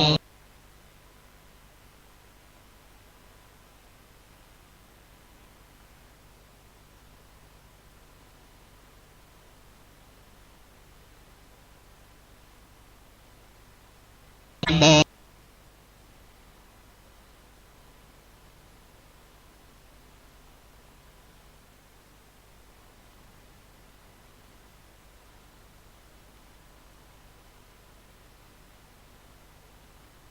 ไทยโพ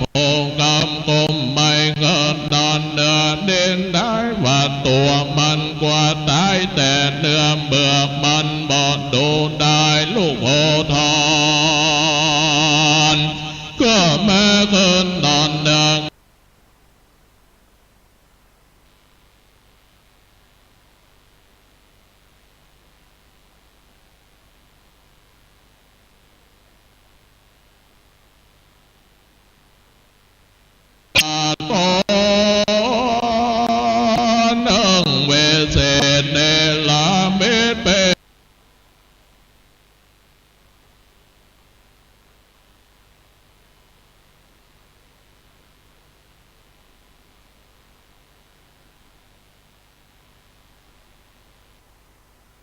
เนลเมตเป็นเหมือนนางมาเทก็เข้ามาแก่ปล่อยยังสองสาเลพี่น้องปนยังบังตังกาเขากองเอากันนวลกันยังหัตถบาทที่เจ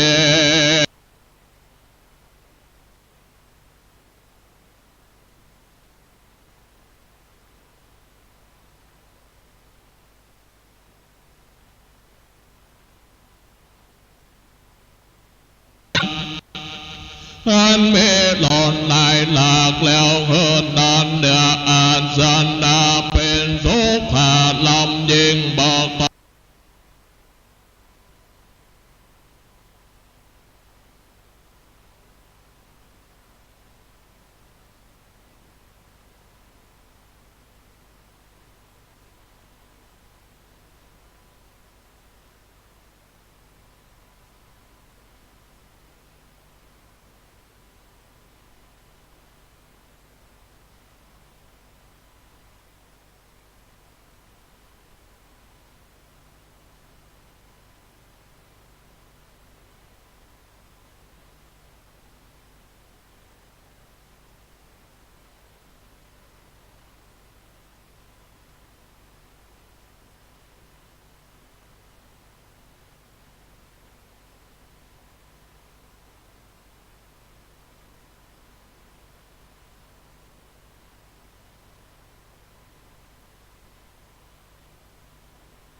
นำเอาดอกบัวคำสองดอกมา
เป็นเหมือนนางมาเท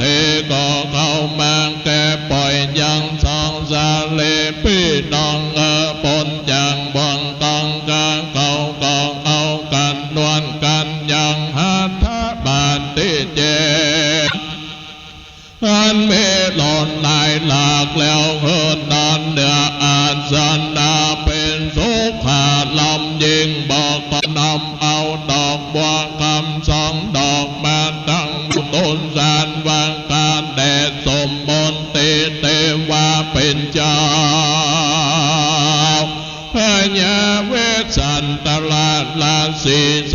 ก็มันแก่ขาดเท่าอันคมเต้าเข้าไปขอตันก็เจ้าอย่าเล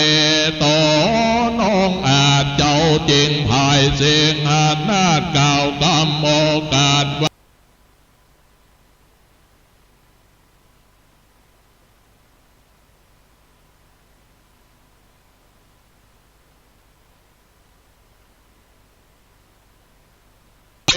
ได้ป่าไม้ทุ่งแยกไหลหล่อตายเจอว่าขายิ่งใจช่วยใจก็หาบ่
โก้อันเมเต้าของเราเมบ่ลายช่างแต่งพรามใดแลน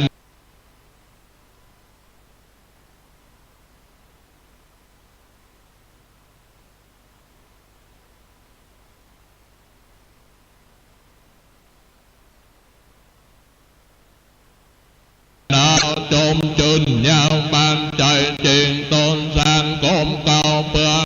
โปพัญญาเป็นเจ้าฟ้าตาม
โมทาเนข้าวเครื่องสาเลต่างเต้นยอมของวิเศษอุดร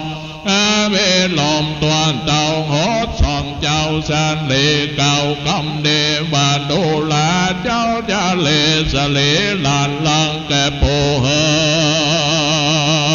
ย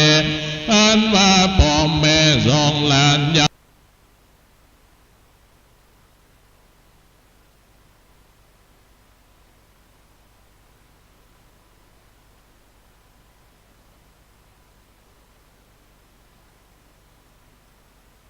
จะเลโกมาโลอาหะ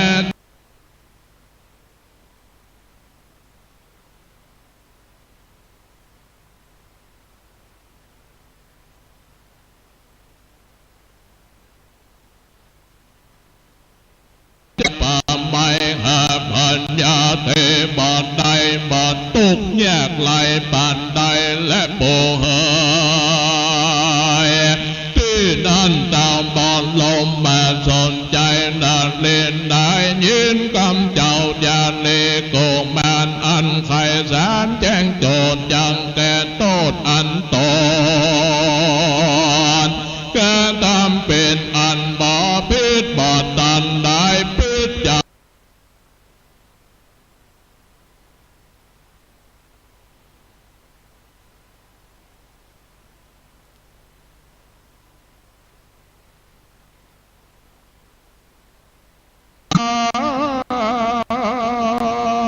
เจ้าบวชตังแล้วหน่อไป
ได้ข่าวแหลกอาหารเม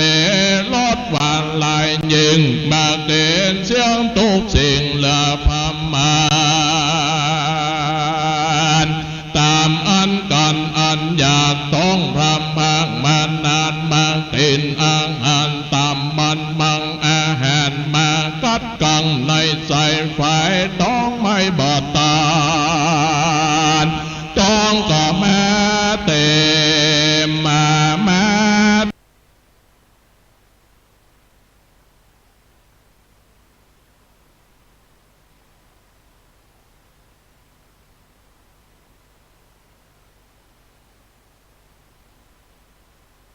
เมื่อมันอยู่เรือนบ้านเก่าเต้ากินแกงพังบงใส่กงละตัว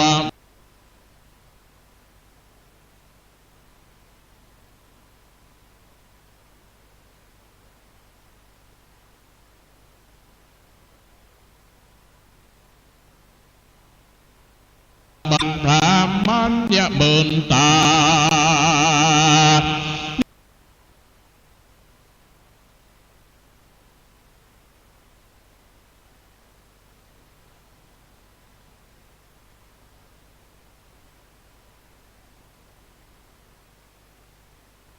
ดำบานแลหัวเพิงกินบนเลือกบนแยงกินตังแต่งแลนเตากินตังเข้าสาเลพวกซัมมากินเคเอฟซีที่ลอตัดมากินเพนซาฮันตีคาโฟ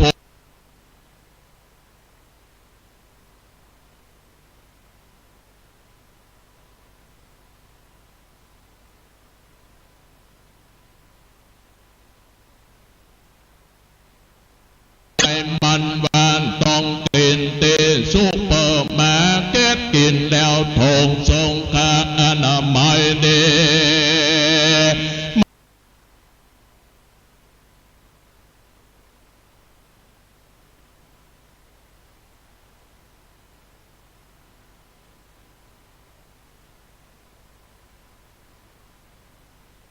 อยากใจมีเบอร์ก็มาเก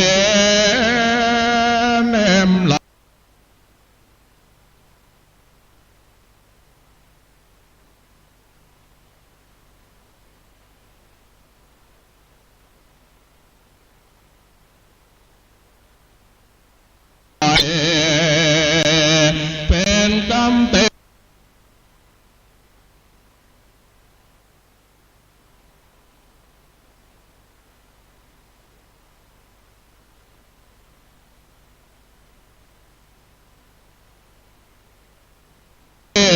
สองแก้มกัดมาไม่ต้องทำเนามันใหญ่เต้าต้นตาลตันทำเด่นน้ำบากโกมาต้องลองออกปากตั้งเชิญตึงพับเพิ่นโยบันสาทัดลุนทันลานเหื่อมไปเอาไฟมาส่องคดหาดยองโยละลานลาลา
แจ้งตานก็ว่าตายเสี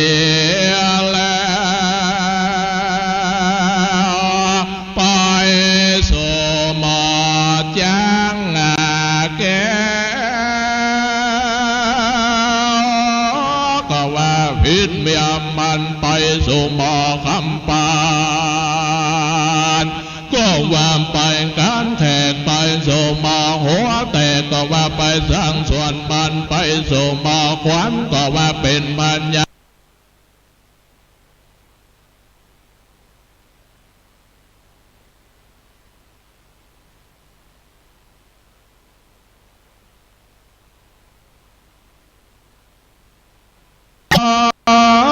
ก็ว่าไปล้อมรั้วมาไปสู่หมอกุลาก็ว่าดีไปไล่ไปสู่หมอ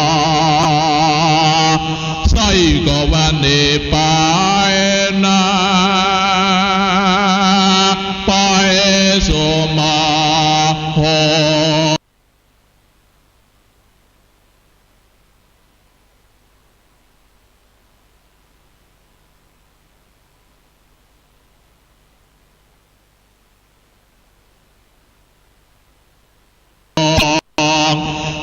ว่ามาไล่คมเขาเจงลบเพิ่นมาดังเก่าเขามาแบ่งยาเราปัจจุต่าง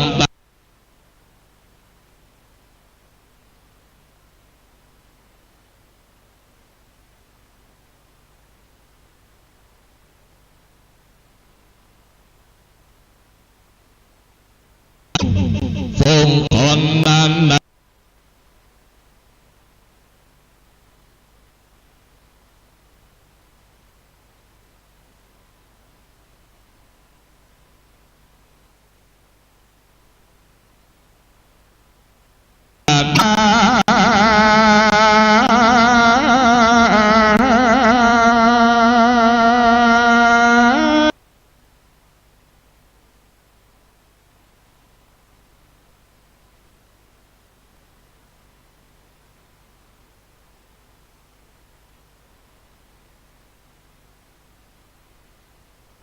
ใจไปตาตาตีเหือพามขาดใจตายข้าต่า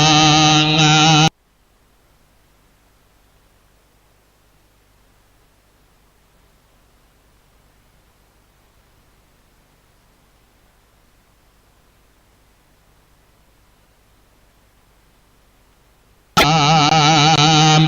มาไว้เนื้อแตนเขาก็ว่าเราจังได้พาแผ่นใดมาปกป้องไปปกเอาเบียไป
ก็เฮตีแสงพอตีนขะแยงเฮตบมาผู้เท่าก็เฮ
ก็เป็นเอาไว้กินดอกจังเสียยังปามหังดอกเอาไว้กินใบจักเสียเต็งไก่ตัง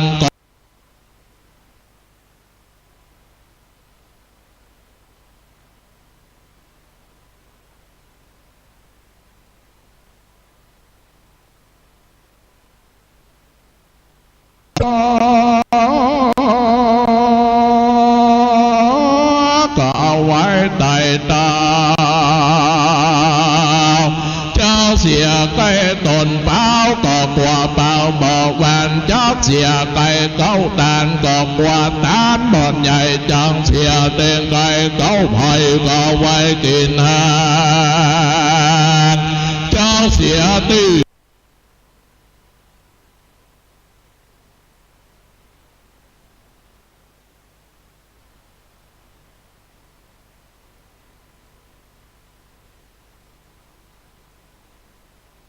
เป็นเหลียเจ้าส่วนก้องเกียรติโยมา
จังพันแห่เล่าเดบนสาธุเจ้ามาป่องสุ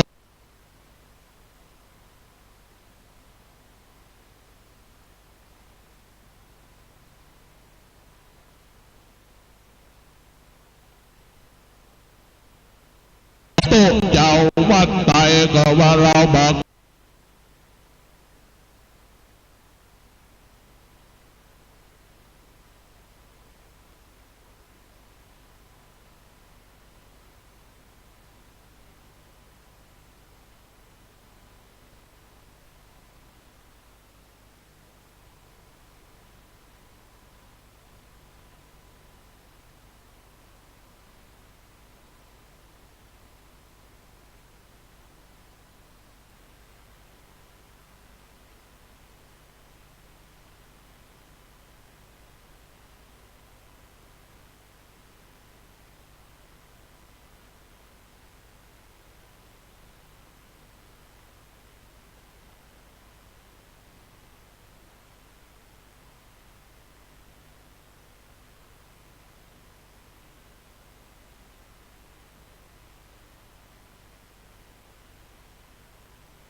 คนดีโดสังโหก็หนวกกำจากก็สวกบาดเจ็บตัว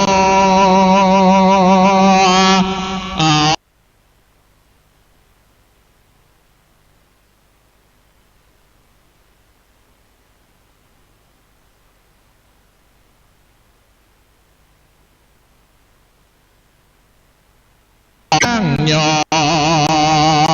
นยังหยาดที่แต่ผ่านย้อมฝาดโลกก็มากันตลาพัดก็มา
เมื่อกำลังแถมเราซ้ำเก่าไปแม่โกชาเราซ้ำเก่าไปแม่โกชาลาบอดได้เสียงเมียงในบางก็หมดล้นหมดเลเก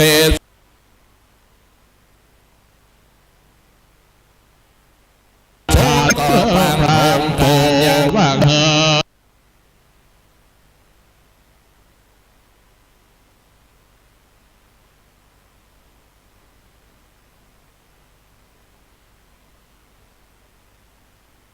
การยังเมืองแฟนจงกลมนาลบบามกำเบน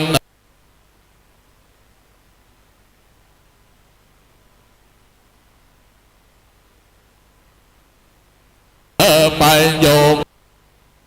สนใจกันบ้านทรงสร้างการทำแล้วต้นแก้วก็คนตั้งหลายมา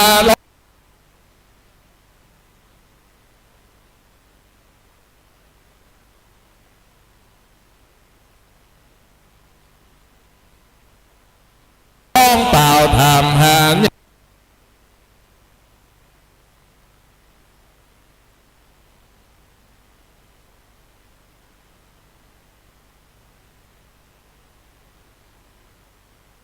มาแลนนาเจ้าฟ้าก็ไปโดยบาลีวันลา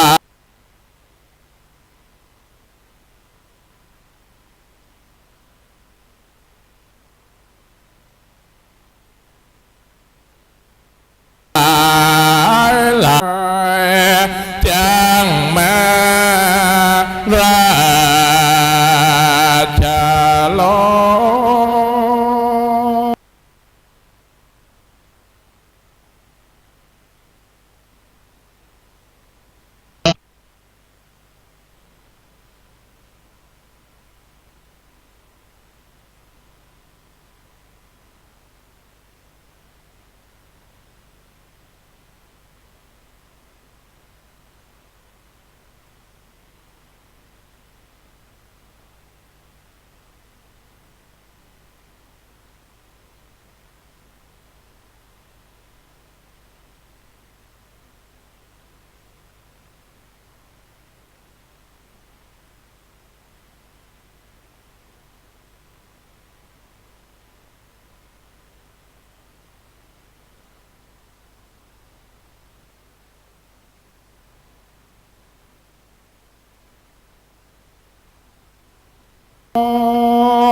เชิญนะครับอาจารย์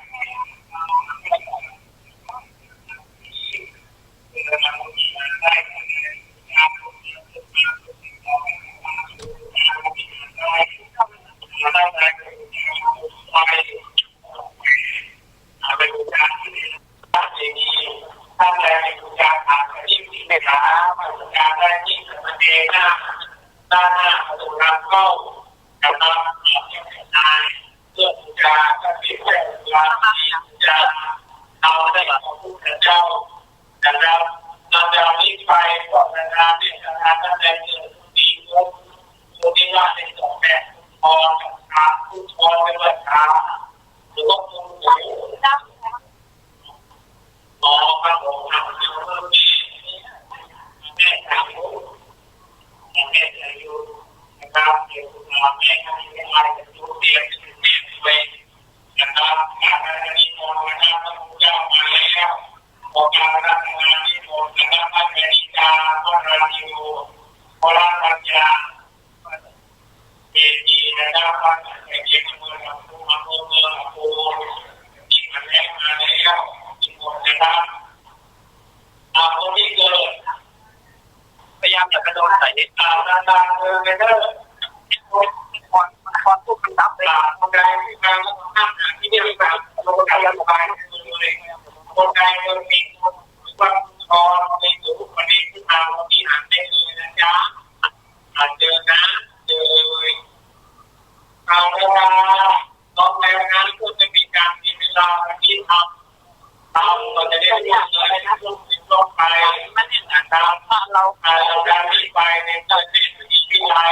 เดี๋ยวทำเป็นการที่เปลี่ยนสิ่งตัวสิ่งหูมันจะเปลี่ยนเลยนี่ก็มาเลยครับปล่อยละเปลี่ยนเลย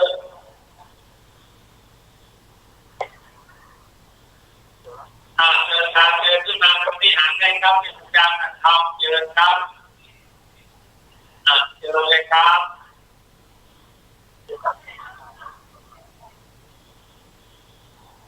เจอเลยครับ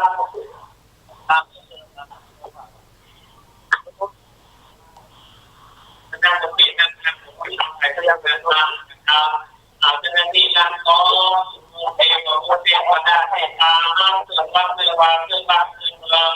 เรื่องมาเทวดาการตัดเทวดาอินทร์ยังคุณหนักนะพอเราไปถึงเจ้าเจ้าหน้าที่นั่งก็จุดมุ่งอย่างนั้นการองค์การองค์การสร้างน้ำมันสังการงานสื่อสารไว้มากันใหญ่งานก็เรียกเพียงไปต่อปัตติลงมาร้อนสังกัดที่การก็เข้าบางหลวงตาเจ้ามาประนมโคกันในมาวันดาดาวเอ๋ยนักโยตาตาการยานะโคโคกาสังโตลงด้วยนามันยาวจาล้วนคืนมาพระกาลาปีทัพนามได้ตามที่โมบานโมไว้ปีมาบ้านนี้อุทาลายนั้นทุกโลกันอยู่ในอาลามันโลกโมลีในความสัพพิธีโอนานิโกโลกที่พระมุนีโตนาขึ้นนำธรรมะแก้วแนวเนตาตุกังปิมังปะทังนาลาตานังจารุมา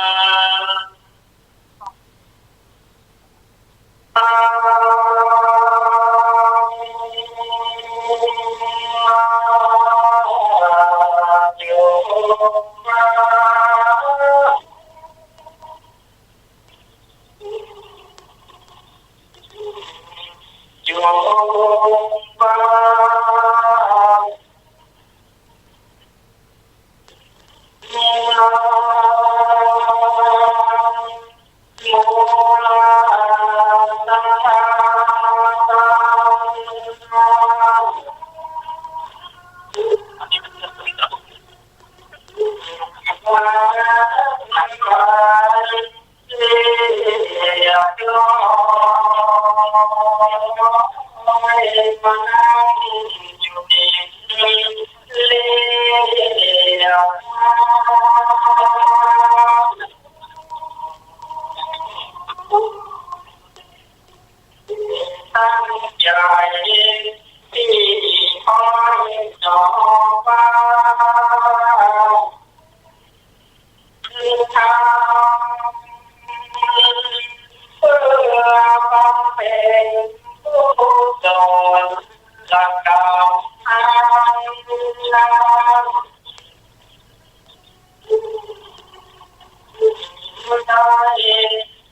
ว่า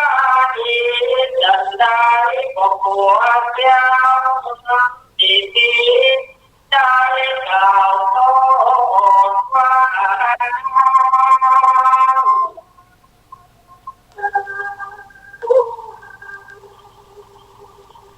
ที่ปัจจัยมา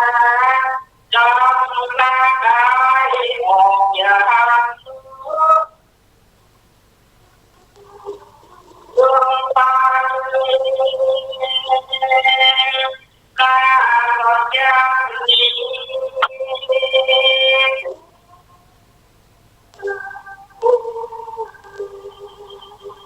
เสือเก่า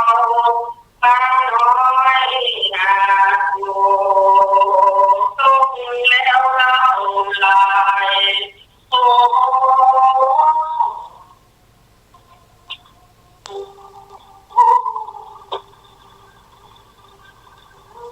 วันนั้นก็ยาก็เอาดีคนใจมาไปคนเจ้าเวจันตาลาทิ้งก็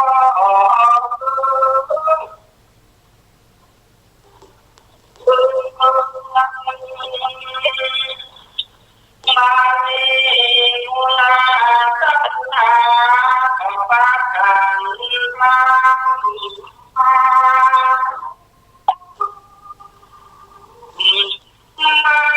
ฟังธรรมมาจะเปลี่ยนจันทร์ทิพย์จากการเองน้องตั้งดีคืออะไรโอ้ยเวียนเยี่ยมมาดังนั้นเพื่อมาออกดีลองคนเดือดร้อนเตือน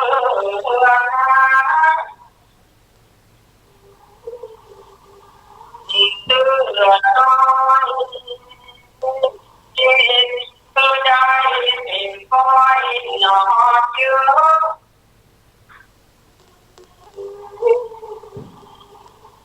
ที่โยตัวใจขาดหน้าคนยังโลจงตา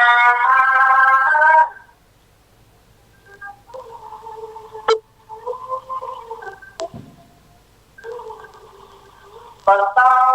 นังปัญญาได้คงปานยังหนอผู้จาที่ยังมีใจเจ้าที่ยังได้มาโอ้จันโลกนี้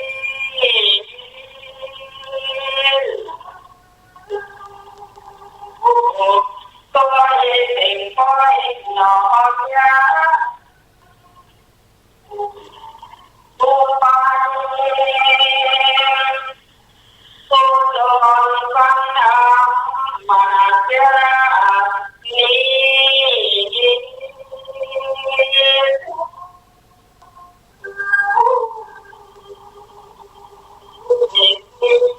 มากกว่าหยวกลายบ่น้อยนี่ก็ยังเจอน้ำเจอเต็มวันดาโยมาเข้าตาและอาสุโมตา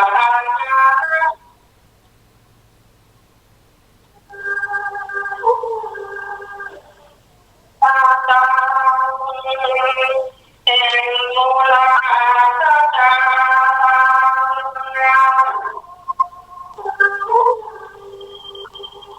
ก่อนน้อยคือได้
า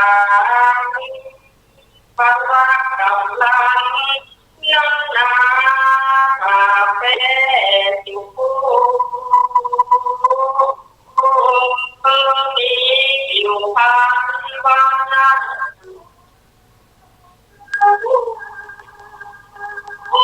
คนยศใหญ่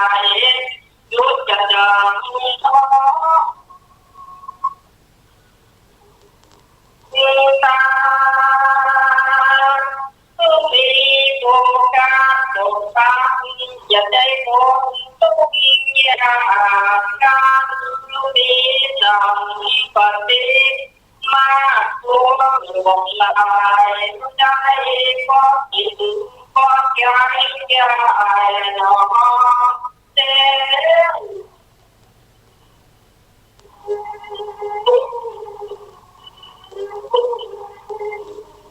เดินตามว่า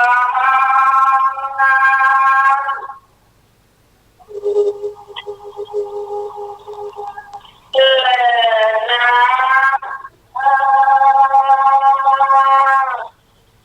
เ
แก้วใจจนใจแล้วร้องใจกันตั้งหูฟังกันดูตาลาเพื่อนจะตาต่อเราลาที่น้องได้เองห้องโล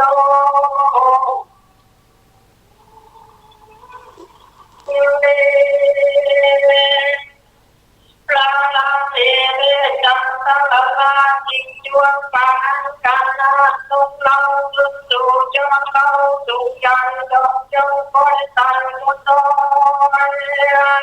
แล้วจวนนางลาที่ก่อนแลขอมีมุดปัจจุบันเห็นต้นมากนักลงแล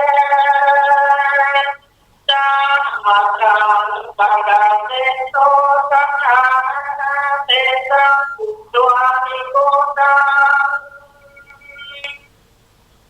ติโตเวจันตังอาภูตังนาโรจิตัวติโตเตนะติตังเวโยลาติโกตาติอันวะเวจันตะละลาได้ยินเสียงโยดาดูแค่ร้องให้แอบกังวลที่ตัวคนนั้นสั่งร้องให้ฟังตัวเยราโยดาเราให้จับดูเย็นยาน้ำน้ำกันยายักเกี่ยวมาดูลาน้ำเกี่ยวลาเกี่ยวโอ้จงจงใจที่น้องเลิศรักมากเกิดต้องโกได้หมดโยดาดาเลิศผู้ยิ่งเลิศยิ่งผู้ว่าโอ้โหโอ้โหฟ้าตั้งพบยังมาลังตั้งมาบอกอาการรักน้ำน้ำใจวันตั้งตั้งให้จับมาโยตุงยังใจยืนต้องเด็กโยที่บนฟ้าฟ้าที่กาตังกาลุตาลุกาตุลานาโนโยปีเราตั้งต่อเองเมื่อเดือนในโรงงานการโยนาอีกยอดไว้พอสำหรับเราการมาลุกจอมว่าลุกกองลุกบุญเลี้ยวก็ลุกกันแทนด้วยหอมเพียงตาบังสวยราเพียงผู้ดียกไว้พอลอกนาดียกเลิกตาปองราดังโตเอายุคโบราณคนดีทำดอกเราดีมาลุกปาน้ำคอยเอาหน้าเวนาอย่าทำน้ำตาลุกไม่ต้องแพ้ใจดีฟ้าดินตองลาน้ำลูกผู้ดีหัวตาผู้มีจะแอบต้องน้ำปอดใจลดต่อยใจผู้อยู่ดาดอกเราลามีน้ำเจ้าถูกต้องหมดตาลายเจ้าขาดใจใจให้ตาพลังตาจะสุดลังจะและนาจวนนานาที่ได้ยินมาลักสีดาวดังนั้นนั้นก็เห็นที่ตาโมเดนาที่คนโยดาโมนายังเป็นน้อยสุงามยังรอดูความว่าเด่นนาตนแต่ก่อนยังเล่าลงปอกยกหัวผู้ตกใจบวมนักตกจิตแต่บุกเปตนาก็กล่าวเป็นการทำว่าตากล่าวดังอังนางก็เล่งที่ฉันโมเสนาเลียมีโมนายายเป็นถอยดงามก็รู้ความว่าเสนาตนแต่ก่อนจังเล่าลมหอมจอมหัวตกใจกลัวสะดุ้งจินแต่คงเวทนาก็กล่าวเป็นคาถาว่าอมิตาลำปายุง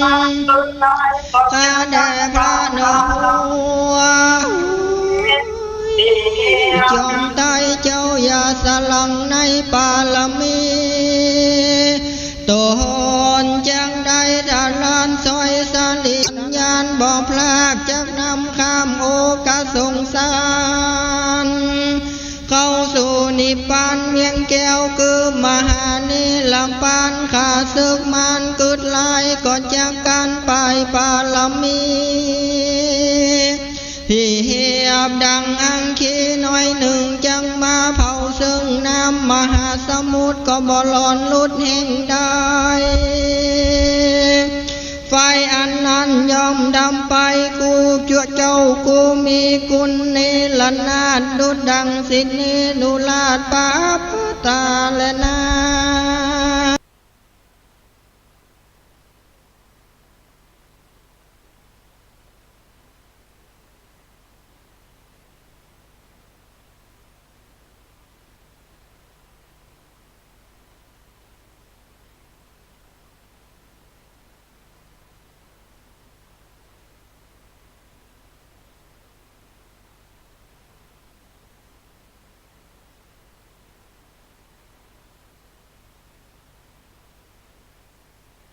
คือมหานิลำปานขาศึกมันกึดลายก่อนจากการไปปาลมีที่เหียบดังอังคีน้อยหนึ่งจังมาเผาซึ่งน้ำมหาสมุทรก็บ่หลอนลุดแห่งใดไฟอันนั้นยอมดำไปกูจั่วเจ้ากูมีกุลเนลนาดดุดดังสินเนนุลาดปาปตาและนา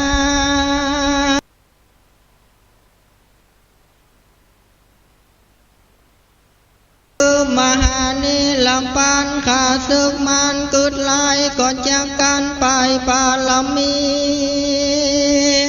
ที่เหียบดังอังคีน้อยหนึ่งจังมาเผาซึ่งน้ำมหาสมุทรก็บ่หลอนลุดแห่งใดไฟอันนั้นยอมดำไปกูจั่วเจ้ากูมีกุลเนลนาดดุดดังสินเนนุลาดปาปตาและนาสมาญาณ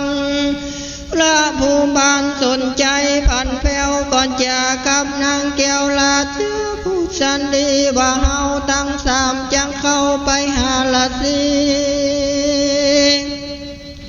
ลูกไทยก่อนจากงานลำโศกาบ่ได้ก่อนจากร้องลำหายไทยกูปีจากพันภายไปก่อนฮือเจ้าผ่อนตัวไปส่วน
ไว้ตินพระเจ้าจบตามกองในเมื่อพระตั้งสองไว้กาพระบาทเจ้าสนใจ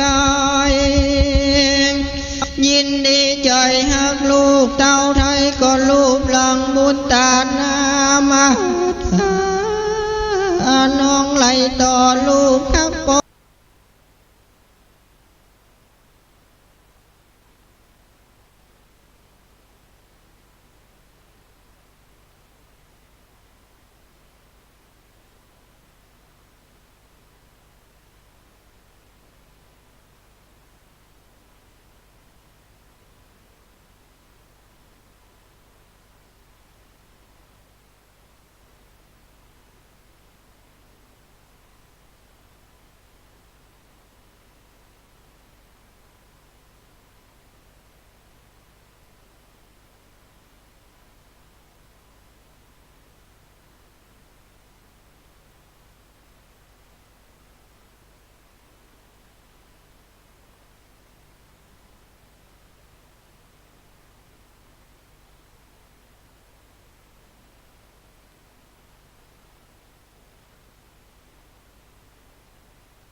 นายอลันมีมูมิน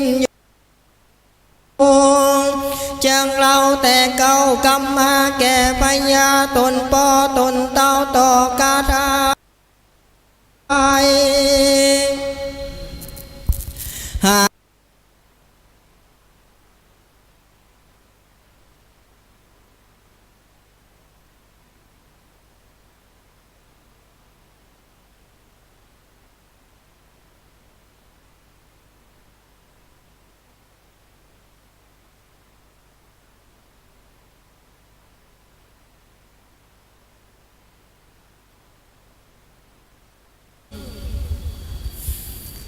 อยู่เรื่องกองดีคือดังสารที่ทวนนาเข้ามาสอนมาอยู่ในกรรมและป่อเฮยข้าแต่ป่อพระญาผู้มียศอาจผู้ข้าเพื่อข้าพรากสีพี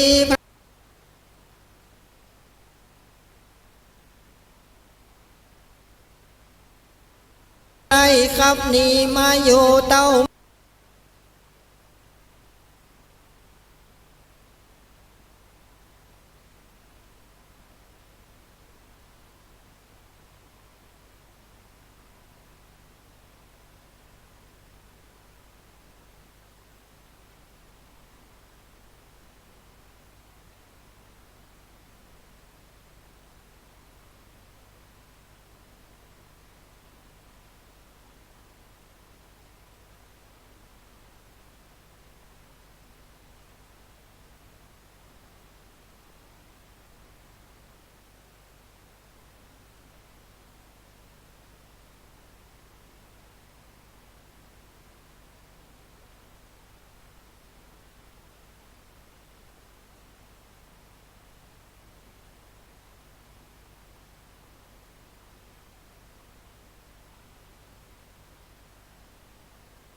ลอดแจ่มฟ้าเมืองใดจ้าแต่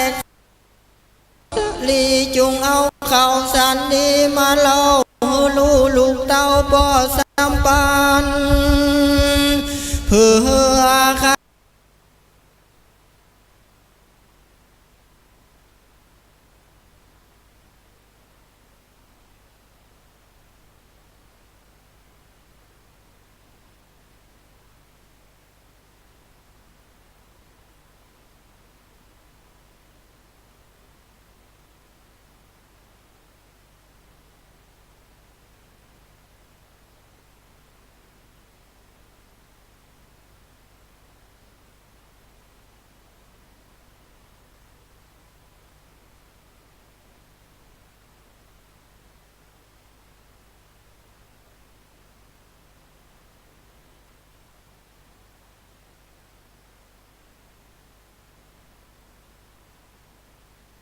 ลีจุงเอาข่าวสารดีมาเล่า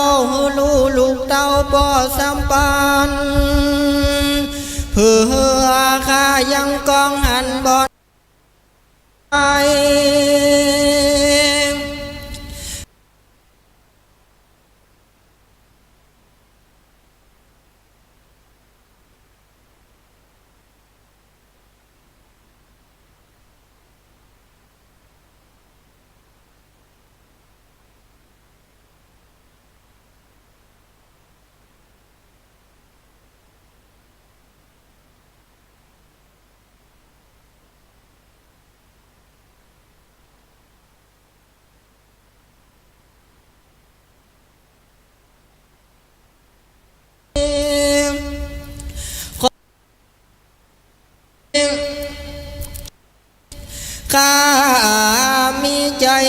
จืนตนแก้วจากเจียนจาก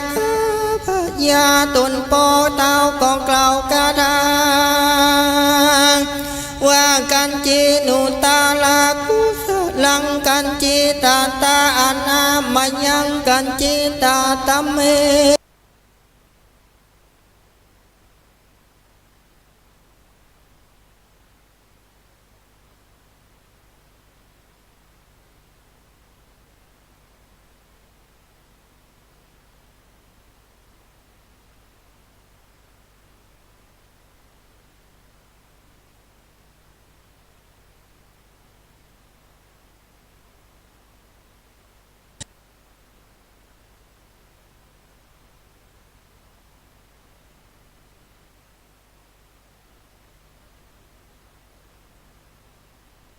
โยนตัว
ใจ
อยู่บนบนราบชนะตนบัดเจ้าก็เดินเบิกเต้าเมืองนาเมืองไปจากกองกามาลาชนะว่าแต่พุทธาตนที่เตเจ้าจุงลำเป็นแห่งลำนี้เจ้าโยนเป็นที่ลำพาเป็นยากินลูกไม้ในดงจะได้จะลงนำเสือลายเป็นตามเจ้าบงกาพระวันนาจุงลำเป็นปัญญาใจเราเลยลาเป็นเจ้าแย่ตัวลาต้องยาไปเป็นปัญญาสนใจไปบ้าจุโจเป็นเจ้ายังดังนั้นเดินเลี้ยวเป็นมาแก้วใจนั้นตั้งรถเกียรติกรรมมาลาคัตตอนหาเดียวไปเป็นเจ้าแก่ใจไรฟ้าเป็นเจ้าฟ้าลือยาบอกอาสักนาแต่บุญแก่เจ้าแม่มาดีจุงกอดาลีไว้จำกันเจ้าใจดูไว้บัลลาตั้งเตียวดังหาจอดกองขออาสักนา เลิศแล้วเป็นมาแก้วใส่อันคำตั้งลดเกียนกรรมมาลากอัสดรหากเตรียมไปเป็นเจ้าแก่ใจไพรฟ้าเป็นเจ้าฟ้าลือจาขออาราธนาเมื่อแด่ควรแก่เจ้าแม่มาตีจุงขอลาลีไว้จังกะเจ้าใส่ลูกไม้พระลาตั้งเสียมดำนาจอดบอนขออาราธนาเจ้าพี่น้องดาเมืองวันก็มีวันนั้นแลติมุปการเลนนาก็มีโดยภาคการดังกล่าวมานี่แหละเด้จางคันติยาปังนินทิตังกิยาอันกล่าว สาธุพ่อแม่ศรัทธาสดับรับฟังจบไปจักกษัตริย์นะครับพระบดีกาวรัญยูวรปัญญาเมธีวัดสันปะเหียงอำเภอเมืองลำพูนเมตตาแสดงธรรมบรมเรียบร้อยคนที่เกิดปีกุลที่ว่าได้สองแบบกุลหมูกับกุลชรก็แปลว่าช้างหรือว่าจ้างคนเมืองว่าจ้างคนไทยเรียกว่าช้างเพราะฉะนั้นคนที่เกิดปีกุล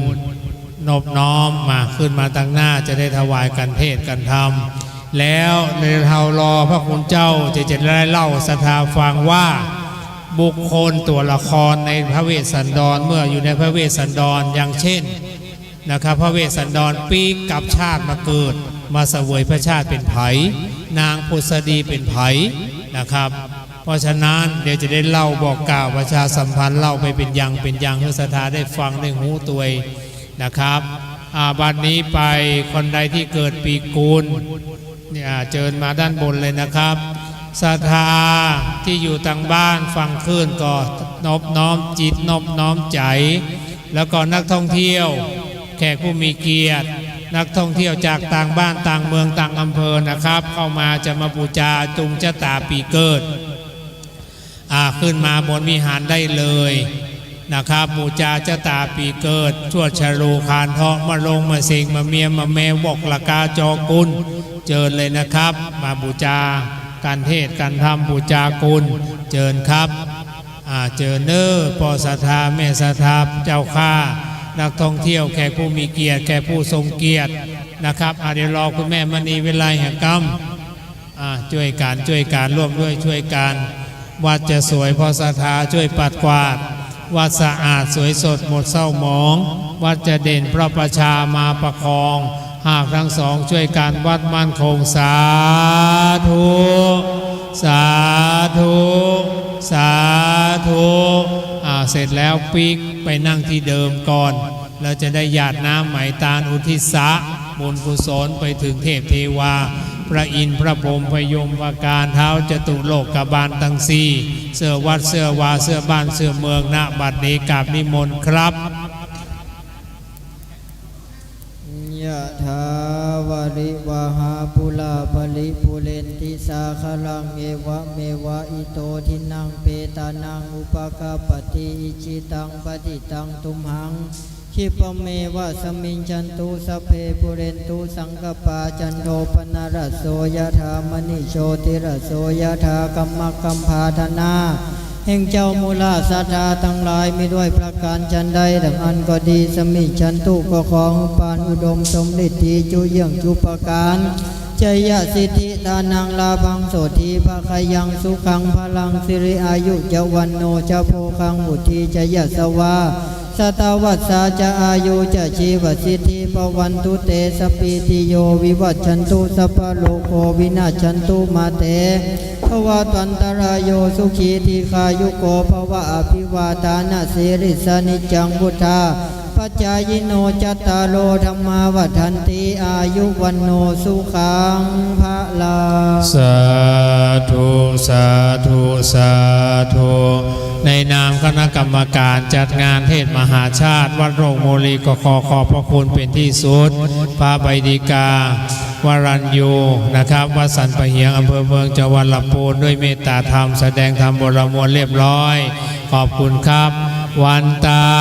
มิพันเตสัมปังอาปาลาทังกามันทามิพันเตมยากาตังปุญญังสามินาอนุโมติตัมพังสามินาตังปุญญังไมหังตาตาปังสาธุสาธุอนุโมตามิขยาปรมาลาภาสันตุติปรมังทานังวิสาสาปรมายาตินิพพานังปรมังสุขาสาธุสาธุสาธุลำดับสุดท้ายนะขออายังบัดสุดท้ายของเทศมหาชาตินครกันพระวัชรพลทิตายาโนวัดแสนเมืองมาหัวควงเชียงใหม่นะครับถ้าเดินทางมาแล้วมาแล้วครูบาเจ้าหลวงครูบาเจ้านี่แปลงเตียนใจงามนะครับสืบสารมาจากครูบาอาจารย์ครูบาเจ้านะครับวชิระนะครับครูบาเจ้านะครับพระเดชพระคุณหลวงพ่อก็พายแพนะครับเตียนมหาโจ้เตียนใจเตียนมหามงคลนะครับอันนี้สืบตำหามานะครับวัดไหนงานไหนถ้าจะมีพิธีพุทธาพิเศษสืบจตาติดต่อนะครับพระวัชรพลที่ตายาโนวัดแสนเมืองมาหัวควงได้นะครับมาแล้วเจิญอนิมนต์นะครับเดี๋ยวค่อยเล่าเนาะคนใดเกิดปีไหนนะครับศรัทธาแล้วก็ศรัทธานะครับนักท่องเที่ยวที่อยู่ด้านล่างท่านจะขึ้นมาด้านบนเรียนเจิญนะครับ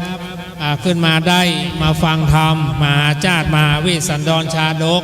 ปีนี้ปีสุดท้ายแล้วนะครับปีสุดท้าย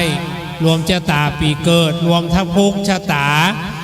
ท่านพระครูไพบูลย์เจติยานุรักษ์ขึ้นมาแล้วครูบาเจ้าหลวงตนวัดโลกโมลี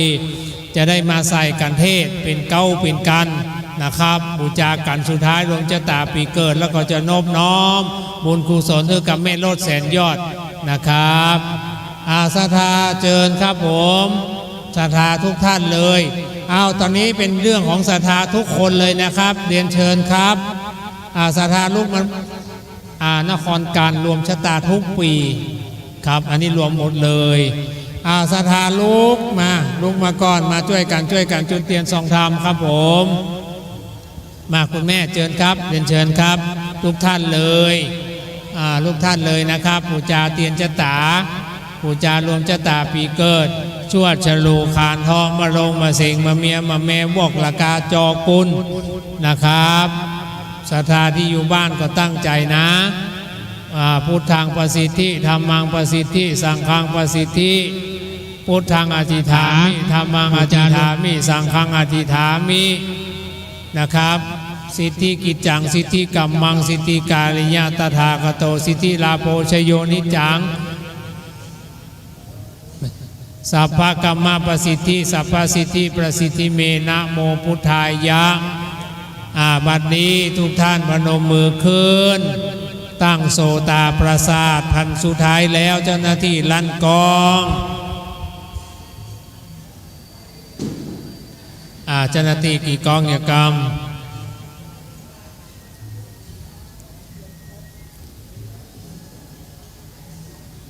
อธิษฐานพนมมือขึ้นเจ้าหน้าที่ลั่นกองอย่ากรรมนะครับจะได้ตีจุมนุมเทวดาแล้วก็จะได้ขึ้นธรรมนะครับสังกันติมพัมพังนินทินตังไปแล้วบัดนี้ก็มาหลอดกันพร่องแผ่วคืนนครการปางนาพระจอมทำลาสิกขาแล้วขี่จางแก้วมาเมืองอินตาติลาดูเหตุนั้นนาฝนโตตกลงมาในนาคงเขตพระนครว่าเงินคำต่างจางตามเพียงใจฝูงคนใดต่างใจพระนอไทยเวสันตลลาต่างได้โอกาสติตานด้วยใจจมชื่นใจบานคาถามีบ่อน้อย48 บาลีบัดนี้ขอนานิมนต์ลูกศิษย์พระมุนีโตนาวิเศษได้เมตตาแสดงธรรมโปรดแก่ผู้ค้าต่างหลายอันนั่งท่าคอยฟังอนุกรรมปิมังป่าชังอาลาทานังกาโลมังขอยกมือ10 นิ้วแตบไตไว้สารัตนปิมปาสารูปเจ้าองค์เก่าองค์ใหม่องค์ใหญ่องค์น้อยณโบวัดโรกโมลีการามแห่งนี้ขอยกมือ10 นิ้วการวะวันตาต่างมาลาดอกไม้ถวายความเคารพแด่หลวงพ่อพระครูไพบูลย์เจติยานุรักษ์หลวงพ่อท่านพระครูคณะสังฆเจ้าสามเณรเถรเจ้าตั้งหลายที่เคารพรักอย่างสูงทุกท่านเจริญสุขเจริญธรรมเจริญมั่งเจริญมีเจริญสวัสดีแก่บรรดาพ่อออกไม่ออกศรัทธาสานิบานตันเข้าหนุ่มเท่ายิงใจตั้งหลายที่ได้มาฟังน้ำฟังธรรมในค่ำคืนนี้การนี้เป็นการสุดท้ายสุดซอยเป็นการนครกันว่าถึงเรื่องเปิ้นเจิญพระเวสสันดร นี่เข้าสู่เมืองเป็นกษัตริย์ดังเก่ากันนี้มีใจความว่าหากไผ่คนใดนะบ่ได้สามัคคีบ่ปองดองกันมาฟังธรรมกันนี้จักฮักกันแบ่งกันลูกเต้าเหล่าหลานของไผ่แตกแยกแบ่งสามัคคีกันบ่ฮักกันมาฟังธรรมพวกนี้ก็ขอให้ลูกเต้าเหล่าหลานตั้นตั้งหลายเป็นน้ำหนึ่งใจเดียวกันเหมือนเสาวิหารนี่เนอะอันกลมเกลียวนะผัวเมียแปลงนะได้พิษเถียงกันบ่เข้าใจกันมาฟังธรรมกันนี้ก็ขอให้ฮักกันแปลงกันนะให้เฮาฮักสามัคคีกันประเทศเฮาถึงวันนี้ที่มันแตกแยกก็เพราะคนเฮาตั้งหลายนี้แบ่งพวกแบ่งฝักแบ่งพรรคแบ่งฝ่ายบ่ฮักกันบ่สามัคคีกันนะก็ทำให้บ้านเมืองของเฮานั้นเดือดร้อนต่างๆนานาเอาละจะอู้ไปนักจะจักไปหลายมันจะเคาะจะค่ำจะเดึกไปติ๊กๆนอกก็จะได้ใส่กับเก้าตามแบบโบราณครูบาอาจารย์สั่งสอนมาเนอก็ขอบรรดาพ่อแม่ออกศรัทธาท่านศรัทธาสาธุชนทั้งหลายได้ตั้งจิตตั้งใจฟังน้ำธรรมคำสอนของพระพุทธเจ้ากันสุดท้ายนี้ต่อไป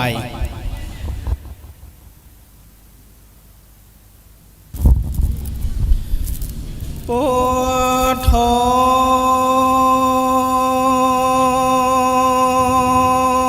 เม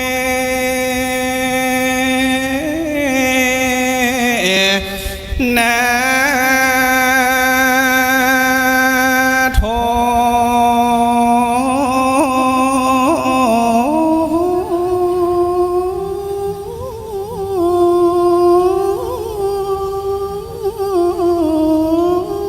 ขอเอาพระพุทโธไว้เป็นที่จัง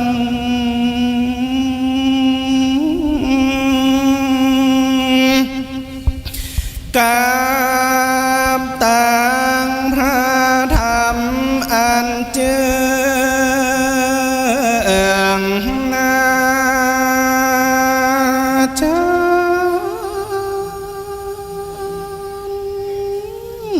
เป็นที่สอง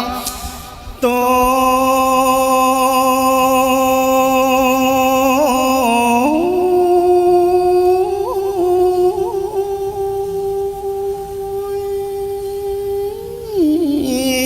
มาขอยกมือสิมานิ้ว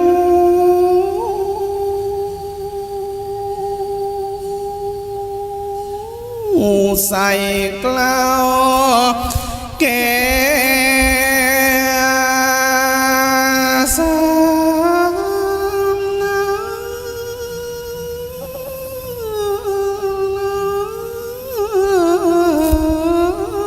ไว้สินธรรมปารมีครูบาอาจารย์เจ้า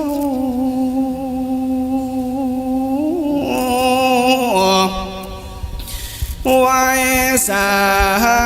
ปารมีธรรมครูบาสินธรรมสี่วิจัยนี้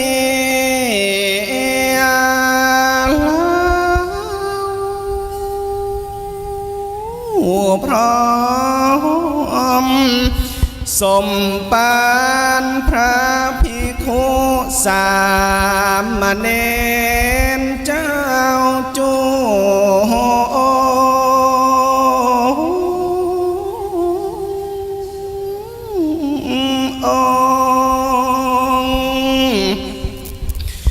ขอเจริญปานสาธุจนเจ้าตางลา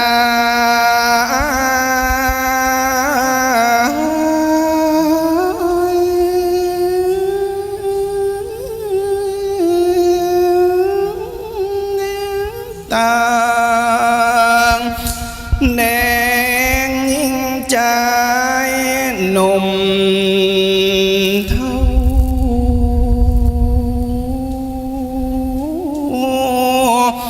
ทั้งป้อน้อยป้อนานป้ออาจารย์นานนา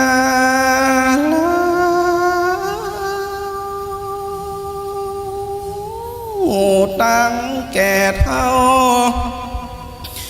ก็ยิ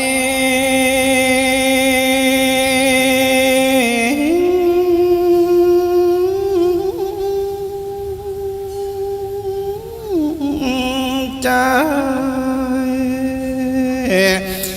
อันตมามอน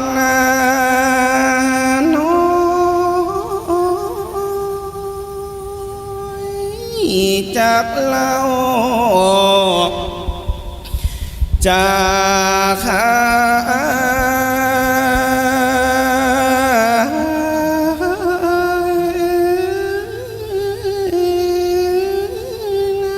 ยั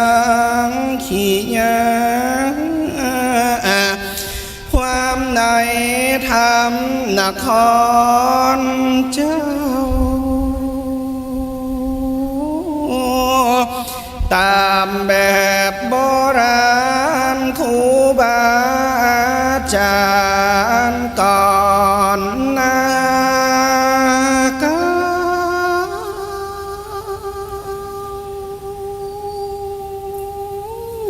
ได้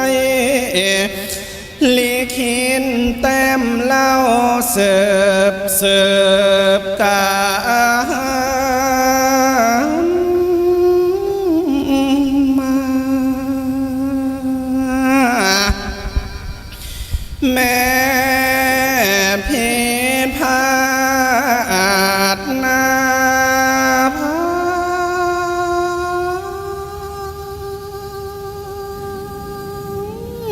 และแผ่เพโพ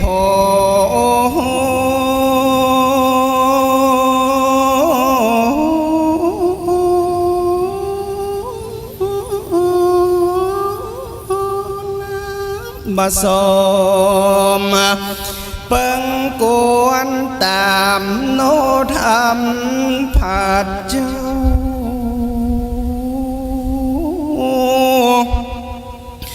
ตั้งแต่ครูรูบาทบาลีเป็นนาคา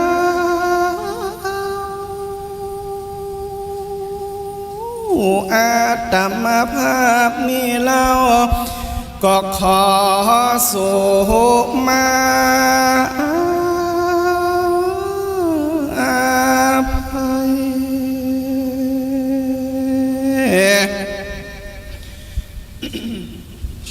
มาทำบุญในวัดโลกโมเลคำคืนนานนี้แม่ฮาลาหน้าบุญฝูงนี้มีมากก่อนนักลา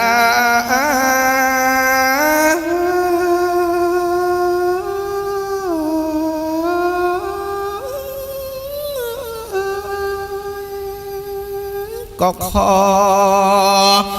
ให้รอดถึงนายยังครอบครัวด้านตั้งหลายเจ้า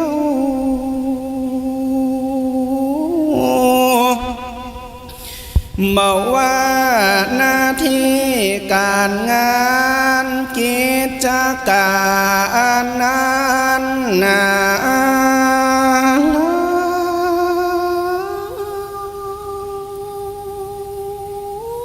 ก็ขอมั่งมูลตุนเต้าจาเริญ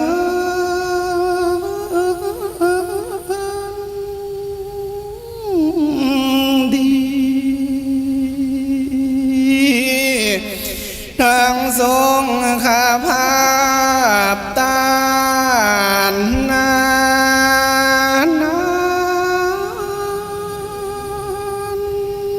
ก็ขอได้อยู่สุขาโสเค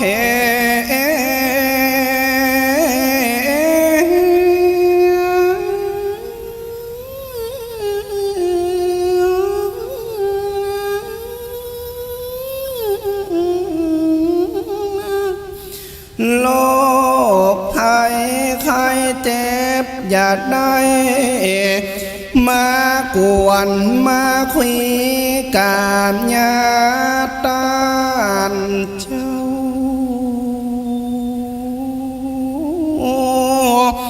พาธนาสิ่งใด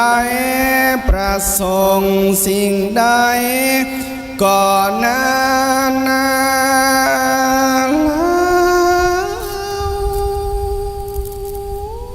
ก็ขอสมมโนไม่เจตนาใจเจ้าจูขอ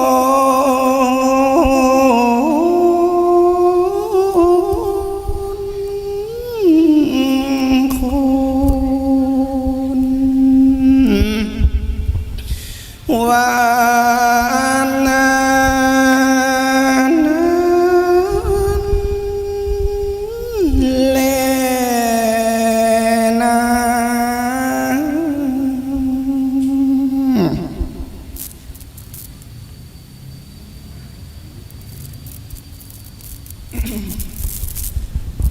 เอาไปมีสายสิญจน์ก็ เอาสายสิญจน์เขากองหัวเนอจะได้เทศธรรมเทศนาต่อไป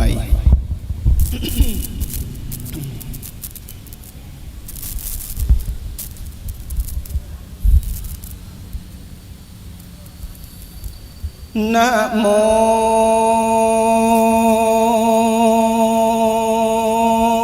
ตัสสะภะคะวะโตอะระหะโตสัมมาสัมพุทธัสสะตังสุนตัวมหาสันตปินตันลาสันติงสันลัมปันโตหิมังคันตามหาลัมดัมตัมมาติสนามลอดถึงนี้ใหญ่อันวิเศษจะห้องเหตุนครกันส่วนว่าพันดังทำต้นสวงสวัสดเวสันตลาลาดบุมบานได้ยินข่าวสารสุมภาวาดอันปัญจลานถาวายเมืองเพื่อหืนตนบุญเรื่องเลินแล้วเหมือนนั่งเต้นแก้วอังคาสันตันตามบุญลานคันติยันจาเป็นเต้าลานปอสองเต้าปองเทียนจางกำเต้าต้นปองเก่าถอยต่อไปหลังว่างคานแต่พำปินตาทิลานขอนเจิญบรมบรรณา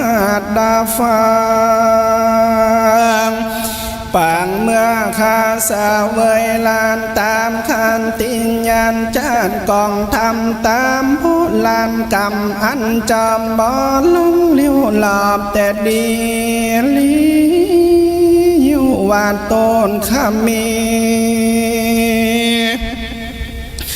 ความเครื่องพอหือจังเพื่องเป็นตานบานใจการอันไผ่ดิมปังเจ้าแก้วห่างของเฮาเกินเตรียมเงาร่วมคาปานหยาดลงฟ้าลงมาบ่อนใจจังพัญญาแต่งเก่าจังแก้วเก่ากำเมืองอ่างเป็นเบื้องขินคอยเมื่อยังน้อย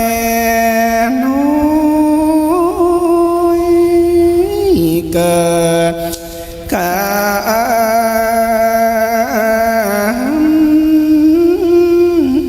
มาดังเรื่องคำปล่อยเกียนจะสมเสียดบอดนิยมเจ้านี่คมเมืองนอกบ้านน้อยของปันนาตั้งคนเสนาอานปัญจาลาเลี้ยงลายเล่นหาคุณนายทุกโมมาสันโซสะสนมาลาลนลันลางคำคาน้อยภาคเมืองมาอยู่สลาเถื่อนตองเพื่อคาปีนุหากเอากันมาจำสินปาวนาเสพสางในป่านเต้นต่างดงนาหรือป้อยมาอันลานทันนาคาเมื่อเราเฮอเป็นเต้าเก่าสาวเวยเมืองคางยินขึ้นใจจ้ายินเพิ่นนาแก่ฝูงคนขอพระปินตาเอาพลเมื่อสู่ตีเต้าอยู่สาวเวยลมก่อนเติดตาโตในกาลกับนันเต้าปัญญาสนใจนาเรนได้ยินโลกเก่าใจร้อนพามเผานางองค์เต้าถ้าลงยนต์จุดดาวจังหือเต้าโอราซาขอคำมาเสียยังตนอันได้โคนการตำปินในภาพบ่พินตนลูก จุงตานถอยทงกล่าวว่าดูลาลุงหังแก่ปอนิ่งกลางการจางปัญญาเห็นว่าได้ฟังกรรมสนสอเป็นกรรมมอแห่งเจ้าเมืองใดคำบนเรื่องทิ้นจากเหินใดมันพางเมืองมาพร้อมบุญตาบำเพ็ญตอนปอนนิโสนกาตำพิษลายเป็นทุนจานลินอันใหญ่สิ่งนิ่งใจจังเดเสียสาลีตนลงเป็นตีดูถูกแก่คนทั้งหลายนูลาลูกห่างปออันว่าลูกน้อยหนอยิ่งใจเกิดเป็นสายจืดเจือเป็นตีเอือแก่วงวานยอมบันดันยังตุ้งตอนอันลายโสดกลางบนอันถึงตนพ่อแม่พี่น้องลุงตาตั้งนาป้าปูปีคู่บาหมู่มินสาหายแม่นคนตายก็ลังตายได้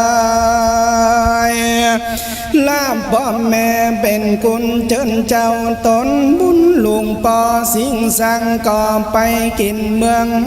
ยนบุญเรื่องดังเก่าเป็นเต้าเล่าสองตีนแต่นเติมมาสัตโตส่วนว่าพัมมาหาสันเจ้าตนองอาจแม่นไข่สาวเวยลาดสมบันเจ้าก็จันกำจากำเก่าแสงจันมาเล่าแก่ปิตาส่วนพญาสนใจขันติญาณจารสัมอารันทันนายังพุทธาลูกน้อยกล่าวกำอ่อนโอ้ยกำกวนเหมือนนั้นอำมาตย์ตั้งหลาย60,000นาจือน้อยจ้อยเจินโจคนเกิดมาเตรียมตนพำบาทเขาก็รู้ว่าเจ้ารำราชนิม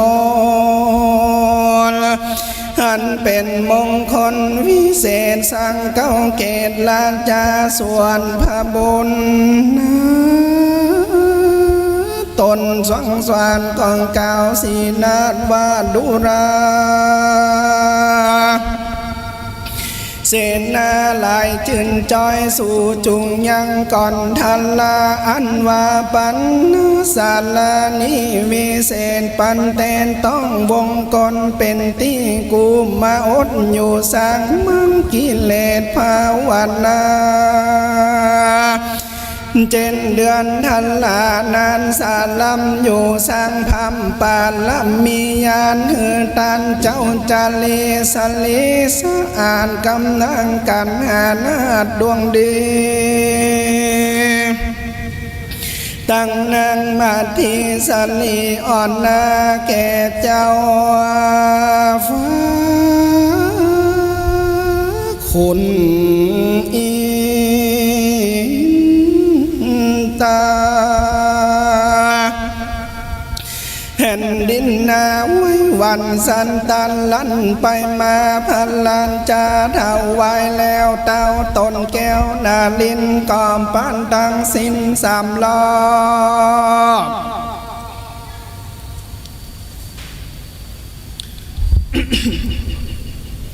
ก็ได้ไว้นมนอบอำลาปันจังจานติ้นต่อไว้นันลออาสลมจังตันผมลู่สันลานกำมาแปงเก้าล้านลันจาหมู่เสนาพามจมเป็นกำมาสงเกตลาจานำอมมาหลายบำเพ็ญให้เงินมากนันนาให้คำทันลาพร้อมกูให้แก้วสู่สันสีปันดำดีพิเศษเป็นเต้าเอกลาจา ดังอินตาแหล่งลาเสวยฟังฟ้าแดนสวรรค์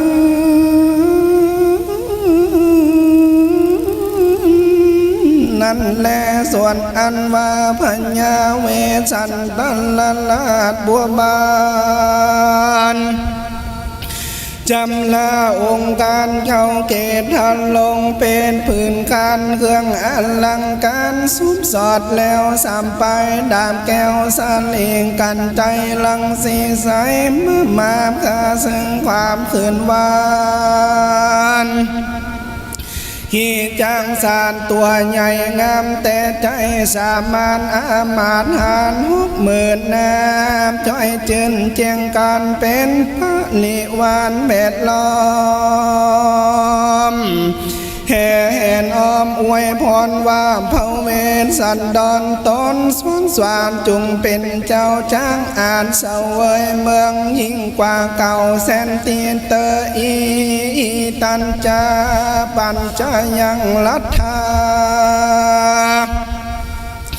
เมื่อสองสมพานน้อยนานได้เสวยลาดเมืองควางลำเปิงถึงปางลำบากเสวยตุ้งยากในภัยการและเมื่อก่อนใจเจ้าอ่อนยินดี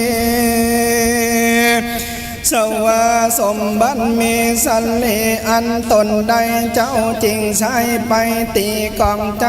ปุ้งเปล่าเก่าหือเล่นมาห่อลำสมเพื่อหืนดำตุ้งโศกมาในแขวงเขาวงกลนั่นแลเมื่อนั้นสองการสันใดเสวยลาดเมืองเก่าภาพโลกเราสองตีเจ้ายินดีชื่นจอยในป่าลูกนาน้อยสองสเล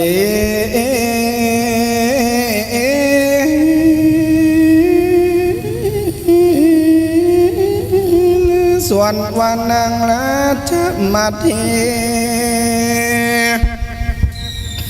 ในป่าสองลูกน้อยนะจุนจ้อยยินเดนจังเจียนจากำลงแก้วจูบจมมาแล้วกล่าวว่าดูแลลูกหลังแก่แม่เฮ้ยเมื่อพามเท่านาแก่นำไปสุนวิสัยสันลำแม่นจางงามไปจอมก็พำยินใจเมื่อสองลูกไปแม่ก็ยินตุ้งอยากกินลูกไม่มากเท่าง่ายนอนเหนือดินทรายบ่มีสวัสดใบไม้ลาดลองเชือหนังเสือห่อหุ้มหอยหนาวจ้าช่วยถนัดหัวใจ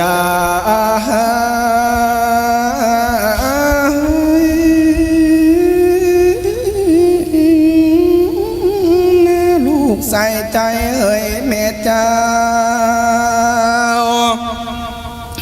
เมื่อพำเท่าน้ำเงาแก่นำไปสองนุ่งไว้ผ้าของเอาสองพี่น้องพังไก่กาแมงก็มาอาภิวาทนั่งทาขึ้นหาลูกกำผ้าตุ้งคืนวันแม่หาหัวมันและลูกไม้เลี้ยงหาสองเครือเล่นไปตั้งใต้ตั้งเหนือตุ้งตีเย็นสางานจีบ่หันนาย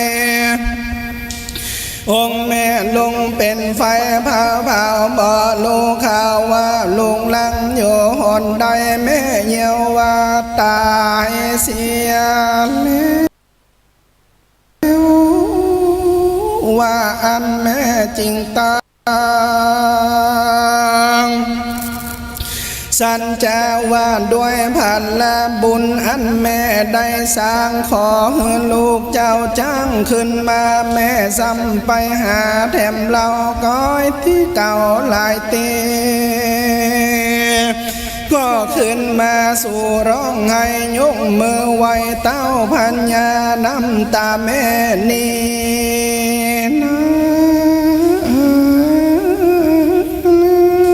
ไหลอาบน้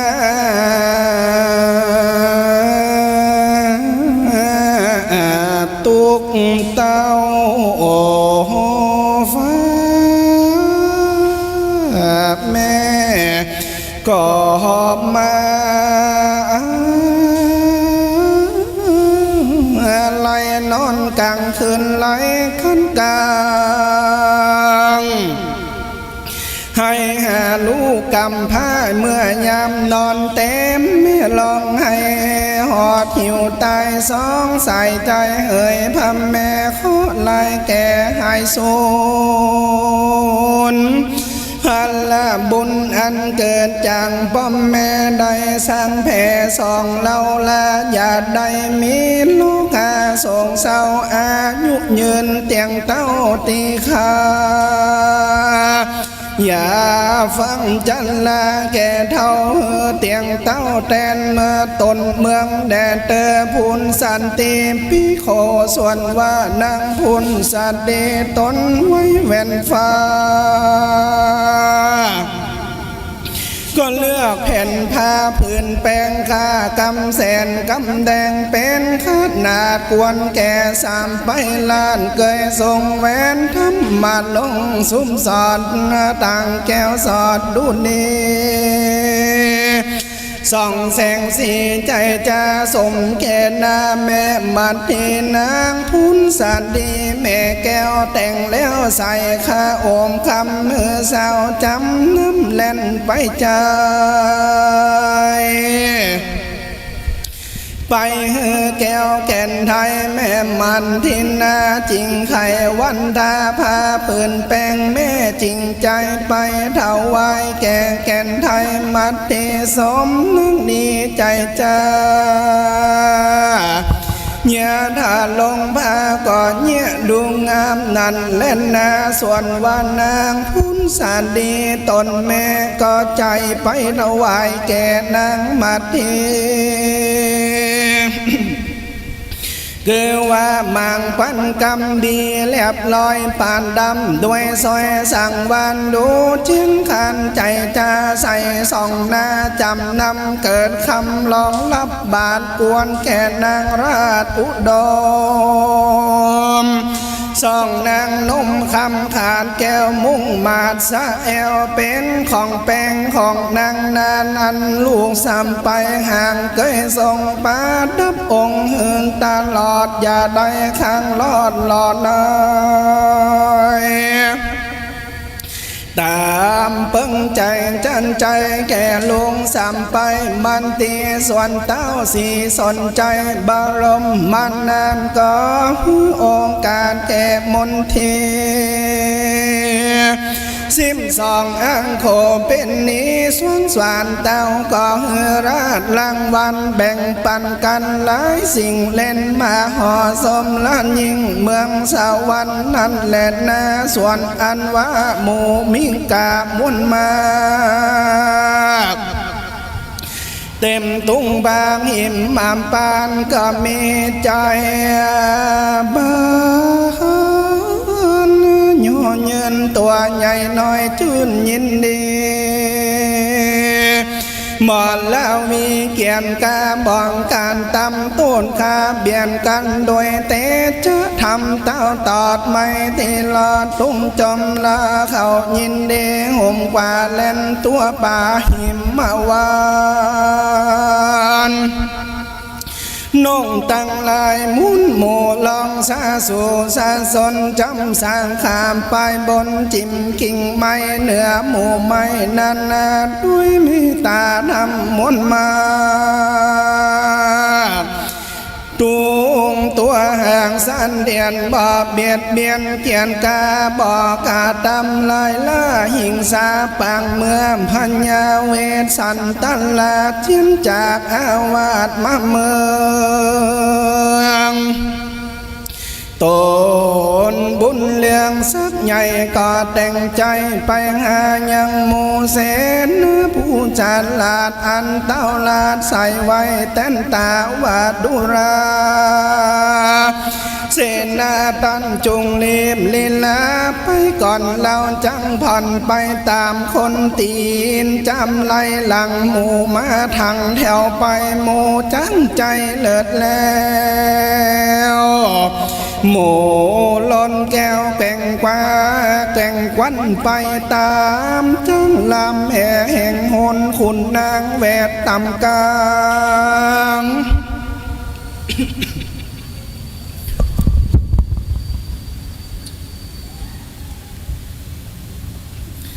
เจ้าจาลีนำต่างไปก่อนนางกัญญาแก้วยันไปจอมพระเวสสันดรจอมนาทันนั้นหมู่นางแก้วลาดกันหาหมู่นางมันที่งามใจจ่าเธอไปดันหมู่นางแก้วราชมาตีหมู่นางพุนสันดีตอนแม่ไปจอมแก่ตันตั้งลายหมู่เด้งใจไปตามหลังหมู่ไปสาสู่สันแสนเต็มขอกแดนจริงกันอยากนั่นแลส่วนวาดเจ้าสีพีไปฟ้าก็มางวันแกว่งพาปูนจาปากันมากราบไว้สาว่าข้าแต่พาแก่นถ้อยจมปูจงมีสุนติกาเตียงเต้าเป็นเอกราชเจ้าสักใหญ่เป็นเจ้าใหม่แต้นเมืองส่วนพญาเวสสันตลามก็ขึ้นนั่งเหนืออาวาสมีปัญญาดีกึดคงใจห้องมุ่งถึงตานว่าวันพรุ่งนี้เวลาการเมื่อเจ้าอย่าจงเจ้ามาขอคุณจังยอยุกยออันใดเป็นตานด้วยง่ายจงใจเป็นตานนั่นจะเมื่อนั้นปานทุกกรรมพลศิลาอาจแห่งตาราชอินตาก็อุ่นหาร้อนกระดังแข่งสำแดงเป็นเหตุแก่พญาเวสสันดรอานมีใจวอนขึ้นต่อใจล่อถึงตาลพญาอินตาตนผ่านแผ่วก็เฮฝนหาแก้วเจ็ดภากา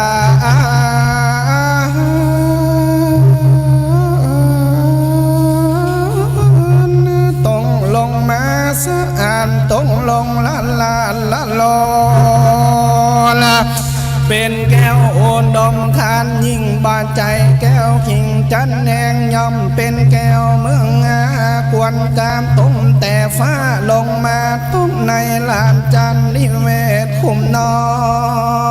ยตรงที่ลายแท้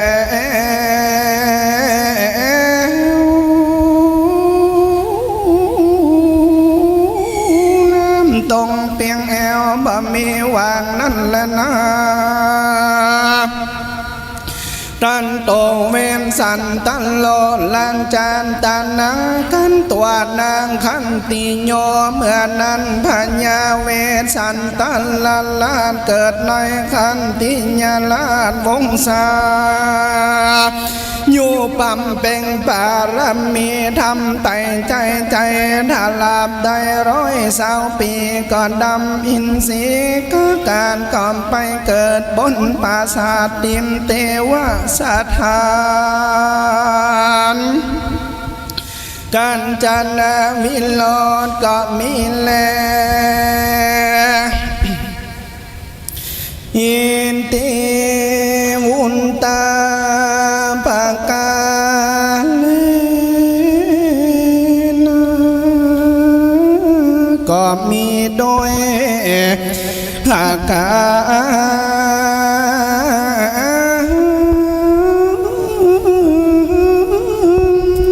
ดังกล่าว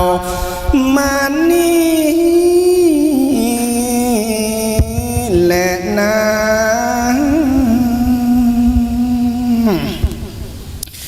ฟั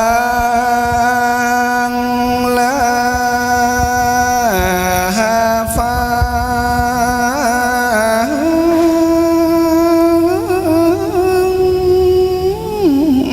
ละมหามูลสถาตังลา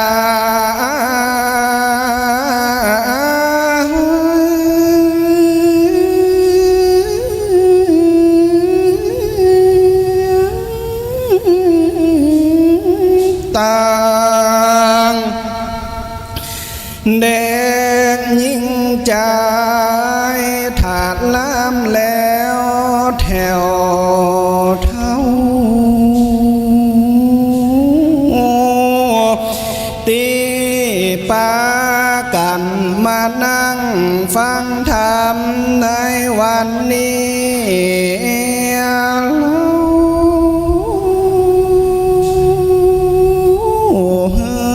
สมใจเจ้ากู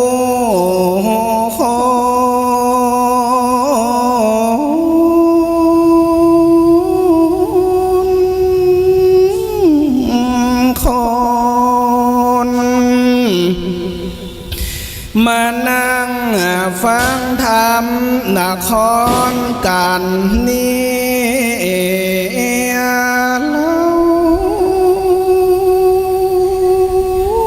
จงได้โกศ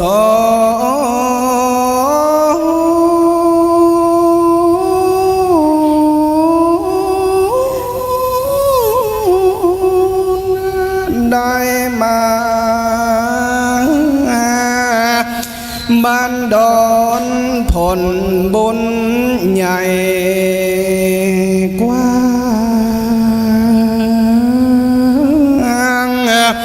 พัฒนาสิ่งใดขออย่าได้กาดนาวา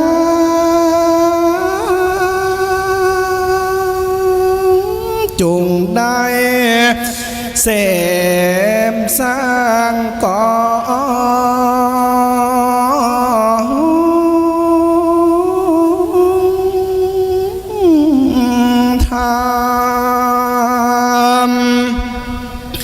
อย่ามีข้อลายบาปเวรเป็น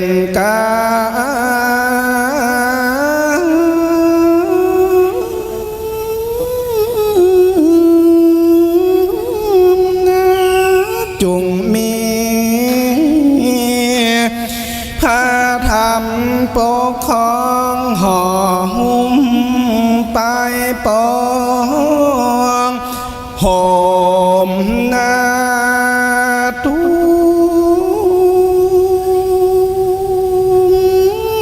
ปนรอดภัย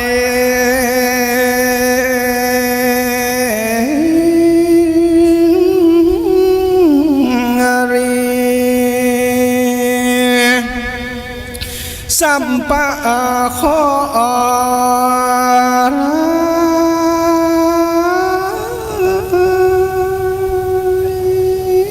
จุงยายถอยนี้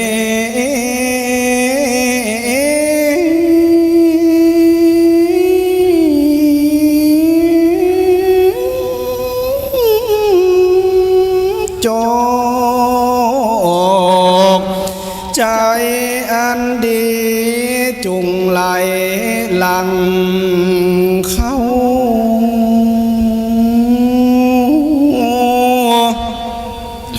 เฮือมัง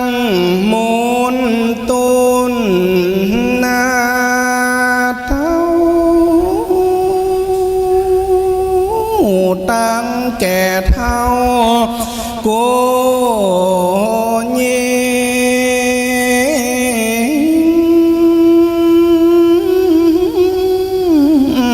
ใจ การว่าลอ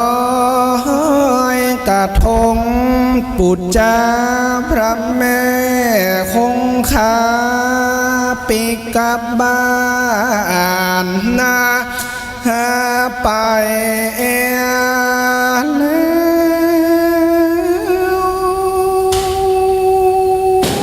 วจงสม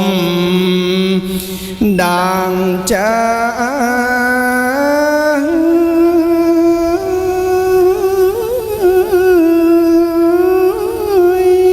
แม่แผ่นไปต่างใดโจกใจบุญปองปองขอสาธาเอาอาปีน้องจงมีทรัพย์สินเงินทองเข้าของสมบัตินั้นจุงไหลมาก่อ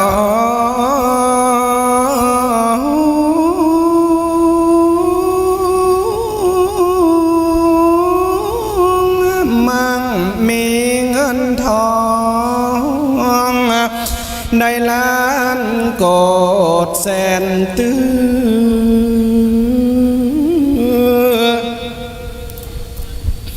อย่าได้มีคนมากึดแย่ง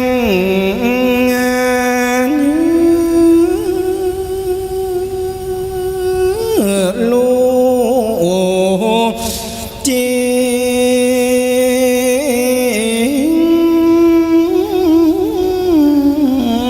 เอา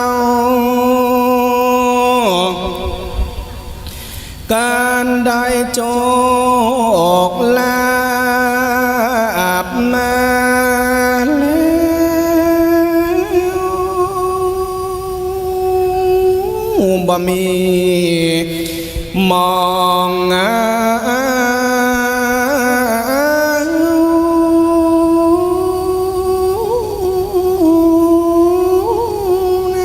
อย่าได้มัวเมาสนุกมวนเล่นขอจุ่มได้หลีกหน้าเว้นจากสิ่งนั้น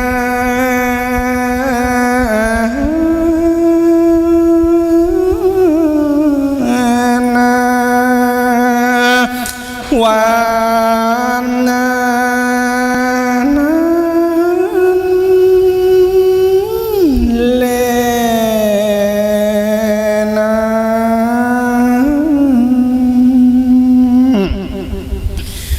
นางกันลังกันตังเด่นเต็นตังเขียนเก้าสังวันนั้นวิเศษเจ้านาคอนการนั้นบดำบดามไปโดยกาถาว่าได้48กาถานินทินตังก็บังคมสมเลศเสด็จสาธุสาธุสาธุพ่อแม่พี่น้องศรัทธานะครับกันสุดท้ายนครกันพระวัชรพลทิตายาโนวัดแสนเมืองมาหัวควงเชียงใหม่นะครับได้เทศนาธรรมบรมเรียบร้อยนครกันคืนรวมจะตาถึงมดทุกปีไล่มาแต่งแต่ชวดฉลูขานทอมาลงมาเสงมาเมียมาแม่วกละกาจอกุลนะครับตะกินฝนหาติบตกคนใดเก็บได้นะครับที่เปิ้นฝนหาทิพ เอาไปใส่ไว้ในพระท้องว่าอย่างเป็นขวัญถุงเอาไปใส่ไม่ในเกะสตางค์เอาไว้ใส่หิ้งพระเพื่อนว่าจะบรรจนชาตินี้ไม่จนถ้าเราทำงานถ้าไม่ทำก็โจรนะเนาะก็ต้องทำครับผมตอนนี้จะได้บูชาการเทศน์การธรรมนะจ๊ะเรียนเชิญนะครับนักท่องเที่ยวที่อยู่ด้านหน้านะครับขึ้นมาฟังเทศน์ฟังธรรมได้นะครับหรืออีกกันหนึ่งเดี๋ยวจะเล่าให้ฟังว่าอะไรเอาให้จบปีหนึ่งเรื่องก่อนนะครับเรียนเชิญนักท่องเที่ยวด้วยท่านใดอยากบูชาชะตาปีเกิดขึ้นมาด้านบนเลยนะครับเชิญครับตอนนี้นิมนต์นะครับพระคุณเจ้าลงมาจากธรรมาสน์แล้วศรัทธาที่อยู่ต่างบ้านศรัทธาที่อยู่ในวัดโลกโมลีจะบูชาตุงชะตาปีเกิดนักกษัตริย์12นักกษัตริย์ชดเชลูคานเทาะมาลงมาสิงมาเมียมาแม่วอกลากาโจกุลนะครับบูชาโคมแขวนบูชาพระเกศแก้วจุฬามณีเอาศรัทธาหน้ามูลลุกทุกปีใครเกิดทุกปีลุกเชิญครับเชิญครับขึ้นมาเลยนิมนต์นะครับยกประเคนศรัทธาทางบ้านตัวนะจ๊ะสาธุสาธุสาธุเชิญนะครับขึ้นมาได้นะครับขึ้นมานั่งเลยพี่เดี๋ยวอีก1ผูก1กันเท่านั้นนะครับเดี๋ยวจะเป็นกันใหญ่เทศใหญ่นะครับอานิสงส์ถางประทีปท่านใดจะจุดถางประทีปเตรียมตัวตอนนี้รับพรก่อนครับผมมีน้ำก็กวดน้ำมีน้ำก็กวดน้ำเนอพอออกไม่ออกศรัทธายะถาวะลิวะหาปุราปาริปุเรนติสาการังเอวะเมวะอิโตทินังเปตานังอุปกปติอิชิตังปฏิตังตุมหังคิปะเมวะสมินชันโตสเปปุเรนโตสังกปาจันโทปนาราโสยถามณิโชติราโสยถาแมนเจโตปณิธานแมนกรรมกรรมภาธนาเจ้าสมณะศรัทธาและมูลศรัทธาตั้งหลายผู้มาฟังธรรมนครกันมีพระคาถา48พระคาถาอันข้าพเจ้าได้เทศนาจบไปแล้วมีด้วยพระการสันใดดังอันก็ดีตังสมินชันตุจุงจังให้ได้ปันอุดมสมสารวุฒิตามกรรมกรรมภาตนาตามกรรมสัจจะอธิษฐานของมูลศรัทธาไปจุเยื่องจุปการนั้นจุงจักมีเตียงแต่ดีหนีใจญาสิทธิทานังลาพังโสทีภาคยังสุขังพลังสีลิอายุจะวันโนจะโพคังบุธิจญสวาสตาวาสาจะอายุจะชีวาสิทธิภวันตุเตสปีติโยวิวัชันตุสัพพโรโกวินาสตุมาเตภวันตวันตรโยสุขีติขายุโกภวะอภิวาตนาสีลิสานิจังอุทาปจายโนจัตตารโอธรรมวัฏันติอายุวันโนสุขังพลังอิตังตานะอุติสะกัมมังวัตตะสาลังวัตตะสุขังนิพพานังปรมังสุขังสาธุสาธุสาธุในนามคณะกรรมการจัดงานเทศมหาชาติขอขอบพระคุณพระวัชรพลทิตายาโนว่าแสนเมืองมาหัวควงนะครับเมตตาแสดงธรรมสุดท้ายนครการบรมวลเรียบร้อยวันตามีพันเตสัมพังอาปาลาทางกามาทามีพันเตมยังกาตังปุญญังสามินาอนุโมทิตัมพังสามินากาตังปุญญังไมหังตาตาปังสาธุสาธุอนุโมตามิตาโรธรรมวัฏันติอายุวันโนสุขังพลังฮือโด่งฮือดังผู้คนเนอสาธุสาธุสาธุวัดแสนเมืองมาครับสุดท้ายนี้จะได้ฟังธรรมอานิสงส์มาอานิสงส์ทางประทีปนะครับคนใดจะบูชาทางประทีปก็บูชาได้เนอะเดี๋ยวเพื่อนทุเจ้าเพื่อนท่านพระโคเตศก็เอาไปจุดหน้าวิหารนะครับ หรือว่าจุดที่พระเจ้าได้ก่อนมาได้จุดหน้าวิหารเด้อเรียนเจอเลยนะครับท่านใดท่านใดจะบูชาเนอทางปฏิบอัลซาวบาทมาบูชาได้เลยหน้าวิหารนะครับที่ประตูแล้วเดี๋ยวให้ตุเจ้าเตะก่อนขจุดจุดนี้ก็ได้กันใดเนี่ยเจอนะครับมาบูชาได้ที่สามเณรที่โต๊ะในวิหารนะครับส่วนหนึ่งนะครับเดินเจอเลยนะครับมาบูชาได้สูงละ20 บาทท่านใดจะได้ฟังอานิสงส์ทางประทีปจุดทางประทีปแล้วชีวิตจะสว่างไสวแคล้วคลาดปลอดภัยภัยพิบัติต่างๆสัพพสุขสัพพโศกเอามาบูชาเลยครับ20 บาทจุดนี้บูชาเอาสตางค์ใส่สลุงคุณแม่เอาไปเลยไปจุดได้แล้วเดี๋ยวฟังทำไปตัวจุดด้านล่างนะจ๊ะไม่จุดบนวิหารนะไม่ได้จ้าเอาขึ้นเดี๋ยวขึ้นทำก่อนแล้วค่อยไปจุดขึ้นทำก่อนแล้วค่อยจุดเพิ่นเตะก่อนแล้วค่อยจุดเจอนะครับเชิญนะครับ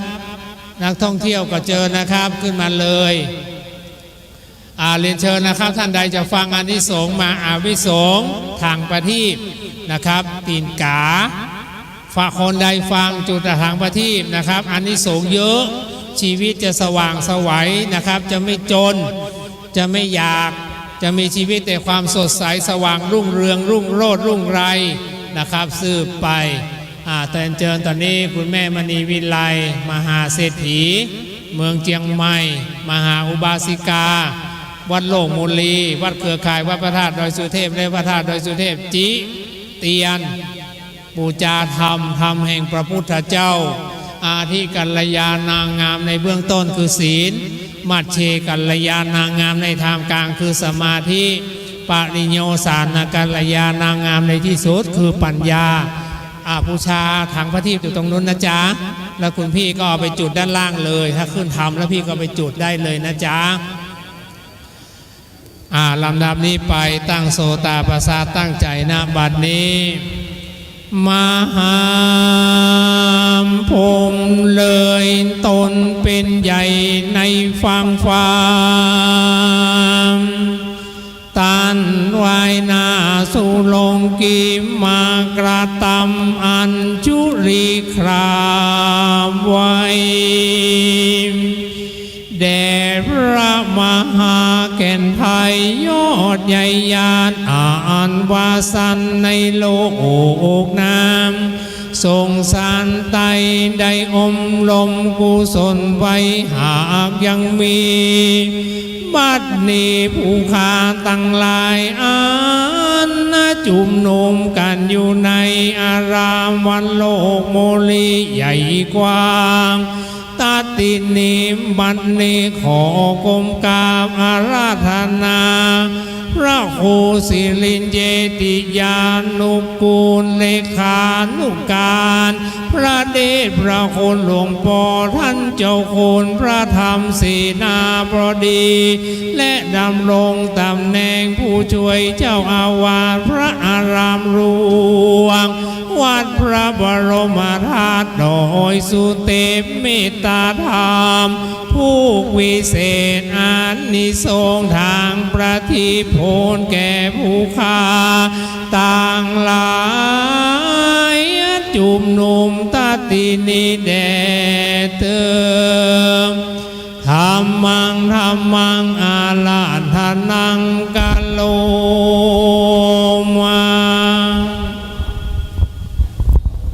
นะโมตัสสะภะคะวะโตอะระหะโตสัมมาสัมพุทธัสสะ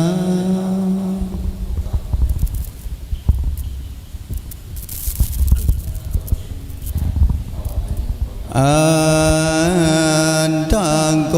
ภะคะวะสมาธิวังการตังสัพพัญญูตายาโนตวาโลกานุขายตาโลกังเดวากังปาวารังสัมมานาวังปะเท สิอัฏฐาใน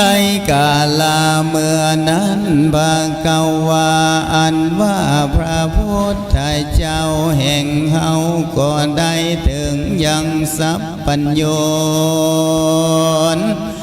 ท่านญาณเห็นคู่แล้วเพื่อว่าจักอนุคาหะแก่คนและสัตตายิ่งใจตั้งหลายกับตั้งเทวาโลกพระพุทธเจ้าก็อยู่ในเมืองสาวัตถีเสียง7 ปีพระก็กระทำยามกปาฏิหาริย์แทบเก่าไม่ม่วงอันมีจิมไก่ประตูเวียงสาวัตถีพระก็แบ่งออกอย่างลันสมี6 ประการดูลุ่งเรืองงามสะอาดด้วยเตจะอำนาจนาแห่งบาพุทธเจ้าพระก็แผ่ไปทลาบถึงอากาศกลางหาวตัวหมื่นโลกจักรวาลตั้งมวลทลาบต่อเต้าถึงพรหมโลกก็มีเมื่อนั้นและนานส่วนนั้นว่าเทวดาตั้งหลายและคนตั้งหลายก็หูฤทธิแห่งพระพุทธเจ้าอันมากกาตัมยมกกะปาฏิหาริย์ดังอันเขาก็ปากันสักการะบูชาไว้นกขบยำยังพระพุทธเจ้าแล้วก็ปากันมานั่งฟังธรรมเทศนาแห่งพระพุทธเจ้าตั้ง7 กัมปีมีอภิธรรมสังกินนี้เป็นต้นก็มีแลเทวมนุษย์สานังส่วนอันว่าคนและเทวดาตั้งหลายลังพ้องก็ได้ถึงโสตาลังบ้องก็ได้ถึงสกิตากาลังบ้องก็ได้ถึงยังอะลาหันตาตำบุญสมปันแห่งเขาก็มีในกาลาเมื่อนั้นแล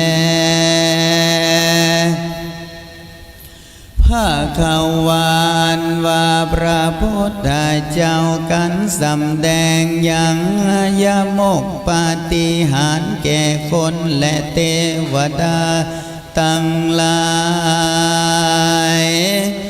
แล้วก็เสด็จลีลาเกินไป3 บาทย่างตินก็เสด็จไปถึงเมืองเตาวติงสา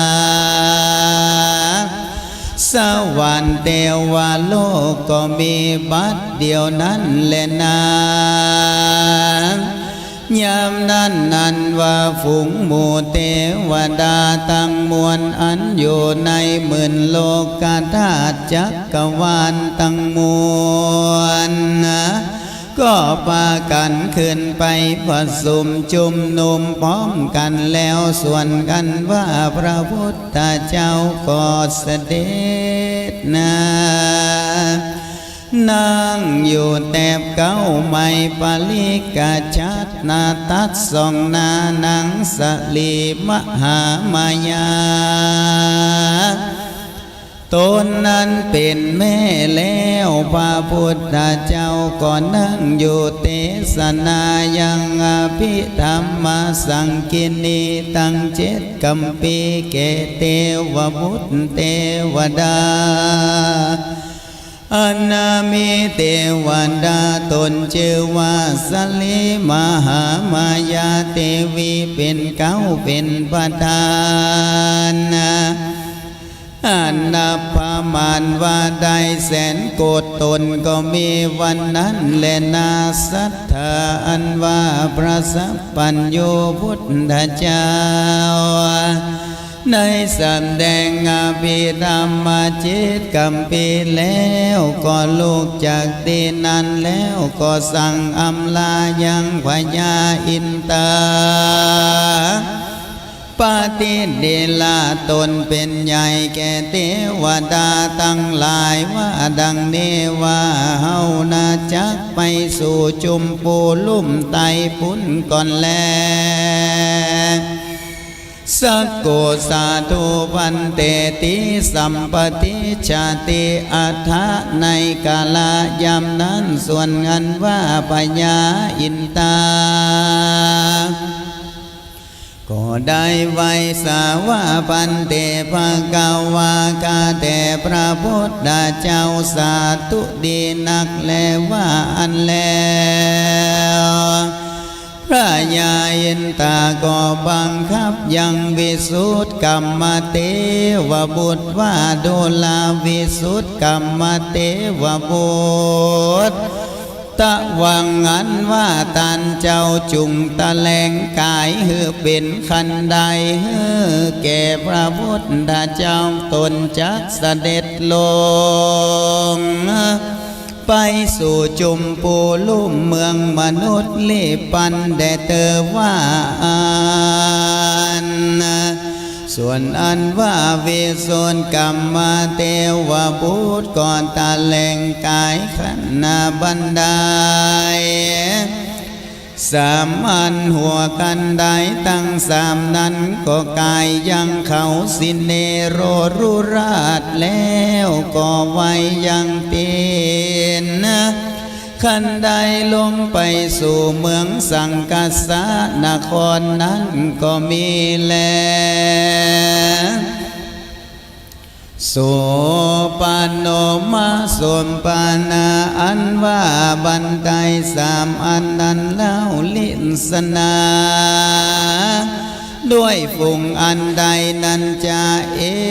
กังโสปันนังอันนาขันใดอันหนึ่งแล้วได้แก้วเจ็ดจำพวกไว้ตำกลางอันหนึ่งแล้วด้วยคำไว้กำขวาอันหนึ่งแล้วด้วยเงินไว้ขังกำอาศัยและสัตตาอันว่าสัพพัญญูตนนาเจ้าก็เสด็จลงมาจากเต้าวติงสาเทวโลกด้วยคันไดแก้วเจ็ดจำพวกนั่นแลอันว่าหมู่พราหมณ์ตั้งหลายก็มากังยังชัดหลังพ้องก็มาถือยังช่อและตุงนำมาก่อนนาและสอนทาลาบข้างต่างแห่งพระพุทธเจ้าและส่วนว่าเทวดาตั้งหลายลังพ้องตบมือและดิดเป็นคำนำก่อนนาส่วนพญาอินตาเจ้าฟ้าปอมกำตั้งหมู่เทวกัญญาก็ลงมาเป็นบริวารลังพ้องก็ถือเอาบาทลังพ้องก็เป่าหอยสั่งทรงเสพปูจาซึ่งพระพุทธเจ้าปากันลงมาด้วยเครื่องปูจาพระพุทธเจ้าด้วยสิ่งมีตนว่าเขาตอกดอกไม้และลำเตียนก็ลงมาด้วยกันได้เงินก็มีแลส่วนคันใดคำนั้นเล่าอันนาว่ากุมบันนากำปานทะปายากาตั้งหลายมีเขียวอันแดงนุ่งผ้าอันเหลืองเขาก็มาถือเอาอย่างพระพุทธเจ้าขึ้นอยู่ในละแวงตั้งใดยามนั้นลาปาอาทิตย์จันทร์แดงก็มาไว้และปูจาพระพุทธเจ้าโดยใจจมชื่นยินดีแล พระพุทธเจ้าก็เสด็จลงสู่เมืองสังกัสสนครแล้วเขาก็เอาการมาตอนหับงาขับไว้นบงาคบยามยังพระพุทธเจ้าแล้วก็สักการะบูชาด้วยเขาตอกดอกไม้แล้วก็ปากันมานั่งเวทเฝ้าอ้อมล้อมเป็นบริวารมีประมาณว่าได้3 โยชน์ก็มีแลพระพุทธเจ้าก็เสด็จไปด้วยลำดับหนทางก็ลอดไปถึงเมืองสาวัตถีส่วนกันว่าพญาสลีสุตโตตันนาตนป้ออันอยู่เสวยเมืองสานนั่นแล้วพระพุทธเจ้าเสด็จมาถึงเมืองดังอันแล้วพาตนป้อก็ได้ไปตอนนักแล้วปูจาโดยการคบยำโดยดีก็มีแลอาถาในกาลเมื่อนั้นเมื่อเดือนยี่เป่งมาลอดถึงดังอานยังมีเทวบุตรตนหนึ่งชื่อว่าสุริยะเทวบุตรพร้อมกับโดยบริวารแห่งตนได้ปันหนึ่งเป็นทาราก็มีใจมาใครตามปฏิบูชาพระพุทธเจ้าดังอานเทวบุตรตนนั้นก็เนรมิตตนเป็นนกตัวหนึ่งแล้วก็ขีบเมายังปฏิทนาด้วยตินนาตั้งสองแล้วก็ข้าปฏิทด้วยจักง่อยปากอันงามเป็นดังแก้ววจิละเบกแล้วก็กระตามปีกตั้งสองเป็นดังแก้วปริและแก้วก่อบินไปสู่อากาศกลางหาวกับด้วยบริวารได้ปันหนึ่งบินปาทักกินละแวดล้อมพระพุทธเจ้า3 รอบแล้วก็แผ่ไปในเมืองสังกัสสนครตั้งมวลแล้วก็แผ่ไปในชมพูทวีปตั้งมวลด้วยลาสามีแห่งปฏิทนั้นก็มีแลมหาชนยามนั้นคนตั้งหลายอันมากนักเขาก็ได้หันเป็นอัศจรรย์ยิ่งนักเหตุว่าบ่เคยหันมาแต่ก่อนเขาก็มีใจจมชื่นดินดีตลาบอาบชื่นเป็นนาตื้นตันใจเต็มดังมวลเขาจึงมาไว้สาธรรมพระพุทธเจ้าว่ายามนั้นพระพุทธเจ้าจึงเทศนาธรรมเพื่อให้เป็นตาบันดลใจให้ได้เลื่อมใสศรัทธาแก่คนและเทวดาตั้งหลายพระจึงสำแดงยังพระละอานิสงส์อันได้ตามปฏิทนาว่าดังนี้โยจะปิเตปะปูจังกัตวาสิสาตายาอภิลุวาตทานสตาหนติตาสานิยามโนดังนี้โยบุคคโลอันว่าบุคคลายิ่งใจฟุ้งใดได้ตามพระเทศปูชาพระพุทธเจ้าและเจติยะไมสลีมหาโพธิ์ในกาลาเมื่อเดือนยี่เป่งเป็นต้นบุคคลาปุณณา ได้ปูจายังบาแก้วตั้งสามประการดังอันโสบุกกะโลอันว่าบุงกาลาปูนั้นเกิดมาในภาวะชาติใดเตียนย่อมมีรูปสมนมวันนะอันงามเป็นที่ฮักแก่คนและเทวดาทั้งหลายตุกเมื่อแล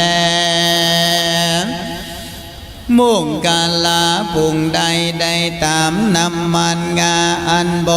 ริสุทธิ์หาเฝ้าแลหามาละมนตินบ่ได้ดังอ่านมุกกาลาผู้นั้นเตียนย่อมตวนเตียวไปมาในเมืองฟ้าและเมืองโคนเตียนย่อมเกิดในขกุลอันดีบริสุทธิ์มีเนื้อตนอันเล่างามประดุจดังนางปภาวดีนั่นแลบุกกาลาผู้ใดได้ตามน้ำมันไข่งัวไข่ควายดังอันบุกกาลาผู้นั้นเกิดมาในเมืองคนภาวะชาติใดก็จักได้เกิดเป็นพามผู้พาเสดและบุกกาลาผู้ใดได้ตามน้ำมันมักเป้าก็จังได้เกิดนาเป็นละสีตนพาเสดผู้ใดได้ตามน้ำมันแห่งลูกไม้ตั้งหลายต่างๆก็จักได้เป็นพญาในประเทศลาดตั้งมวลและนามุงกาลาหญิงใจฝุ่งใดได้ตามพระเทศบูชาแก้วตั้งสามประการมีพระพุทธเจ้าเป็นตนเป็นประธานดังอันเตียนย่อมประกอบไปด้วยองค์กาณะเนื้อตนงามล้วนพ้นจูปาการก่อประกอบไปด้วยกำลังเตจาอานุภาพมากนักก็มีแลอยู่บุกกะโลอันว่าหญิงใจฝุ่งใดได้เอาพระเทศมาตั้งเลี้ยงกันแล้วใส่น้ำมันตามปูจาดังอ่านหญิงใจผู้นั้นก็จักมีปริโภคาเข้าของสัมปติมากนักกันเกิดมาจะได้เตียนย่อมจักมีภาชนะด้วยคำใดปันใบอันนี้ก็ด้วยอานิสงส์อันใดตามพระเทศมาตั้งใหญ่ใส่น้ำมันมาตามบูชาแก้วตั้งสามประการหญิงใจฝุ่งใดและได้ฟันสีสายตินกาจิตามปูจาดังอ่านอันว่าเกิดมาในชาติใดก็มีข้าวของงัวควายจังมามากนักลวงลายเกิดมาในชาติใดบ่ตกถอยจ้าแก่คนและเทวดาทั้งหลายสักคาบแลนามุกกาลาผู้ใดได้ตามประเทศหือเป็นเปี่ยวรุ่งเรืองเรืองส่องแจ้งไปตัวติสะตั้งมวลดังอ่านมุกกาลาผู้นั้นจักมีเตจาอานุภาพภาวามากนักนั่นแลจักพากอบไปด้วยลัสมีลังสีพับไปไข่ตั้งมวลเตียนย่อมเป็นที่ฮักแก่คนและเทวดาตั้งหลายตุกกาวาวาจาดยิงอาใจฝุ่งใดได้แป่งโกมฝ่ายตามปู จาพระพุทธเจ้าเป็นตนบุคคลาผู้นั้นเตียนย่อมมีห้องต้องที่นอนอันประเสริฐและป่าเปงเต็มมาไปด้วยประกอบด้วยหมู่นางฟ้าและตั้งมวลตั้งหลายนั่นแลบุคคลาฝุ่งได้ฟันเชือกกลมไฟจะขึ้นตามปูจาแก้วตั้งสามดังอันกันจุติตายจากเมืองโคนเตียนย่อมไปเกิดเมืองฟ้ามีปราสาทอันแล้วด้วยคันใดปราสาทแก้วตั้งมวลก็ด้วยอานิสงส์แห่งตนได้แป่งกลมไฟปูชาพระพุทธเจ้าและแก้วตั้งสามประการนั้นแลโยบุคคโลอันว่าบุญกาลาหญิงผู้ชายผู้ใดได้แป่งเสากลมไฟดังอันกันว่าบุคคลาผู้นั้นก็จักมีปัญญาลวกแซวคมมีเตจาอนุภาพมากนักแลนเสมอดังพญาจักรวาติตนภาพทิพตั้งสีมีตวีปน้อยใหญ่ตั้งสองปันตวีปเป็นบริวารก็มีแลบุคคลาหญิงใจฝุ่งใดได้ตามปฏิปูชาพระพุทธเจ้าดวงหนึ่งสองดวงสามดวงสี่ดวงห้าดวงหกดวงโดยใส่สัตดาแห่งตนอันแสวงหาได้โดยดีแล้วยิ่งใจฝุ่งนั้นก็จะเป็นตีหางตีหุมแก่เท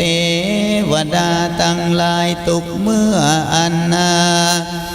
นี้เป็นภาลาอานิสงส์แห่งบุคคลาผู้ใดตามพระติปูชาพระแก้วเจ้าตั้งสามประการนั้นแลเตียนย่อมตนเตียวไปมาในวัฏสังสารในเมืองฟ้าและเมืองคนก็จะประกอบไปด้วยโลภสมนมพันอันงามมีหูตาก็แจ้งใสนางน้ำมันงาอันหามาละมนตินบ่ได้แม่นว่าในจันฟ้าก็จักได้เกิดเป็นเทวบุตรเทวดาพาก็ไปด้วยตาทิพย์ตุกเมื่อนั้นแลอันนี้ก็ด้วยภาละอานิสงส์อันนาได้ตามพระติปูชาพระแก้วเจ้าตั้งสามประการก็มีแลนาโมกขลาหญิงใจฝุ่งใดมีตนว่าพ่อแม่พี่น้องก็ดีญาติอากาบ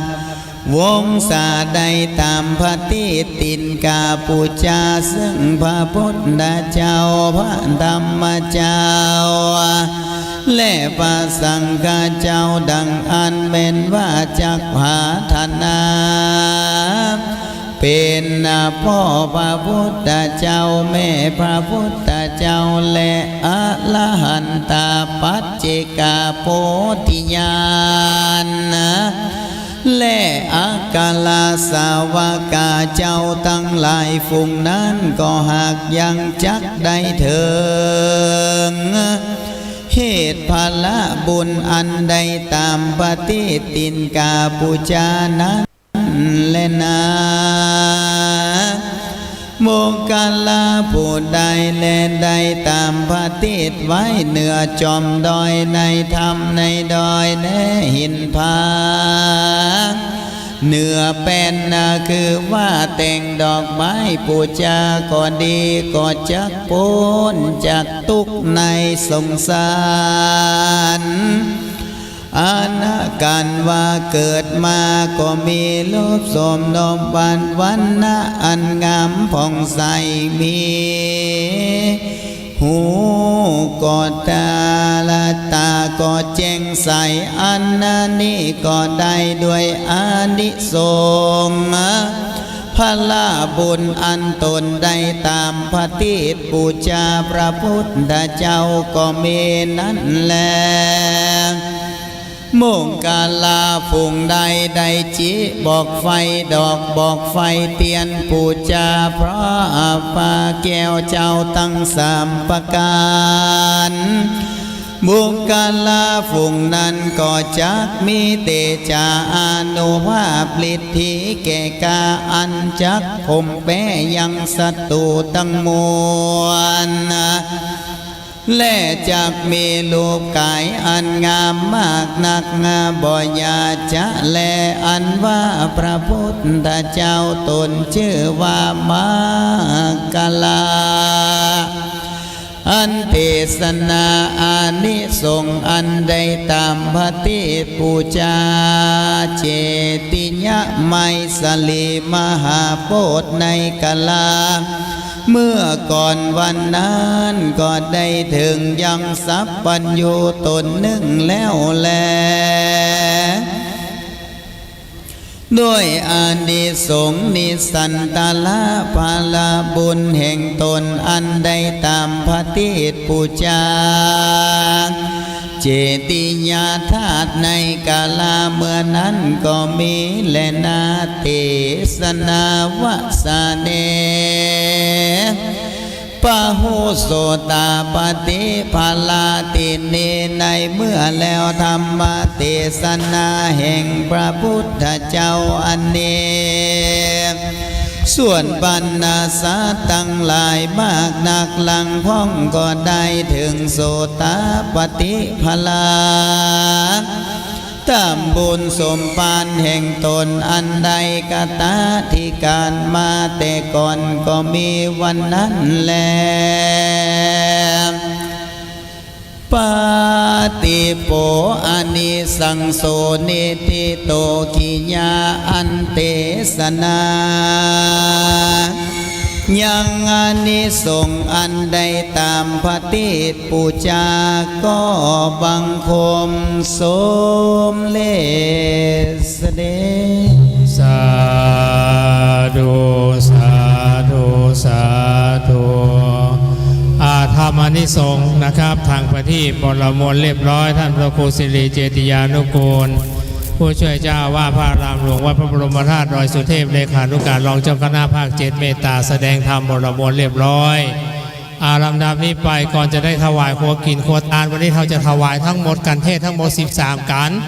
นะครับจตุปัจจัยทายธรรมทั้งหมดจะถวายเราจะสุมาโคตานโอกาสเวนตานยกเอาคุณพระพุทธเจ้าพระธรรมเจ้าพระสังฆเจ้าเจิญเทวดาแห่น้อยหนึ่งเราจะได้กล่าวคำถวายสืบไปนะครับพ่อแม่ศรัทธาเรียนเจอนะพี่เอาขันสุมามาตั้งหน้าพี่มานั่งหน้านี่หมดเลยเอาขยับไปนอนเอาหันหน้าเอาขยับไปก่อนเพื่อท่านพระครูนั่งหัน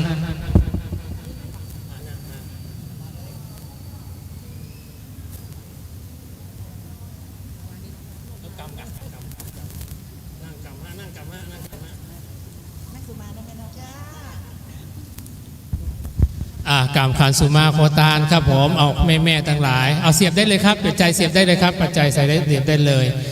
นั่งลงพนมมือขึ้นครับผมอาหังวันตามิสัมปังวันทุงตานังสัมปังโตสัง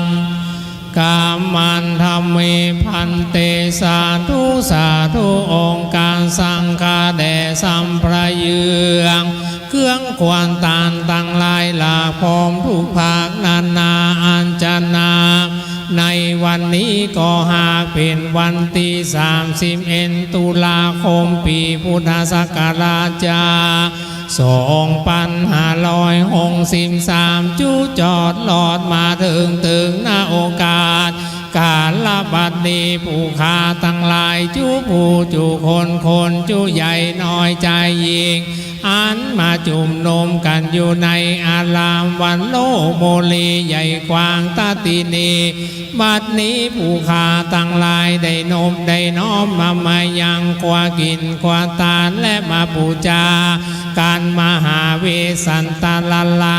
13กันณองค์การกาลบัดนี้ผู้ข้าตั้งหลายได้งอบน้อมนำมายามเมื่อแต่งหางดาตาลกึดว่าลำสร้างของตาลได้ขามได้กายได้ก้าวกรรมบ่สุภาผู้ข้าตั้งหลายก็กลัวเป็นบาปเป็นกรรมบัดนี้ได้นอบได้น้อมนำมายังทุมปามบูผาลานจาดวงดอกเขาตอกดอกไม้พร้อมนะด้วยน้ำสู่กันโทตากาน้ำเข้ามินสมปล่อยน้ำโอบน้ำหอมตั้งหลายมวลผูกนี้ยกย่อมาทาปานาตั้งไว้เพื่อขอสุมา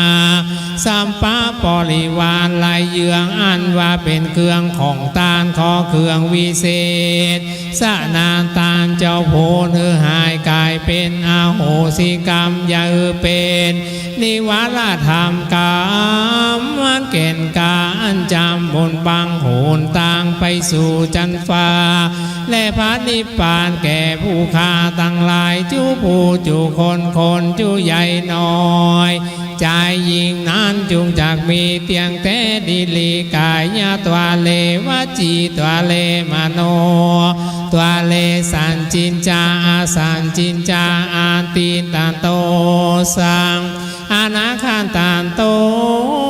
นะสังสัมปังโตสังฆมันตุโนโยสันนิสินโนวาลัมโพธิมุเลมาลังสะเสนังมันทันตันติวิจัยโยสัมโพธิมาคันชีวาลานันตัญญาโนโลกุณตัมโมตังปนามามิพุทธังตังปนามามิธัมมังตังปนามามิสังฆังโยโสพระขาวาอันว่าพระพุทธเจ้าได้สันนิสิโนได้สันนิแล้วปัลลังเกเดือแตนแก้ววิเศษสันดีลิปน30ปาลามีพระพายมูมาเล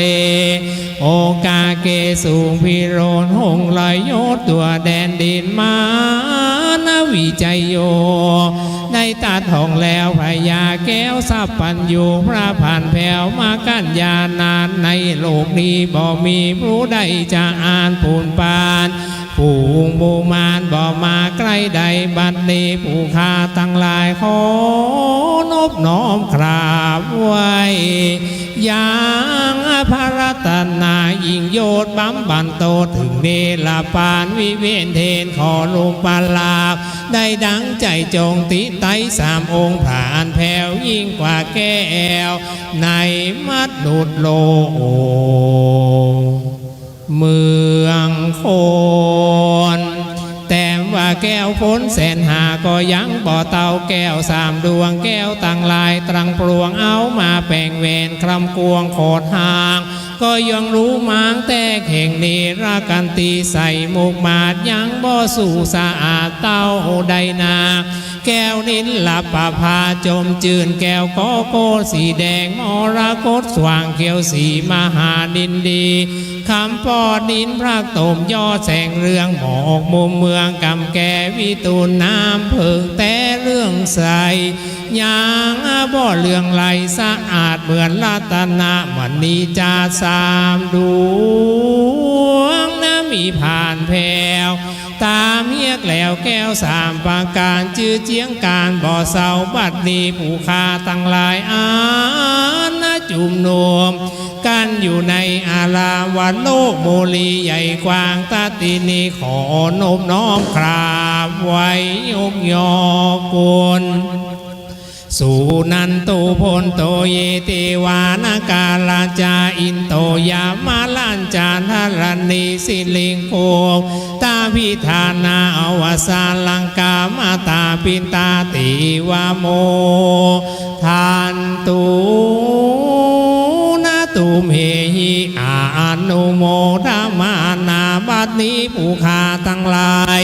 อันจุม มนุมกันอยู่ในโฮงอุโบสถมหาวิหารหลวงอารามวัดโลกโมลีเดชเมืองใหญ่กว้างตาตินีบัดนี้ขออังการลาธนาเทวมนเทวดาเจ้าตั้งหลายจุตนจุองค์โอเทวดารักษาพระบรมธาตุเจ้าเจดีย์เทวดารักษาควงแก้วอารามใหญ่กว้างตาตินี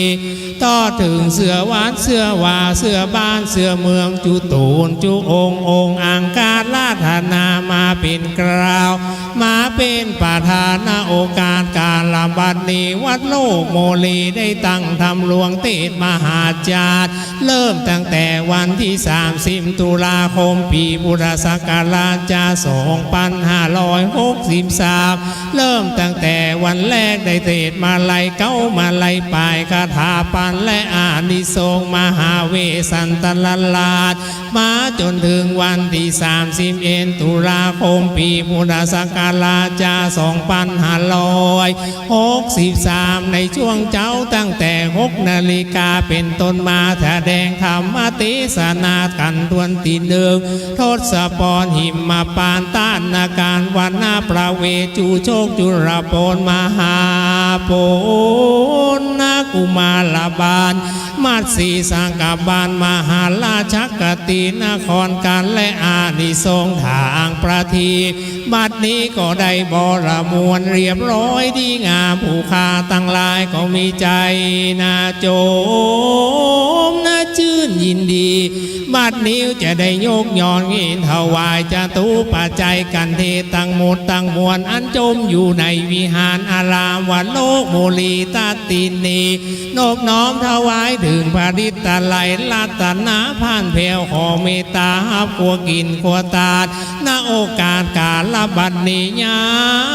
มนี้แด่เตอบุญกินบุญตาณโอกาสการละบัดนี้ใสมีมากกวงหลวงลายผู้ค้าตั้งหลายขอนบน้อมถวายเป็นพระกุศลเป็นพระราชกุศลถึงแด่อดีตเจ้าเมืองเชียงใหม่จุตูนจุองค์องค์ใหม่มีราชวงศ์บางลายเป็นกล่าวเป็นประธานราชวงศ์กาวิลาฟื้นนพพระบุรีสีปิงเมียงเชียงไม่แก้วตาตินีต่อถึงนาการบัดนิสัยขอนบน้อมถวายเป็นพระกุศลถึงแด่อดีตเจ้าอารามาธิปดีวัดโลกโมลีตาตินีจุตูนจุองค์องค์ต่อถึงพระสังฆะและองค์เนรที่เคยจำพรรษาในอารามวัดตาตินีได้มรณาไปก็ดีขอนะมาปัตตามุโมตนาบุญกินบุญตาณโอกาสกาลบัดนี้ยามนี้แด่เธอบุญกินบุญตาณบัดนี้ใสมีมากกวงหลวงลายขอนบน้อมถวายถึงเทพเทวาอารักษ์อินพรหมยมยักษ์ขุดนาคน้ำปรมัยไอสวดอันรักษาอาลาวัดโลกโมลีตาตินีและบุญกินบุญตาณบัดนี้ใสเพื่อเกิดกายเป็นเตจาเป็นมหามังกลามงคลคือได้มาโป๊คือได้มาโหมศรัทธาใจหญิงเก้าต่างหลายอันมากินมาตานมาทำบุญไปหาเวสันตละลานนาการละบัดนี้ใสขอได้พ้นเสียอย่างสัมภาสุงสัมภาโศกสัพพโลกสัพพภัยสัพพะขอเสนียดจันไรข้อปีข้อเดือนข้อวันข้อยามข้อเมื่อรับเมื่อตื่นข้อเมื่อย่างเมื่อเตียวข้อบ่หูบาหารข้อนา108 900ปันประการข้อไปในคือออกข้อไปนอกคือนีข้อราวีแก่นกราขอนะมาลายหายไปนาการละบัดนี้ใสผู้ค้าก็ขออังการลาธนาป้าละมีหลวงพ่อพระพุทธสันติจิลาบรมโลกนาเจ้าป้าละมีแห่งพระธาตุเจ้าป้าละมีของบุญกินบุญตาได้มาโป๊กได้มาห่มสันธาอันมาจุ่มนุมตาตินีได้ประกอบไปด้วยโจกปีโจกเดือนโจกวันโจกยามอายุปีอายุเดือนอายุวันอายุยามอยู่ก็ขอมีใจไปที่ตั้งใดก็ขอมีโจจูผู้จูค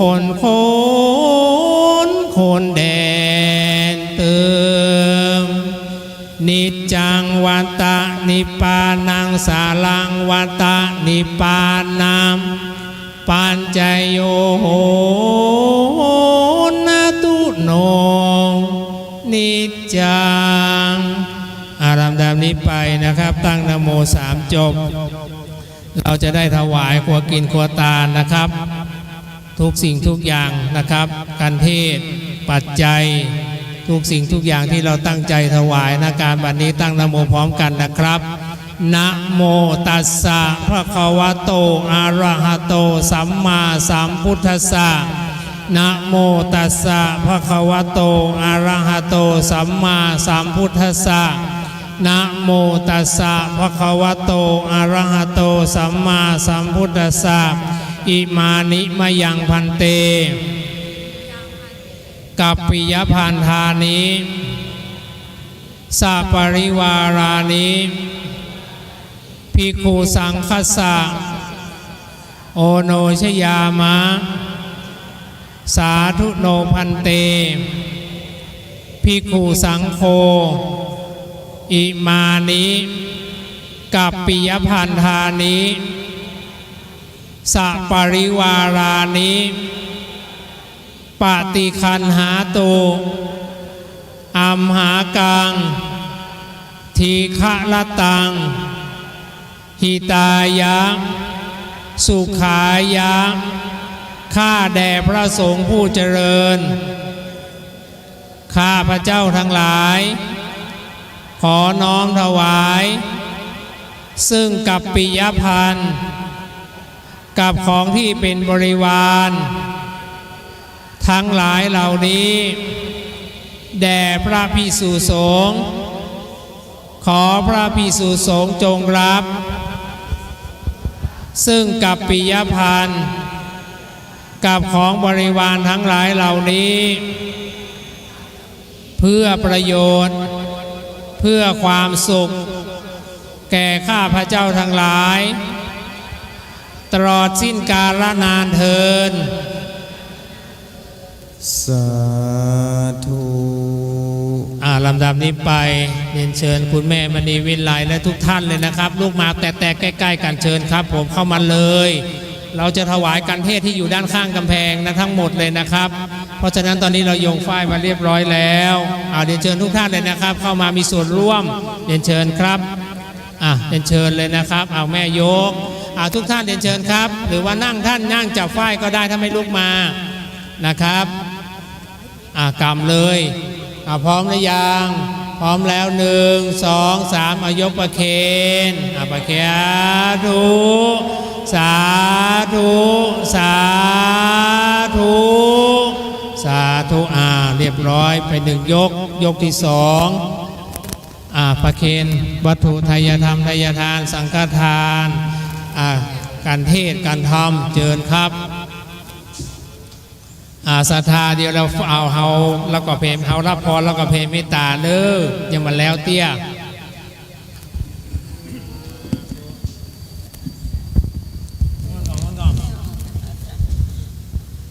เรียนเชิญนะครับทุกท่านพนมมือขึ้นตั้งโสตาประสาทอัปปอนครับผมอันนี้ที่ขาดไม่ได้ก็ก่อนที่จะได้ฮับปอนก็ขอ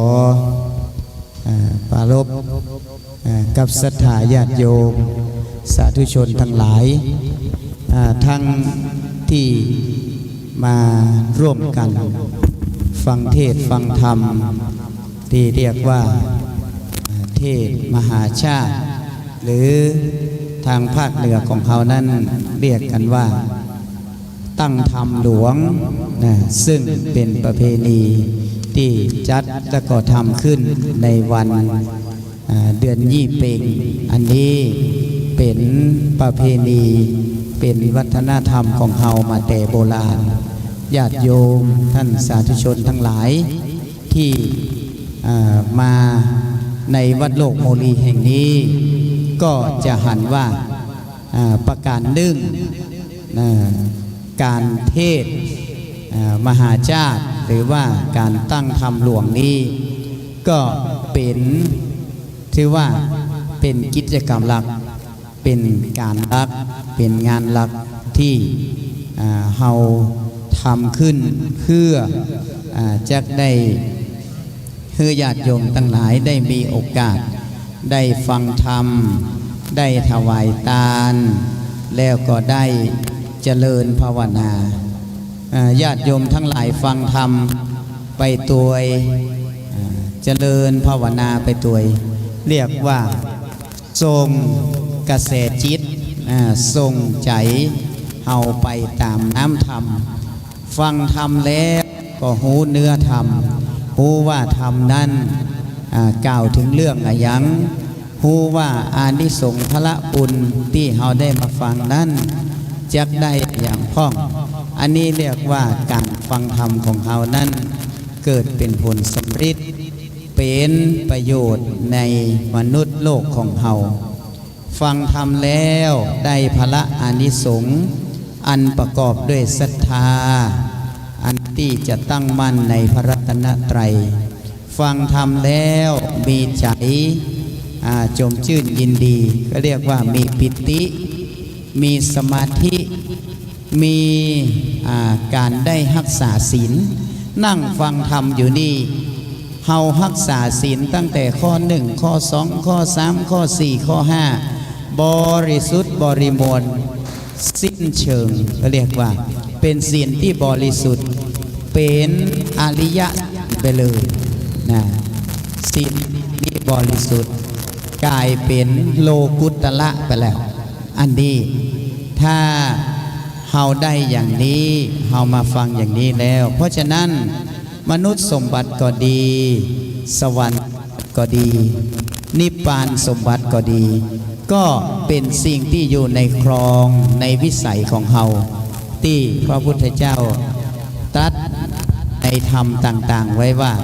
คนเฮานั้นท่านญาติโยมสาธุชนทั้งหลายถ้าพุทธบริษัทตั้งมั่นอยู่ในพระรัตนตรัยรักษาศีลเจริญภาวนาและก็มันในการที่จะคือตานในการที่จะกำจัดซึ่งโลภความโกรธความหลงอันเป็นกิเลสที่มันเป็นอย่างหยาบทั้งหลายนั้นได้มันคัดสีจิตใจของเรานั่นเองก็จะได้เข้าสู่ครองเข้าสู่กระแสแห่งองค์สมเด็จพระสัมมาสัมพุทธเจ้าดังนั้นในวันนี้การฟังพระธรรมเทศนาอานิสงส์ทั้งหลายทั้งปวงก็บังเกิดแก่ญาติโยมทั้งหลายผู้ได้มาร่วมกันฟังผู้ได้มีส่วนในการร่วมกันสร้างสรรค์ผู้มีส่วนในการร่วมกันทำบุญถวายทานเป็นการเทศน์การธรรมแม้จะไม่ได้นั่งฟังแต่ได้มาบูชากันเทศเป็นกันไปก็ถือว่าได้ฮือทานแล้วก็ได้ญาติโยมทั้งหลายดังที่กล่าวมาเมื่อได้ฮือทานรักษาศีลเจริญภาวนาแล้วสมบัติทั้งหลายทั้งปวงก็จะสำเร็จถึงกับญาติโยมทั้งหลายด้วยมนุษย์สมบัติสวรรค์สมบัตินิพพานสมบัติเป็นที่สุดด้วยพระอานิสงส์บุญทานนี้ขออานุภาพของบุญทานทั้งหลายที่ร่วมกันทำในวันนี้ก็ดีพระบุญทานอันสมปานญาติโยมทั้งหลายได้สั่งสมอบรมมาก็ดีได้รวมกันเป็นตบะเดชะเป็นภวรปัจจัยส่งเสริมให้ญาติโยมทั้งหลายได้ถึงซึ่งความสุขได้ถึงซึ่งความเจริญในทรัพย์ทั้งหลายอันเป็นอริยทรัพย์คือทรัพย์อันสูงสุดในพระพุทธศาสนาเข้าสู่มหาเนรปานเหมือนกันทุกผู้ทุกคนโดยทั่วหน้ากันขอความเจริญจงบังเกิดมีแก่ท่านผู้ที่มีส่วนในร่วมกันฟังพระธรรมเทศนาทั้งที่นี่และก็ที่อยู่ตั้งบ้านตั้งสถานีวิทยุทั้งหลายตัวเนอทั้งออนไลน์ในอินเทอร์เน็ตตัวทุกคนทุกท่านที่ได้ตั้งโสตาสดับรับฟังพระธรรมเทศนาได้อานิสงส์ท่วนกันคิดหวังสิ่งหนึ่งประสงค์จำนงหมายสิ่งใดอันเป็นไปโดยชอบประกอบด้วยธรรมขององค์สมเด็จพระสัมมาสัมพุทธเจ้าแล้วไซข อความประสงค์จำนงหมายทั้งปวงนั้นจงพันสำเร็จจงพันสำเร็จจงพันสำเร็จทุกประการด้วยเถิดสาธุต่อไปตั้งใจหยาดน้ำหมายตาลอุทิศบุญกุศลทั้งหลายตามที่ญาติโยมทั้งหลายจะใครอุทิศถึงตั้งแต่บรรพบุรุษบรรพชนตลอดจนถึงสรรพสัตว์ทั้งหลายเจ้ากรรมในเวรป่อเกิดไม่เกิดเทวุฒิเทวดาเทวาอารักษ์ทั้งหลายทั้งปวงอันรักษาเคหะห่อเหือนก็ดีรักษาตนตัวแห่งเจ้ามุลศรัทธาก็ดีตั้งเทวดาเจ้าทั้งหลายรักษายังวัดวาศาสนาวัดโลกโมลีนี่เป็นเก้าเป็นประธานยะถาวาริวหาปูราปริปุเรนติสาครังเอวะเมวะอิโตทินังเปตานังอุปกัปปติอิจิตังปฏิตังตุมหังกิปะเมวะสมิจฉตุสัพเพปุเรนตุสังกปาจันโทปนะละโสยะถามณีโชติละโสยะถาสัพพิติโยวิวัจจันตุสัพพะโรโควินัสสตุมาเตภวัตวันตรายโยสุขีทีขายุโกภวะอภิวาทนาสีริสานิจังวุธาปัจจายโนจัตตาโลธรรมาวัฏันติอายุวันโนสุขังภะลาสาธุสาธุสาธุอาสาธาทุกท่านแผ่เมตตานะครับพร้อมเคียงกันนะครับสุดซ้อยนะครับอิตังตานากามังนิปานามปัญจโยโหนตุโนนิจังอิตังศีลากามังนิปานามปัญจโยโหนตุโนนิจังอิตังภาวานากามังนิปานามปัญจโยโหนตุโนนิจังยังกินจิกุสลังกาภัมมังกัมมังสัพเพหิอัมเหหิกาตังปุญญังโนนุโมทันตุสุนันตุบนโตเยเตวาอาสามิงทาเนอาทิกาตาทิกายุตาสันตาอุนตุสัมภัมตานังสุขีอาตานังปาลิหาลันตุมาตาปิตาสุขีตาอุนตุทุกขาภามุนจันตุสัมเบยันตากะกิตาอุนตุทุกขาภามุนจันตุสัมเบยันตังกาสุขีตาอุนตุทุกขามุนจันตุสัมเพสาสัมเพยังกาสัมเพเปตาสุกิตาอุนตุทุกขาวามุนจันตุสัมเพนังคันตากิตาอุนตุทุกขาวามุนจันตุสัมเพเทวาสุกิตาอุนตุทุกขาวามุนจันตุสัมเพ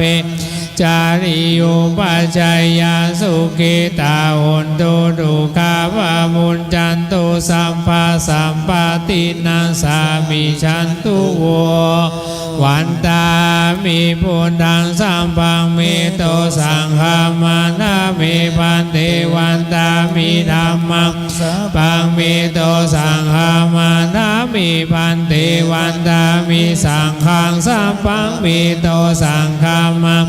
เมพันเทวันตามิกุโรปัจจาจาริเยสัมปังเมโตสังฆามังเมพันเทวันตามิ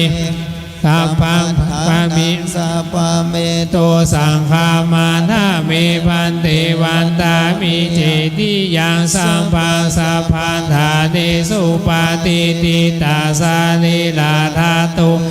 หาโพธิพุทธรูปังสักกาลังสัตตานากาโลเกเทวาโลเกจัมมาโลเกจัมปุริเปลังกา